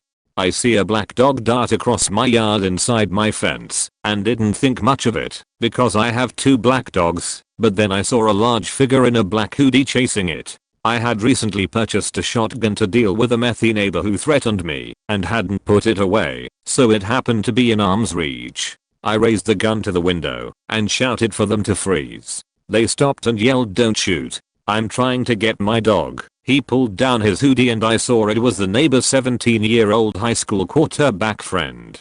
I lowered the gun. My wife helped them get their dog back and me and her laughed inside about it until I see cops lining my street. 4 cars showed up. They gave a statement. They came over and took mine and left because technically, since he crossed the barrier of the fence, he was trespassing, and where I live I can detain, not shoot, someone at gunpoint. Plus my wife was pregnant, so I was on edge. Sheet was tense for a while, but thawed after they heard that my wife was pregnant and they recognized the situation from my perspective. My next door neighbor told us he was gonna put things up on our dividing brick wall. We said sure, but it turns out it was metal brackets that were breaking the bricks, so we asked him to take it down. He said no, it's his wall. So we found the deed, and it turns out it's our wall, and we are allowed to have him remove his brackets. We then added our own brick safe brackets for something we had wanted to do for a while, but were never sure about who owned the wall, and now he sees it every time he's out beside his house. To add insult to insult to insult, I told the sandwiching neighbor this story, and he looked into it as well, and it turns out the other side wall is also not my neighbor's wall, so he had to remove the things off that wall as well, and I think pay for some renovating on the second neighbor's side. If the guy wasn't, so I'm doing this, and you can't stop me about it. None of this would come up. At least he intended to let us know, he just didn't have his ducks in a row first. Upstairs tenant was the homie owner/landlord. I paid for the internet and operated the router/modem. He made us sign a document saying that we wouldn't have any parties or loud music after 9 PM. He constantly had people over until 3 AM, pretty much every night. It would have been one thing if they were just chatting or walking around, but they were constantly blasting crappy music and slamming each other into walls. After a remo or two of this nonsense, I very politely requested him to follow the noise agreement as well. He was nice and understanding about everything and said that it wouldn't happen again. 2 weeks later they're at it again, so one night I decided I had enough and unplugged the coax cable from the modem. I did this so that there would be no internet, but so that the Wi-Fi would still show up as working. It turns out no one wants to use cell data to stream their shitty music, so they all went home within 20 minutes. I started to regularly disconnect the internet like that on work nights. Landlord never suspected a thing and I moved out as soon as I could find a new place. I had a neighbor that offered to split the cost to build a fence between our properties. There was only a 3-foot wall dividing our property at the time. The following year I visited him and told him I was going to proceed with the fence and asked if he had time to discuss the expenses. He asked which side of the wall the fence would be on, and I suggested mine, since I would be building the fence and it would be easier access. He said that there is no way he would help pay for a fence on my side of the wall, and it cannot be on his side due to his garden. The next day I was working on setting the posts for the fence, and he was in his yard observing. I asked him how much he was willing to pay to avoid have a depiction of a huge ejaculating penis spray painted in his side of the fence, and that since it was going to be solely my fence, on my side of the property I'd be checking to make sure my art had not been defaced. He thought I was joking. I painted a 6-foot cork and balls on the panel that faced his patio. 1 week later he came over to talk. We settled on 25% of the cost of the fence, but he had to paint over the cork himself. Not what we did to him, but what he did to himself. When I was a child my next door neighbor really hated kids, so there was a lot of tension between our households. We had a German Shepherd Husky mix that could easily hop the fence, that was only 3 to 4 feet high, so we asked our neighbor if he was alright with us replacing the existing fence with a taller wooden fence. He said that if we replaced the fence, we would have to move it back 2 feet because it was already over his property line, meaning that we would have to dig several holes for the foundation. We said we weren't going to pay for the fence if he was going to make us move it, so the short chain link fence remained. The main reason we offered to replace the fences because we knew it bothered him that our dog was constantly in his yard, and to our great amusement he hired a company to erect a wooden fence another 2 feet onto his land. We took down the chain link fence and we have been enjoying his 4 feet of property since. Not really a neighbor, but she was my old roommate. Had an exam early the next morning, so I had asked my roommate to pre-drink elsewhere. All good. Until about 3 AM when her and a few of her friends come home obliterated and create a cacophony of degenerate whoops and hollers. I ask them nicely to be quiet. She gets extremely confrontational. Overall just being a weird, dumbed down version of herself. Finally around 4:30 am, the after party dies down, and she goes to sleep in her room in our house that has rickety old hardwood floors. It was then that I remembered my tap shoes. I set my alarm to 6:30, about a half hour earlier than I had to, then gave back the ol' razzle dazzle. Aggressively tapped directly outside her door. Sang my bloody heart out to a mix of Sinatra, Slipknot and show tunes. I have one of the worst singing voices I've ever heard as it is, but when I was nervous and angry, the shakiness gave it a whole new level of unpleasantness. But here's the kicker, she had blacked out, so she just woke up to me having a conniption fit to some 60s surf rock outside her door at 6:30 AM. It took a couple days to sort things out, but she ended up buying me a candle to apologize, so hey, all's well that ends well. Called the cops because she pushed some old fencing over onto my 2 dogs, scratching one on the nose. It was around 10 PM and I had let them into our backyard for one last time that night, and she just hated the dogs, and the fact that we had turned on the lights in our backyard also pissed her off because she apparently thought we did it to keep her awake and she couldn't be bothered to close curtains. I don't know. So she ran out and started yelling. They were by the shed where the planks were, and she pushed them over. Had the shed not been there to stop them from falling completely over, they would have smashed on top of both dogs. Unfortunately, the cops said that it was her word against ours, and they couldn't do anything about it but to tell us both that we need to not interact. She had been harassing us about a lot of other things as well, not just the dogs and lights, which, I should add, were focused on our deck, not her house. Luckily, she finally decided to build her own privacy fence on her side of our chain link fence. Funny, that is odd. Thing was that she had a Zen garden and Buddha statue in her backyard, but she sure seemed to have a lot of anger issues. They did it to themselves. About 6 months before our lease was up, a new family moved into one of the 3rd floor apartments. We lived on the ground floor right next to the entrance. Their children would throw toys and trash at anyone who passed near their balcony next to the entrance. The father would drunkenly pee on a tree in front of my daughter's window, but we never caught it, and cops did nothing. His toddler son followed his dad's lead and just peed outside wherever he wished. This guy would have 3 to 6 friends over at a time, and they would hang out by the entrance at all hours. We would awake the following morning to their beer bottles and cans littering the entryway. Most of the bottles would be smashed into a million glass shards. I'd have to carry my dog outside and back in when taking him out in the mornings. Complaints to the leasing office did nothing. I purchased a cheap broom, dustpan, and trash can from the Dollar Tree and left it outside with a note asking for residents to clean up after themselves. It was all destroyed 2 nights later. The glass was dumped in front of my door. My daughter came way too close to exiting the apartment without shoes. This was the last straw for me, but I'd have to deal with it later as I was just leaving for work. It was a Saturday. Saturday nights at our complex were frustrating for someone coming home from a second shift job. You could never find a parking spot due to all the parties in the different buildings. I was used to driving around for 10 to 15 minutes to wait for someone to leave so I could park. This particular Saturday night was no different. There was another couple also looking for a spot. We had actually stopped looking and started sharing stories about parking/neighbor issues when we heard a loud crash.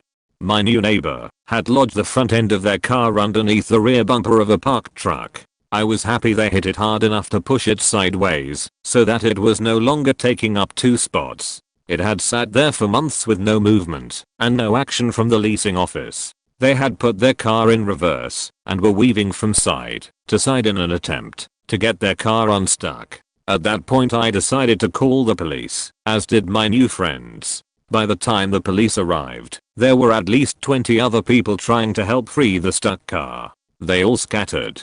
I had called my girlfriend to let her know I was home and was trying to find parking. She was waiting outside at the entrance for me. When she saw our neighbor running, she held the door open for him. She also held the door open for the cops. I entered from the other side of the building and managed to block the neighbor from running through and assisted the police in detaining him. I then identified him as the offending driver. His wife threatened our lives, but nothing came of that. We moved out 2 weeks later.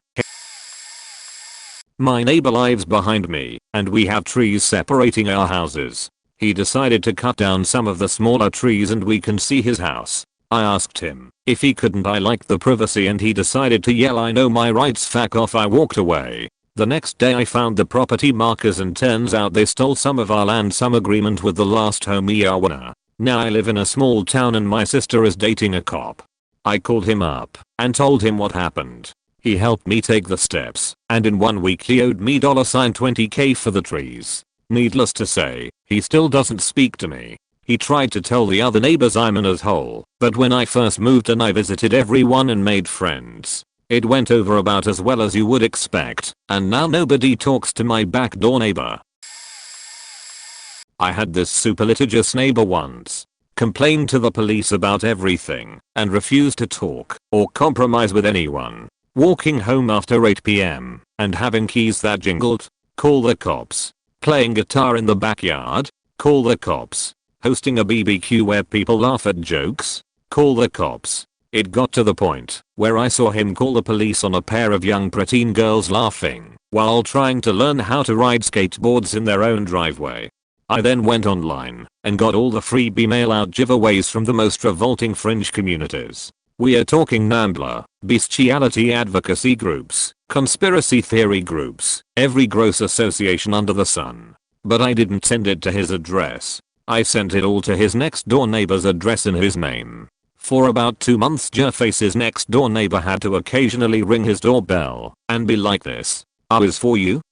and hand over a box full of pro-man boy love flyers or tips on how to seduce animals or flat earth stuff, etc. It was glorious. He moved 6 months later. I have a very bad case of the neighbors. Insanely loud children, nutcase parents. Really long story. I've brainstormed some psychological warfare tactics that I have not implemented yet, but maybe someone will find them useful to counter torment their own next door crazes. Only work in apartment buildings, though, since they're so loud, we know everyone's names. So I wonder what would happen if I started moaning their kids' names through the walls. Robin, please, stop, I'm begging you. Just go full retard and flat out moan and whine their names through the wall until they stop screaming. Imagine being the mom and hearing that shit, someone yelling your 5-year-old's name. How the hell would they even process someone doing something like that? If they don't want to talk to you to discuss their noise problem, just force them to listen to you. For positive reinforcement, you can use the parents' names to thank them when they stop the mayhem. Fight crazy with crazy. Program a pseudo-random and maximally annoying beat, like something that goes clap clap clap and then silence for 10 seconds. Clap clap again, silence for 30 seconds. WTH was that? Your neighbors ask. After the break, intense but annoyingly arrhythmic clapping for a full minute, 3 minutes of silence, etc. Make it completely unpredictable and impossible to get used to. Attach a timer so it doesn't break any nighttime noise ordinance, or it now. Don't. Put your speakers in place and leave home for a few days or a week. I shudder to imagine being on the receiving end of such a psychological assault. If you want a project, get a motor, a Raspberry Pi and some wood and build a physical noise machine. Make it hammer 2 pieces of wood together in the same pre-programmed pattern, on the floor or right next to the wall. The vibrations from physical impact should travel better through some structures and you'll have something to do with your hands and a much cooler conversation piece to show your friends once your neighbors have moved away or hurled themselves from their windows. Warning, may annoy the living shit out of all your other neighbors and call forth retributive action, setting in motion events beyond your control. Played Cannibal Corpse on repeat through sound system. Lived alone on first floor with my 4-year-old son in a renovated downtown apartment 6-plex with original wood floors. Closer to my college classes and safer when I'd go out on weekends. Got sick of neighbors waking me and my son up every night. He'd be crying because of noises, complaining he can't sleep. Apt above us every night of week, walking around in high heel shoes and being loud AF all night. So, every morning early AF, when I'd leave to take him to daycare and go to work and school, I'd blast music all day while we were gone. Eventually, after I knocked on their door, loudly declaring who I was and why, a few times with no answer, they moved out. Gotta love the power of heavy metal. I had a neighbor who would blast music at all hours of the night and smoke blunts inside, which would make the halls of my townhome smell very strongly of weed. I don't mind a little smell, but this was just ridiculous. I got home from my second shift around 2 AM and would try and go to sleep around 3 AM, but he would also still be up blasting music on his sub and smoking weed until like 5 AM. Well, one night I asked him politely to stop.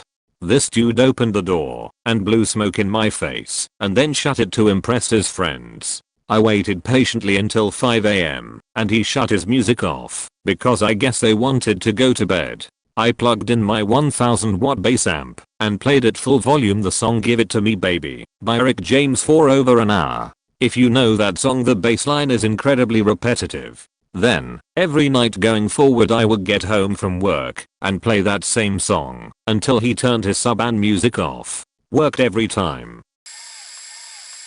Not really that bad, but a neighbor 2 houses over had their grandkids over and they started harassing my daughter by shouting nasty things at her, but still they kept on their property. Thank God. The parents stayed inside while all of this was going on. I didn't feel like going over to them and complain, so I just got my compound bow and started shooting arrows at a target in my driveway. We live in the countryside near a big city. Note that I'm in no way shooting in their direction, not even close to it. I'm always being careful and never pointing anywhere except towards my target AMD. Since I have no neighbors on that side or in the back of my property, I'm keeping everything extra safe. We just completely ignored the kids and had fun. But the bow and arrow do make a little bit of noise. Not 5 minutes and the parents got out and told the kids to go play elsewhere. Man, that felt good because of the implications. My grandpa, who lives in the country, got tired of the neighbor's Poe's son hitting his mailbox with his truck at night, and neighbor was so convex his son wouldn't do such a thing. So my grandpa got some type of heavy metal and fused together a big cube for his next mailbox. He then took up the pole that held his old plastic mailboxes up and put a newer, larger pole farther back and made a really long arm to hold the mailbox on. He then attached the mailbox with a chain and anchored the chain down the length of the arm.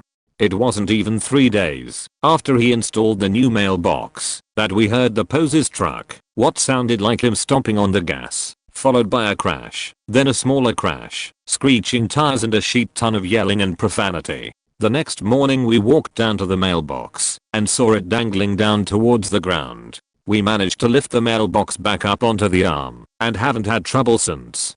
He took off that night, but left his headlight and a bunch of smaller parts of his truck behind, and the next time we saw his truck, he had a large dent and scraped down the majority of his truck door. Never did it again. My grandpa picked up the headlight from the road and took it to his neighbor, who wasn't happy with my grandpa for some reason. Our neighbors were drunked up mental health professionals that like to spew people's medical histories out in public. Real pieces of shit. Would threaten to shoot us, threaten to beat us up, would be constantly intimidating, etc. In the UK as well. They had blocked our right of access over their property, so we removed the obstruction and swept it all up and gave a thumbs up to their CCTV that was recording it all. They came back from the pub, hammered as hell, started banging on our door, and when we opened, barged in and assaulted me. This is a very large guy who was probably 20 stone vs a lady and her 2 young kids. I was a scrawny 17-year-old 10 stone lad. Anyway, he punches me. I split his head open with a pair of nunchucks. There was blood everywhere. His wife was just rolling around in our garden drunk like a faking hoe bag. He gets arrested and charged with assault. Moves out of the country, and when it gets to court he doesn't turn up because he is too ill and apparently had something terminal. I really hope he had a slow, painful death because he was an absolute prick.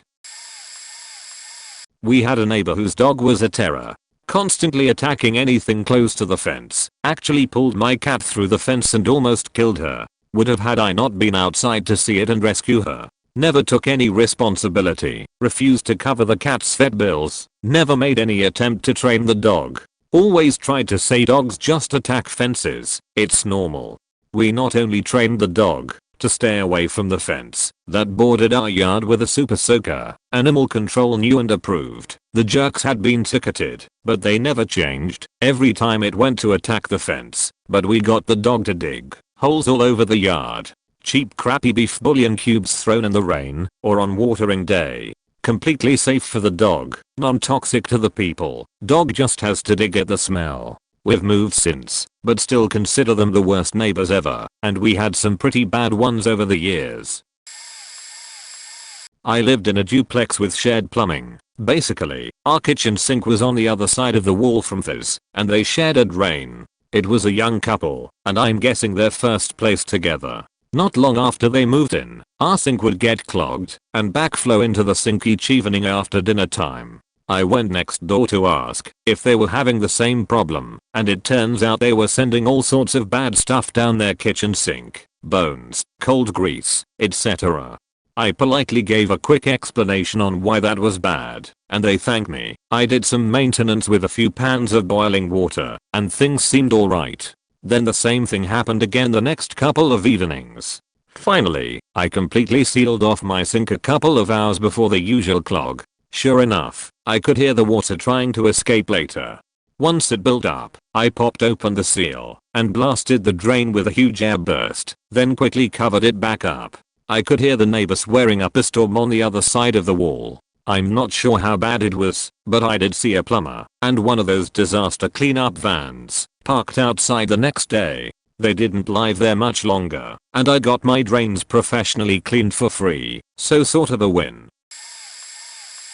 I work in construction management and have had to stay in hotels in various cities where we were doing construction projects at the time. Usually it would only be for a single night. This one particular trip I stayed at a motel which had the room doors exposed on the outside of the building. Outside of my room was a walkway and a small open terrace looking down to the ground level from the second floor. The room next to me housed a group of what had to be 5 or 6 good old boys. From about 7:30 p.m. until around midnight these drunk-ass clones would throw their room door open and then slam it shut while yelling at each other about God knows what. They would do this about every 15 minutes to 30 minutes or so. 4 hours. And I had to be at the job site down the road at 7:30 a.m. the next morning. When I woke up the next morning they were still in their room asleep. I turned on the room's radio alarm clock and found a nice Christian music station that was playing a bunch of old church hymns on it. Then, I set the alarm to go off 10 minutes after I left, set to radio mode, and turned the volume all the way up. The power of Christ was going to compel those assholes not to be a bunch of drunk dicks at a motel again. 18-year-old neighbor with no school and no work parks his car directly outside my bedroom window all day, every day and smokes weed. My room smells like weed as a result. My room's on the first floor, so I informed a police officer who came in to talk to my college public service class about the matter, and I have not seen nor smelled my dear neighbor since. Whether it was the doing of the officer or not, I don't know, but at least now my parents don't walk in my room and think I'm the one with a weed problem. Now, I have no problem with people smoking weed if they want to. I'm in UK, so it's not legal, but don't do it directly in an area where it can bother other people, especially if it's a living space and they have asked you repeatedly to stop.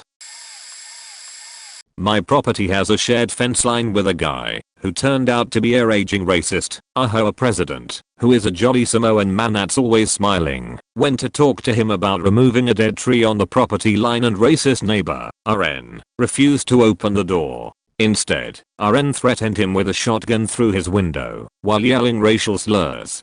We eventually gave up getting him to talk and just ate the cost of the tree coming down ourselves, which was only possible because our president had a cousin that does tree work who gave us a huge discount. Since RN's property is next to mine, there's a 6-foot strip of common space that is owned between us. I've spent the last 2 years since that incident throwing all of the slugs and snails I find in my garden into his yard.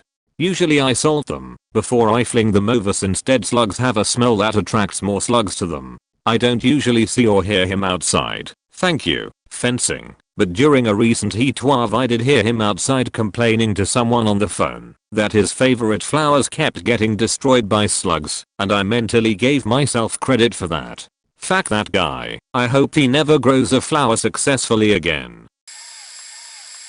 I sliced the extension cord they were using to siphon my electricity. The story behind this, cut back to the far off year of 2011. I was living in an 8-plex apartment with my then wife and newborn baby. I was the only one working, and money was tight, but we were making it. One month, I noticed my electric bill was uncharacteristically high, like double what it should been. It was winter and all the apartments had baseboard heating, so the bill always went up pretty badly during the winter, but this seemed way off.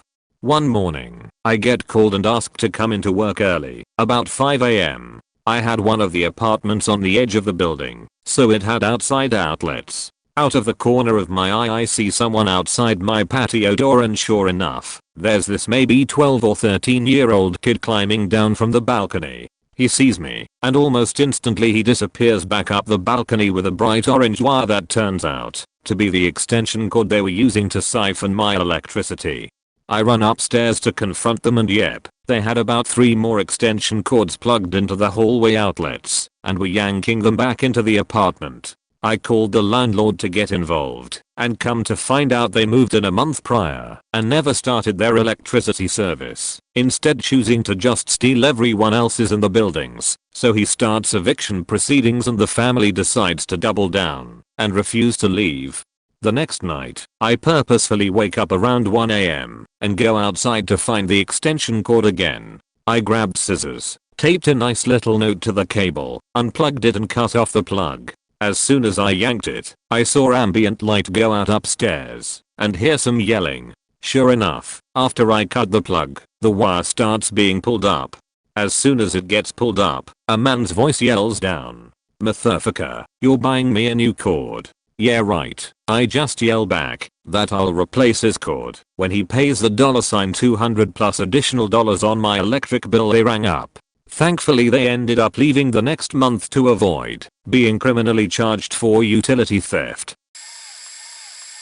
Okay, so these people tried to have me evicted since the day I moved in above them. Apparently we were too loud on move-in day and the wife was trying to take a nap in the early evening and we were disturbing her. She came upstairs to air her grievances. Real Karen bullshit. Over the course of the month the property manager spoke to us about the complaints they were receiving about us partying all night, selling drugs from our upstairs patio, playing music so loud they could hear it in the courtyard, peeing publicly on the property, what the fuck lol, and just general vindictive stomping to keep them up at night. If you knew me and my girlfriend at the time, you would laugh your ass off. I told the property manager we will get a drug test if they reimburse us, and I'll gladly install cameras around our apartment and they can follow up with the downstairs residents on exact times and we will present the information to contradict that. Well, before any of that took place my girlfriend caught the wife's mother faking living, in the on-property storage. She told the office and they checked it out to find this storage unit rigged up with an evaporative cooler and television with some used furniture that was effortless rigged up to fit in a small space. It was like cracked ingenuity. They got a notice about it and got furious with us for ratting them out. Next we filmed them with 3 dogs, of which they always had, which also broke the lease agreement and we served another notice. It wasn't until one day when my girlfriend was walking past their bedroom window and saw their 2 kids in the bedroom closet. It appeared as though they turned a small walk-in closet space into a nursery, and she got a picture and called CPS. Days later they were gone. The property manager let us peek inside the unit, and it was a faking shithole disaster, and they had no idea. Roaches, filth, and above all, signs of child neglect. It was crazy. Don't know where they ended up, but I see the mom walking around the streets in my area of town sometimes as she had become a vagrant. It hurts a little to see her, but I don't let the guilt get me. I hope the doggos and kids are okay. Teens living a few houses down like to do donuts at like 1 to 3 AM and my house is on the intersection they do it. It drives my dogs nuts. All the neighbors hated, but nothing we can do about it. A neighbor talked to the adults at that house, and it didn't make a difference. A few months ago, they were doing donuts, and I was awake watching a movie while hubby was passed out, so I watched them through my bedroom window. For once, the kid parked across the street instead of at their house. Once I saw them leave to their house and knew they wouldn't be outside, I egged the sheet out of their car and ran back in the house. An hour later, I wake up to yelling, and I look out, and they all are freaking out about the car. I watched them try to clean it. Revenge felt so sweet. I told hubby the next morning, and he was pissed that I used all of our eggs on a sheety car. Lol, they haven't done donuts as much since on our corner. They still have no idea who did it. Neighbor got a couple loads of topsoil delivered to the boulevard in front of his house next to our driveway. Every time it would rain, it would run everywhere, including our driveway and the street and sidewalk. He never cleaned it up. I guess he figured it was my job. One day we had an argument over him digging under our driveway and then sloping his new topsoil to run the rain off his property to our driveway and into our basement. First water damage we ever received. I decided on petty revenge. I placed an ad for free topsoil online. First come first served. Don't make a mess. Gave his address. The next morning at 4 AM there was a man there with a truck and a trailer. He shoveled for 2 hours loading his trailer. He then spent a half hour tarping it all down properly. By 6:30 he was gone. The ex and I watched the whole thing. I couldn't tell her at the time. Plausible deniability. I got up and used the bathroom. Deleted the ad, account, and email I used. Then went to work. When he got up in the afternoon he had a sheet fit. When I moved in I thought he was meth head. Turns out he was straight up mentally ill. He ended up being involuntarily committed shortly after.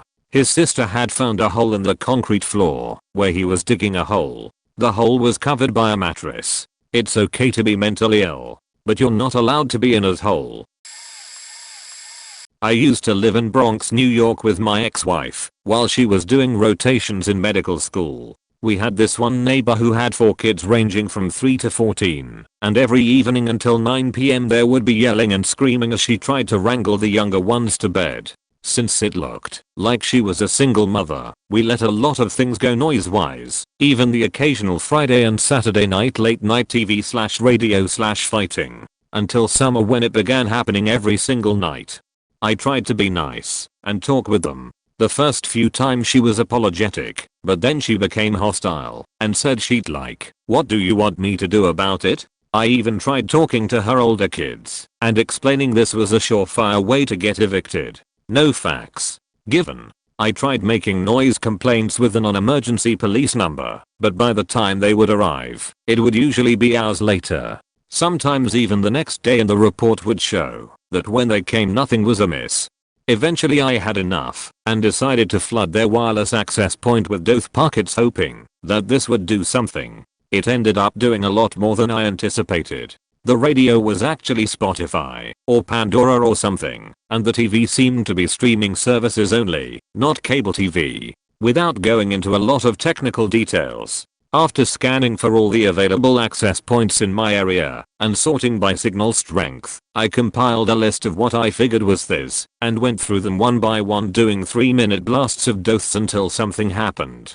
Once I was able to isolate their network, I would fire up my dooth script anytime they got too loud after 10 PM, when our lease said we needed to be quiet. Anytime they got a new router from their RISP, I'd just find the new address and start again. I'm sure they figured out it was us once the issue stopped. After I moved away, I was really tempted to wire up a Raspberry Pi somewhere and keep it going permanently after I was gone, but I'm not a monster.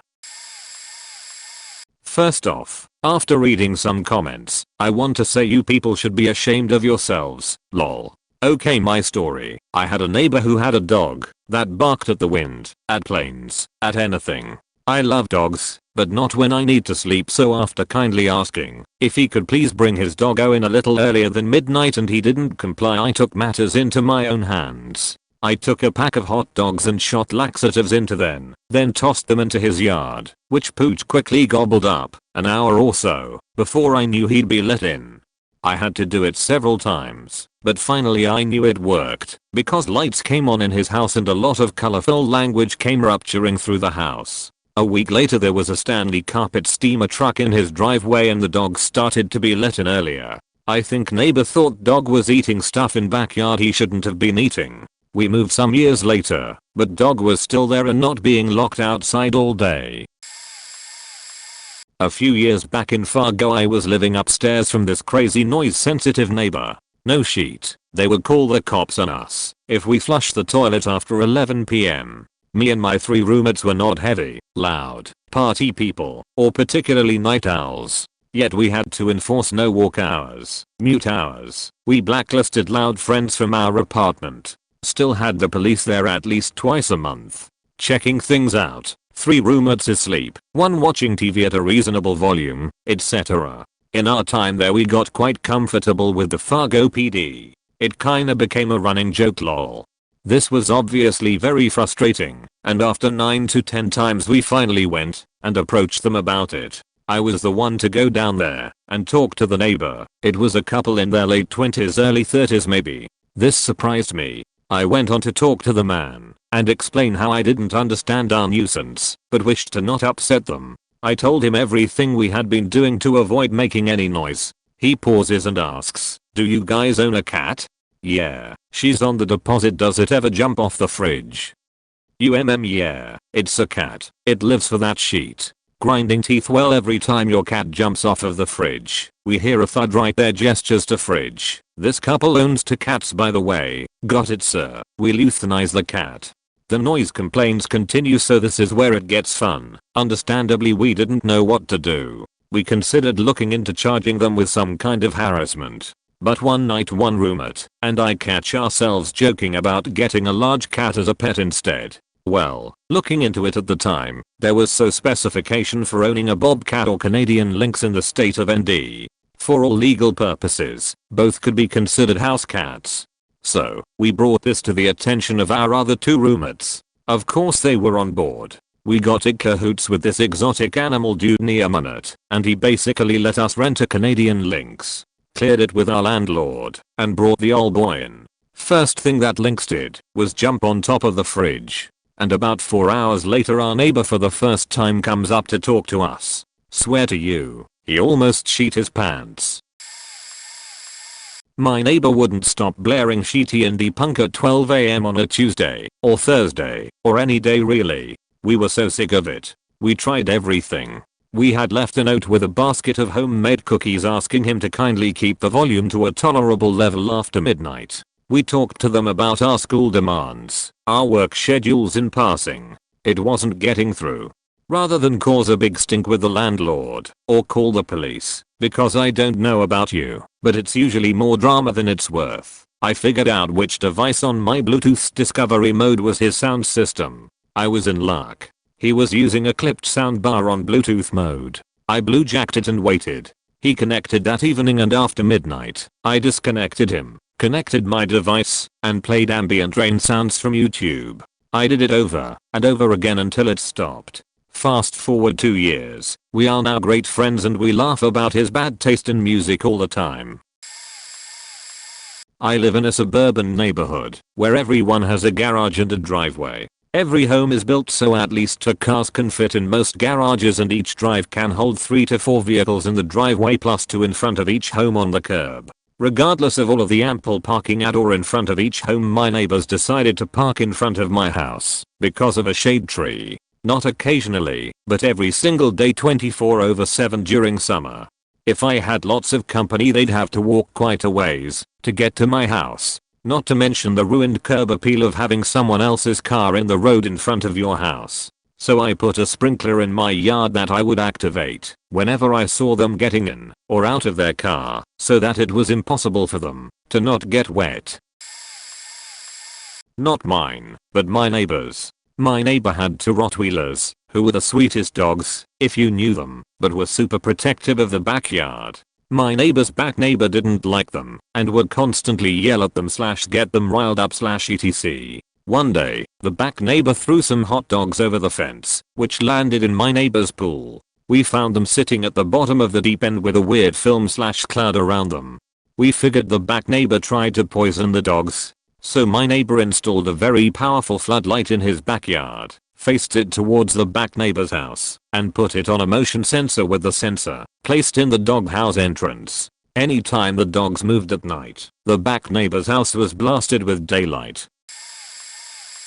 My neighbor growing up was a grumpy as hole. His wife had a bunch of cats. The neighbor guy has an indoor fireplace with a bunch of chopped wood in an open front shed next to the back alley. His wife's cats were spraying piss on the firewood, and I'm guessing it smelled pretty nasty when burned in the house. I had a female dog at the time. One day I was walking through the alley and there was a sign facing our house next to the woodshed that said "Quit pissing on the wood." Obviously aimed at me and the dog, even though the dog is a female and would not be able to pee 5 feet into the air. I decided to go take a piss on his firewood every night at around 1 AM just before bed. I did this all summer until winter rolled around, and the footprints in the snow would have given me away. I bet that fire was festive as fuck. The son of my neighbors had sex all the time, and his girlfriend is loud. Like seriously unbelievable loud. Screaming like a dying animal with banshee genes. And not only frequently but also for a long period of time. They got stamina. Like they start at 10 PM and are still going at 4 AM. The wall between my room and his is basically paper. I always know when they dogs it, every few weeks, because I can hear the dog walking on the floor. So you can imagine how annoying that is. I'm actually very harmonious and understanding, but if this is 4 times a week the entire night, when you have to get up at 6 AM it really starts to eat at you over time. If it were occasionally, for a shorter time or more reasonable time late evening I wouldn't have said or done anything. So one day I was fed up tbh. I had worst period cramps and just wanted to try to sleep, and it was 3 AM already. Well, I picked up some piece of wood I still had, and just knocked it against the wall. It actually worked. And a few other times I started to play some music. Also very loudly. Among those songs were "Fuck You" by Lily Allen and "Do You Wanna Fuck Me" by Bize. We both moved out of our parents' home, but every time we both visit and happen to see each other, we just give each other stares full of dislike and the obligatory hello. However, we never really liked each other much. We have different tastes of music, so we tortured each other with it by default. I always used to miss the times where his older brother occupied the room. But seriously, whoever built that wall really picked the cheapest material ever. Not me personally, but in my old neighborhood, a house that had been previously owned by a quiet, older couple got sold to a family that, simply put, had a noise fetish. Anything that they could do to be incredibly loud and annoying they did with glee and gusto. Music, leaf blowers, loud motorcycle exhaust, at all odd hours, and for unnecessary durations. They covered the full spectrum. It was when they put an in-ground swimming pool in that things escalated. Swim parties day and night well into the early morning. Pretty much every neighbor had had words with them, and the police at some point. Nothing changed. I never did discover who was responsible, but one night, after they finally went to bed for the evening, someone got into their yard and added what must have been an industrial-sized quantity of soap into the jetted tub section of the pool and switched the pump on. The sun rose that next morning to a backyard filled with soap suds. There was enough that the wind was picking up hunks of suds and depositing them in neighboring yards and the street. It was glorious. Neighbor at my apartment keeps turning off and unplugging the washer and dryers in the laundry room. When we first moved in, we went to laundry room for the first time and noticed the wash and dryer were both disconnected and their cords were hidden under each machine. At first I figured these might be down for maintenance, but on a whim I decided to try plugging them in, and wouldn't you know it, they worked fine. So my girlfriend loads up the laundry, sets a timer, and we hang out for a bit. She gets the alarm saying it should be done and heads to pick it up. Calls me immediately to tell me someone disconnected the machines again. I'm furious. It's 8 PM now, 7 when started. It isn't like there is some kind of rule not to do it after a certain time, and it isn't even late. I figured it had to be a neighbor. So we finish the loads by running them again, uninterrupted this time, in the units 1 floor up. Every single day I come back to the apartment, the washers and dryers are unplugged again. I plug them in again just to make sure I'm not crazy, and it happens continuously. Up until this point we had only ever talked to one other neighbor who was younger like us, so I asked him about it. He seemed surprised, telling me he thought the units on our floor were just broken because they were always disconnected. So I call the office about it. They confirm those units have never been reported as broken and this is the first time they've heard about it. They also confirm there is no time frame for doing laundry. So I decide the next time we do laundry to do a stakeout. There's 2 doors that lead to the laundry room. So I close the first one and hide behind the open part of the second and decide to just wait the dude out. Washer finished. Onto the dryer. I heard the door open and have my back pressed into the wall so whoever it is wouldn't be able to see me until they were practically in the room and behind recording in my phone. Dude smoking 2 cigarettes simultaneously comes in. Smoking inside the shared spaces isn't allowed, and he walks right past me and starts moving himself to the other sides of the machines. I was till he reaches for the cord to ask what he is doing. Dude instantly drops his cigarettes jumping, stares at me, and stomps them out. He asked what I'm doing there. Laundry what this time? Because I had to wait for other people to be done, and it's not even late, no laundry after 4 PM, office says otherwise. He starts stomping away, and I follow him to his door and record him entering his apartment. Call the office with this information. Within a day there's a security camera in the laundry room and a sign that states that tampering with laundry or equipment owned by the apartment can result in an eviction or charge being pressed. I've lived on a boat for most of my life. At the time I was in Charleston, and the anchorage is tricky. The holding is mud and debris. The tide changes cause all of the boats to spin independently of each other for about 20 minutes every 6 hours, which most transients don't expect, and there isn't a ton of room to anchor in the desirable areas. Most people anchor far out and deal with the long dinghy ride, but often you get someone who isn't aware of the hazards and wants a better spot, so they anchor too close to other boats that got there before them. This happens fairly often, and most of the time a polite "hello, you are too close, this is why, please move" will motivate them to relocate. However, it is also not uncommon to get a know-it-all asshole who refuses to move. These people are usually off grocery shopping and preparing to leave Charleston to continue their journey when the tide change causes the boats to spin and start colliding with their neighbors. Or, they only have one anchor and not enough scope, and they drag anchor when the boat spins and start hitting other boats that weren't even too close before.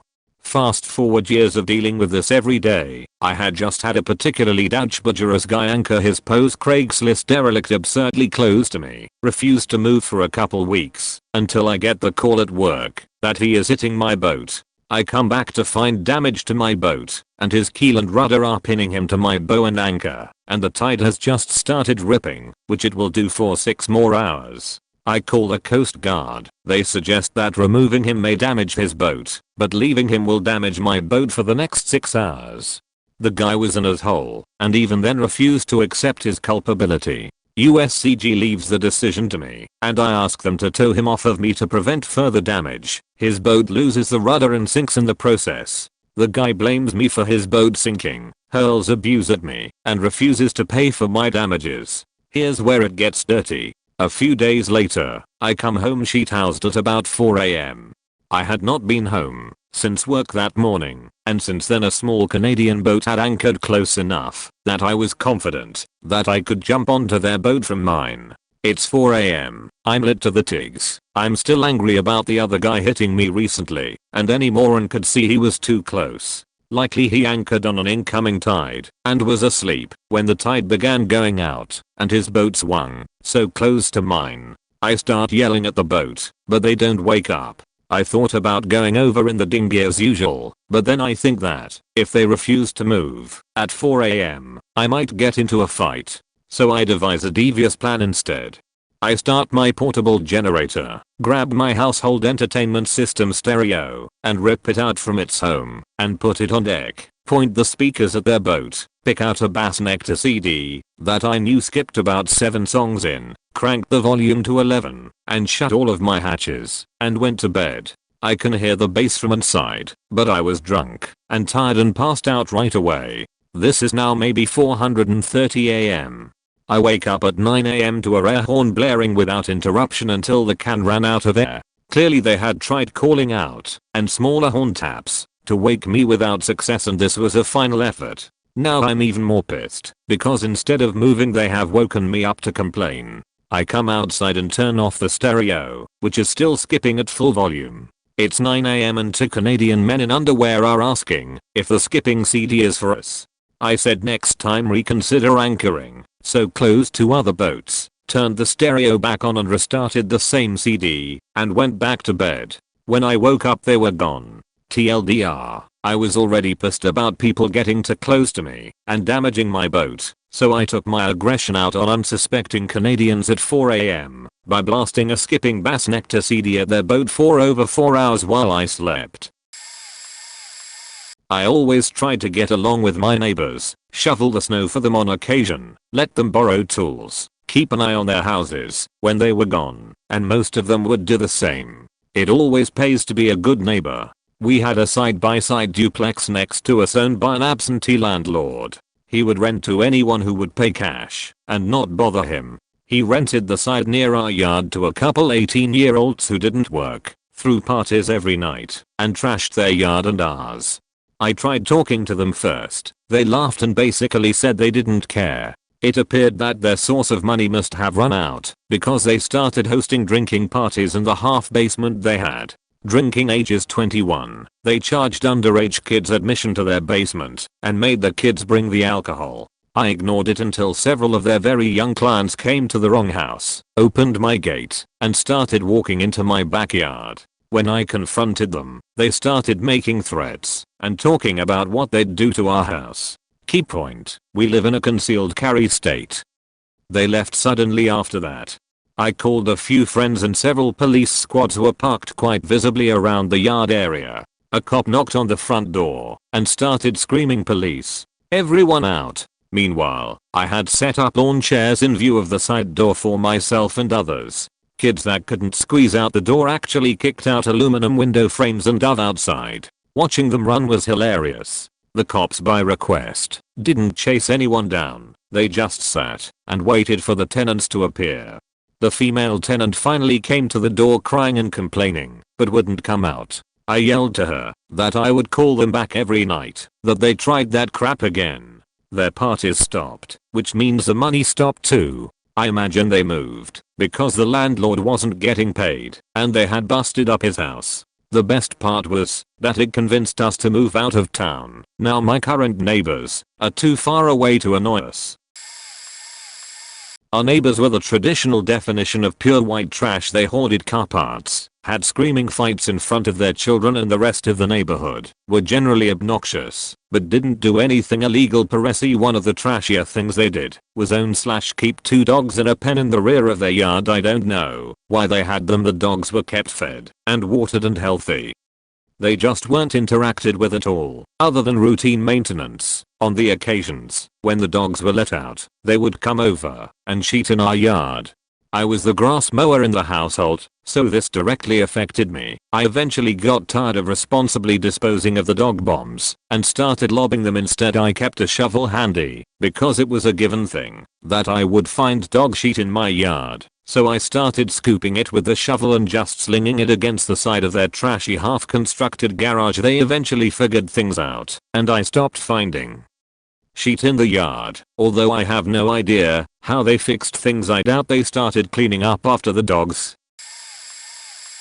My family moved in a neighborhood where there was a lot of kids, and the neighbors had 2-3 kids, and they were the most annoying I've ever met. Me, as the age of 10, of course, played with the kids, and as well as another kid across the street. Well, the ones next to us were being rude to the kid across the street, so badly in fact that they were beating him up. Well, I decided to do something. One day when I was just chilling and I heard them arguing outside, I get on my shoes and run outside. I see them yelling at each other, and I said to them what was wrong. The kids were saying about the kid across the street not letting them use his bike, and something I wanna tell you is that he had a brand new bike. He said that his mom did not want anyone on the bike except just him. Well, they actually took the bike from him and started to use it without his permission. Well, they are just yelling, "Get right into my face." I told him to back off but he didn't. So the dumb 10-year-old I just randomly punched him. He knocks me to the ground, but I still beat him up. After that they never played with the kid and me. When I was a small child, my mom and dad had one of those vote for candidate signs and it was custom made by my mom. Well, the sign disappeared one day, which was a bit of a shock to everyone in the neighborhood because crime was practically non-existent in the town. My mom put out a new one. She had made a laminated copy for memories, and the next day it was gone. Now we lived in a semi-wooded area, so my mom took down a lot of the poison ivy on some of the trees, crushed the leaves up, and the sign all over the leaves. Next day we find out that one of our neighbor's kids was admitted to the hospital for a severe allergic reaction to the urushiol, the sap that makes you itch when you touch poison ivy. For those unaware, she had gotten it all over her hands and face. Obviously my mom felt horrible afterwards.